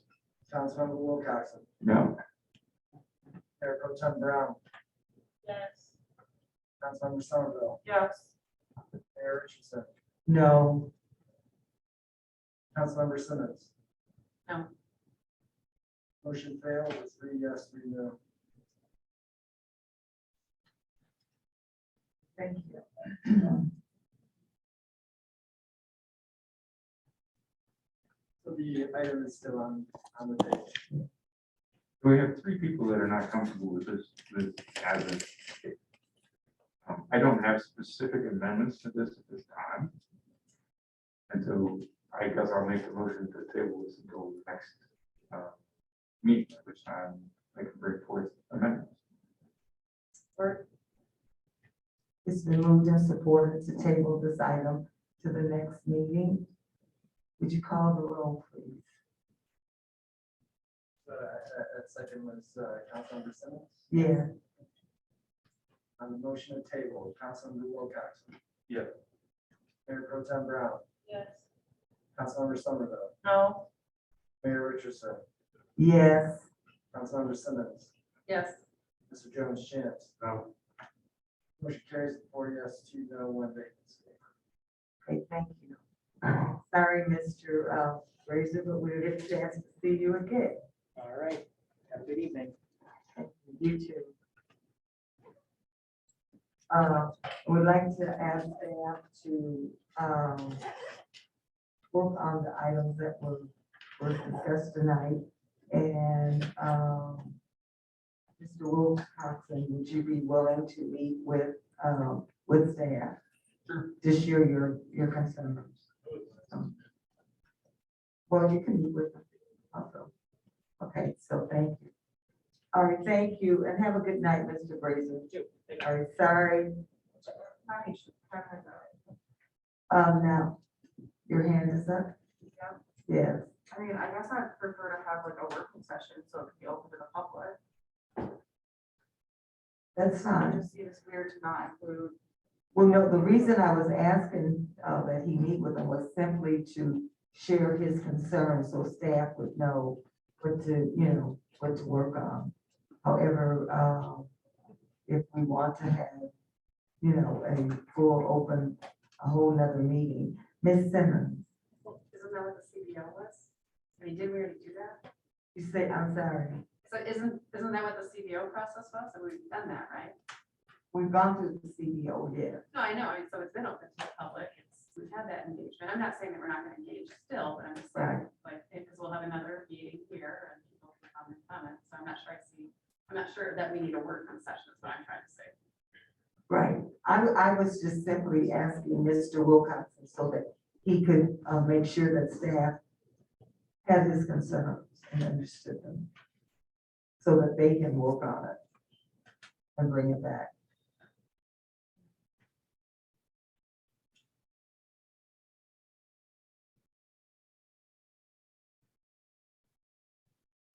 Does anyone else see the need to have a working session? I'm seeing it's being shaken now, so. I guess I just like to add a comment. I mean, I think because the process was part of the CBA and now it's coming to our council and we didn't have enough support to approve it, I do think it's appropriate to give time for the people who are part of that committee to be involved in whatever conversations happen next. But that's not how the CBO is written. The CBO is actually expired, so. But the way it's written is, there's that process, then there's the council process, and it's very clear that the council has the ability to amend that or approve it as written or reject it. I'm not rejecting it. I think those are all great things. I just think there's something else we should be doing. Okay, I guess like the point that I'm trying to make is that I just wish there was still a process for the public to engage in that. But they're not. I mean, they will show up at the next meeting, they will come out the road, just figure out what Steve did to throw the wrench in this, that it didn't get approved tonight. Well, They're gonna be out, you know it. Well, I guess that like, the point I'm trying to make is that it would just be nice if this could just be a larger discussion with the people involved and the community and council on like, if we do want to change it. But, like, I don't know, I guess like, I would like to avoid like this like confusion and like people thinking that we're just gonna change something. So I don't know. I think more public education is better always, but that's just me. Mr. Jones Chan. Mr. Wilcoxon, is this primarily just the one question about the cost for services? It is, but and it's about challenging my colleagues about how we pay. Yeah, And we have spent money in the past couple of years on things that amount to about this amount of money. But, the staff has painted the picture of a fairly constricted budget. And so I want people to realistically be aware of what the costs associated with this are.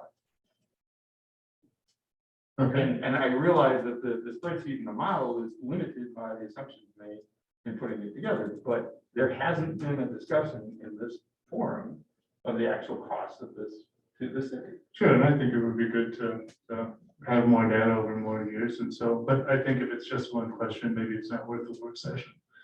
Oh, it's definitely not. Yeah, that's all I'm saying there. All right.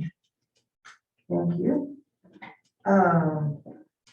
Discussion on procedure to fill the vacancy in Ward 3. And my screen went dark. Mr. Malenga has a retention process. Thank you, Mr. and Mrs. Lutz, for coming and staying.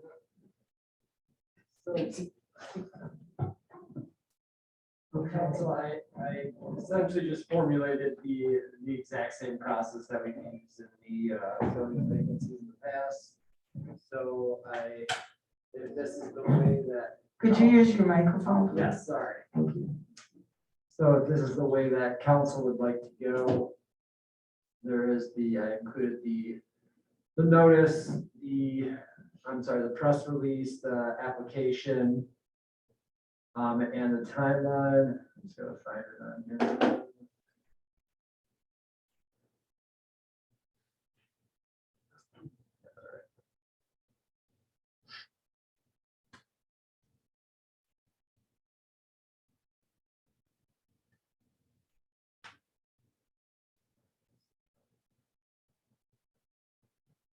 There is a number that needs to be changed, that the council member to represent, it should be Ward 3.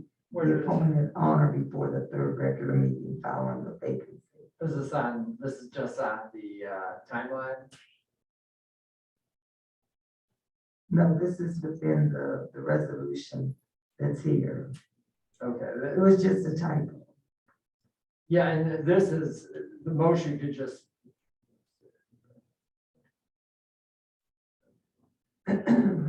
This is the process that we follow to fill the vacancy in Ward 1. correct. So this is the process we've used each time since filling a vacancy in 2014. So if this is the way that council would like to follow, I can get this notice posted tomorrow, and then we'll follow that timeline. I would like to point out, as a part of that timeline, there's going to be a need for a special meeting for the interview process. For the 30th? Yeah, I believe that's what I had on there. No, I'm sorry, the July 5th. So it'll be the Tuesday following the 4th.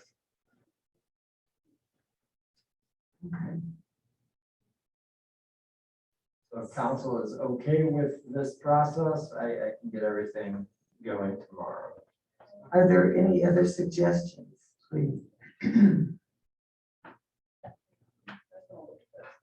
Is everyone satisfied with this process? Not really, one second.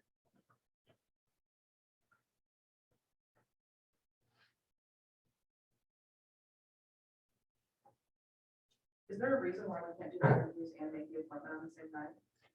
No, you can definitely do that. I would rather do that, to be honest. And then you can, it just has to be done by July 12th. So I have the interviews on July 5th, which is a non-meeting date. And then if council would like to, they can vote on the appointment during that meeting. It could always be done that way, right? You say we would have to have a special meeting on the 5th. Or on the 5th or the 4th of July. Sorry. I mean, the 5th or the 6th. It would be on the 5th. That would be a Tuesday. It's a non-meeting day. And then just this appointment has to be done by charter by July 12th. And July 12th will be our regular meeting. Correct. Or does anyone have a proposal for another process? Do we have to wait for 3 weeks? Council can do whatever council would like to. It's just the charter requires that the seat be filled within three regular meetings of the vacancy. This is the first one. Okay. The second one will be the 21st. The third is July 12th. And how long does the application process take? If you notice it tomorrow, how long is allowed for people to apply? So the deadline for submission would be June 16th at 4 p.m. And then that would be provided to council by 5 p.m. on that same date. And council has to submit their interview questions to the clerk by Monday, June 20th by 5 o'clock.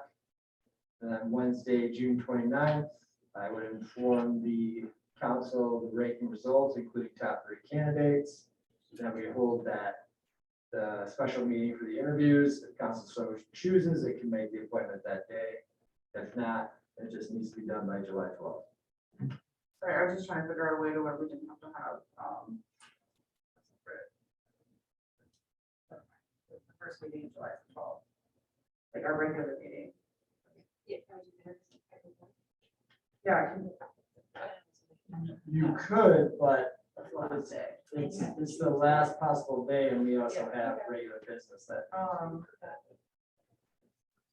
Our next council meeting is the 21st. That's correct. Would anybody be opposed to putting the application out and then have them to be turned in by the 14th and then just interviewing candidates at our next council meeting? I guess it would just, for me, it would just matter what's on the agenda to add interviews. If the agenda is long, if it's short, then hey, fine, but if it's not, I wouldn't want to add interviews to a long agenda. So I don't know what's going on. Right, I don't believe that we can actually, the way our agendas have been going, I don't believe we can actually have interviews on a regular meeting night.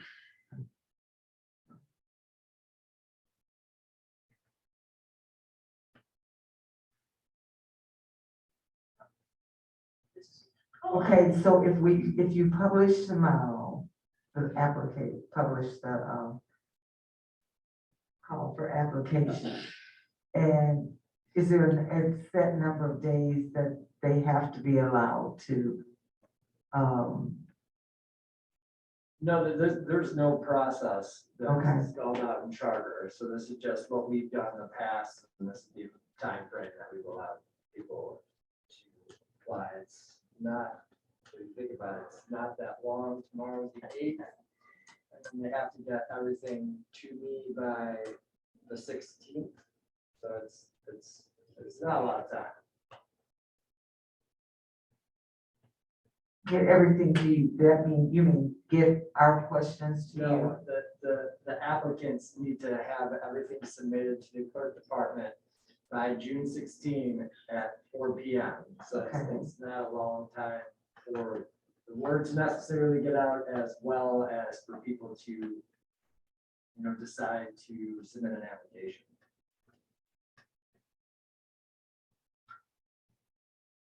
If it's published tomorrow, and then the 16th the 15th would give, that would be a week, would be 7 days, correct? Correct. Okay, so, and then, in the meantime, we don't have to wait until the 15th to give you our question.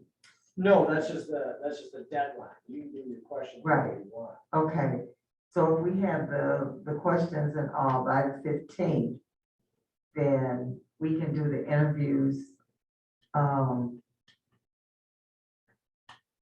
shortly after that, within a week, but less than a week, or a week up to a week after that, right? Well, then we have a regular meeting on the 21st, so then you would, again, you'd be putting the interviews on a day of a regular meeting. Well, no, wasn't gonna put them on a regular meeting. We could do the interviews on the 20th, if possible, and then the person would be able to take their seat on the 21st. Or we could extend it out, what's the desire of council, please? My desire is just to avoid an extra council meeting. It doesn't seem like that's gonna be possible though, so.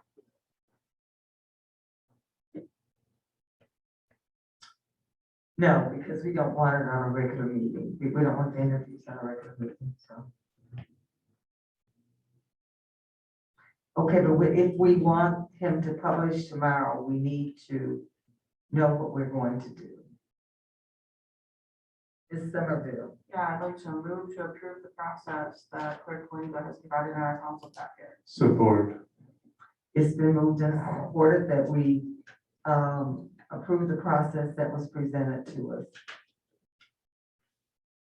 Any discussion on that? Just comment that I will not be here on the July 5th meeting. On the July 6th meeting? July 5th, yeah. So if we follow this, the meeting has to be on July 6th? It'll be recorded. Mhm. On To deliberate? So do you have another suggestion, Mr. Wilcox?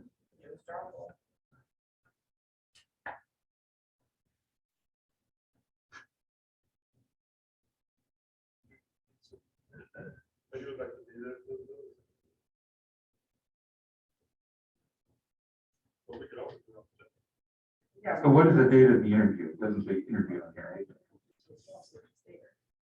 The interview is July 5th. Council will hold a special meeting to deliberate.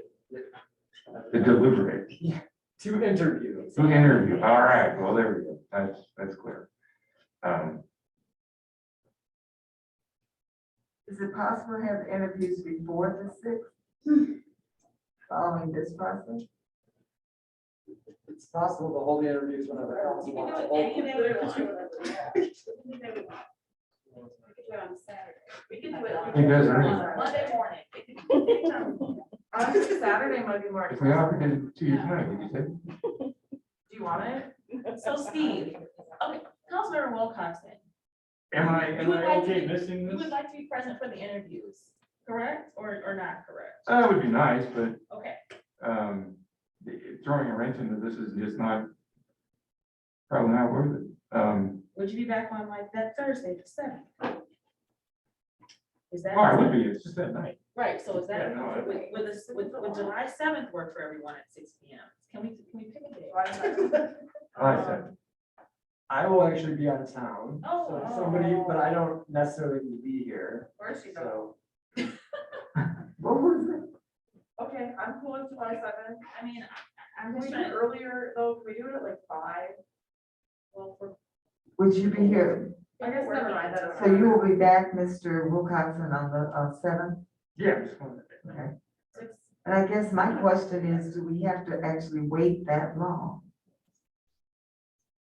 We can do whatever we want, or like, we can Right. change So- this, and we don't need to follow this process. Right.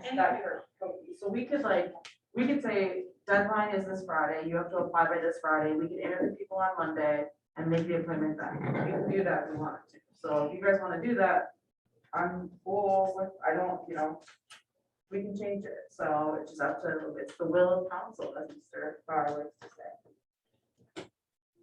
I feel like we are belaboring something that we could just pick a day and we can just do. Is everybody all right with Thursday the 7th at 6 or 7 p.m. to move the date? So that Councilmember Wilcox can be here for the interviews? And that way we can stick to the plan that the clerk gave us. We'll just move it down 2 days and then we have that day or the 12th to make our final decision and swear in the new person. Is that okay? Is that an amendment? Sounds like a I offer that as an amendment, please. what was it? So So- we switching the interviews to Thursday, July 7th at 6 p.m. Yes. But that's a friendly amendment and accepted. Accepted. Who seconded it? It was Right. Oh, yes, accepted. Okay. Well, It has been moved and second that we follow that, a friendly amendment, that we follow the process presented to us by the clerk with the exception of the interview date being July 7th.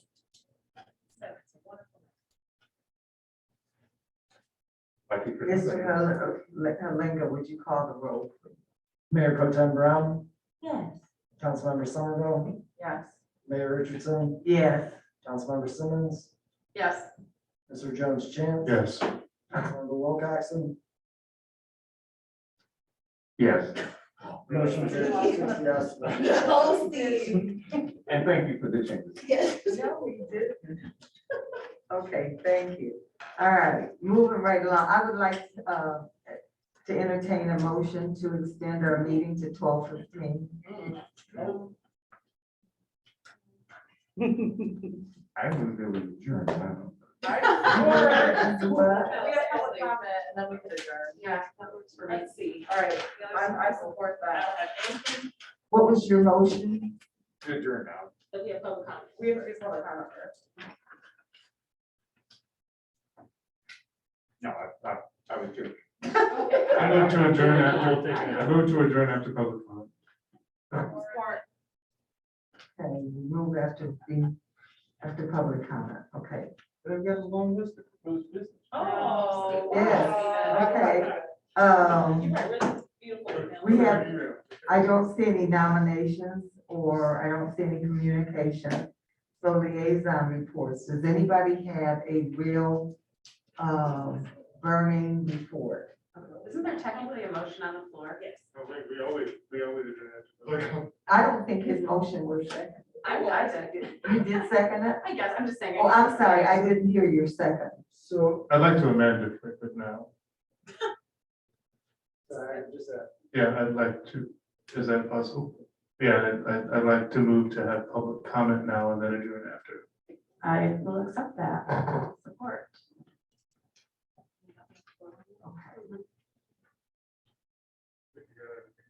Would you repeat your original motion? Because I heard Mr. Wilcoxon. That was Mr. Chance's, I was the second. Motion on the floor is hold public comment now and then adjourn. Okay. I supported it. That could be a voice vote. Aye. No. Okay, but anyway. We adjourn. Public comment is open. Is there anyone here for public comment? Ms. Simmons, yes.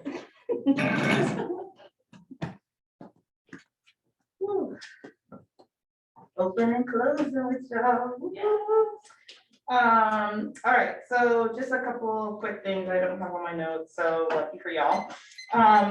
But just to the 845, 945 Clark Road, I know there's a discussion about the 5% versus 3% pilot.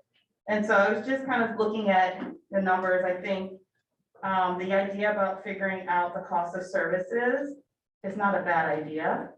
I don't think it needed to be happening tonight. I think there was plenty of opportunity for that conversation to be in process. We had public hearing that could have come up before. So that's my one thing on that.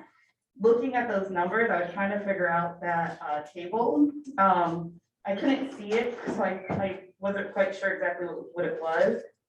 But it looked like the difference is about $85,000. So when thinking about, we're talking about 20 extra units. That's about what, $4,500 per unit. 5 people. It's too late for me to do math, so I just did like 50, like about 50 people. That's $1,700. To the point that was made earlier about who's paying to right the equity wrongs, where does that sit? This is an opportunity, what that looks like. Because I think about the young people that could be in that space too, who would then have access to one of the best elementary schools in the area, which is Wise, which people are moving to this area in order to have their children have access to that space. I think that that's worth $1,700 to the city. Because those kind of opportunities are actually what can help lift long-term people out of poverty by having those things. So I think having that extra space actually would be a benefit to the city overall. And also providing more safe and affordable housing for people to be able to move into, because again, we're prioritizing Ypsilanti residents to be able to move out of some really poor housing that they currently are in into a really high quality housing, that actually helps to lift those young folks, those families as well.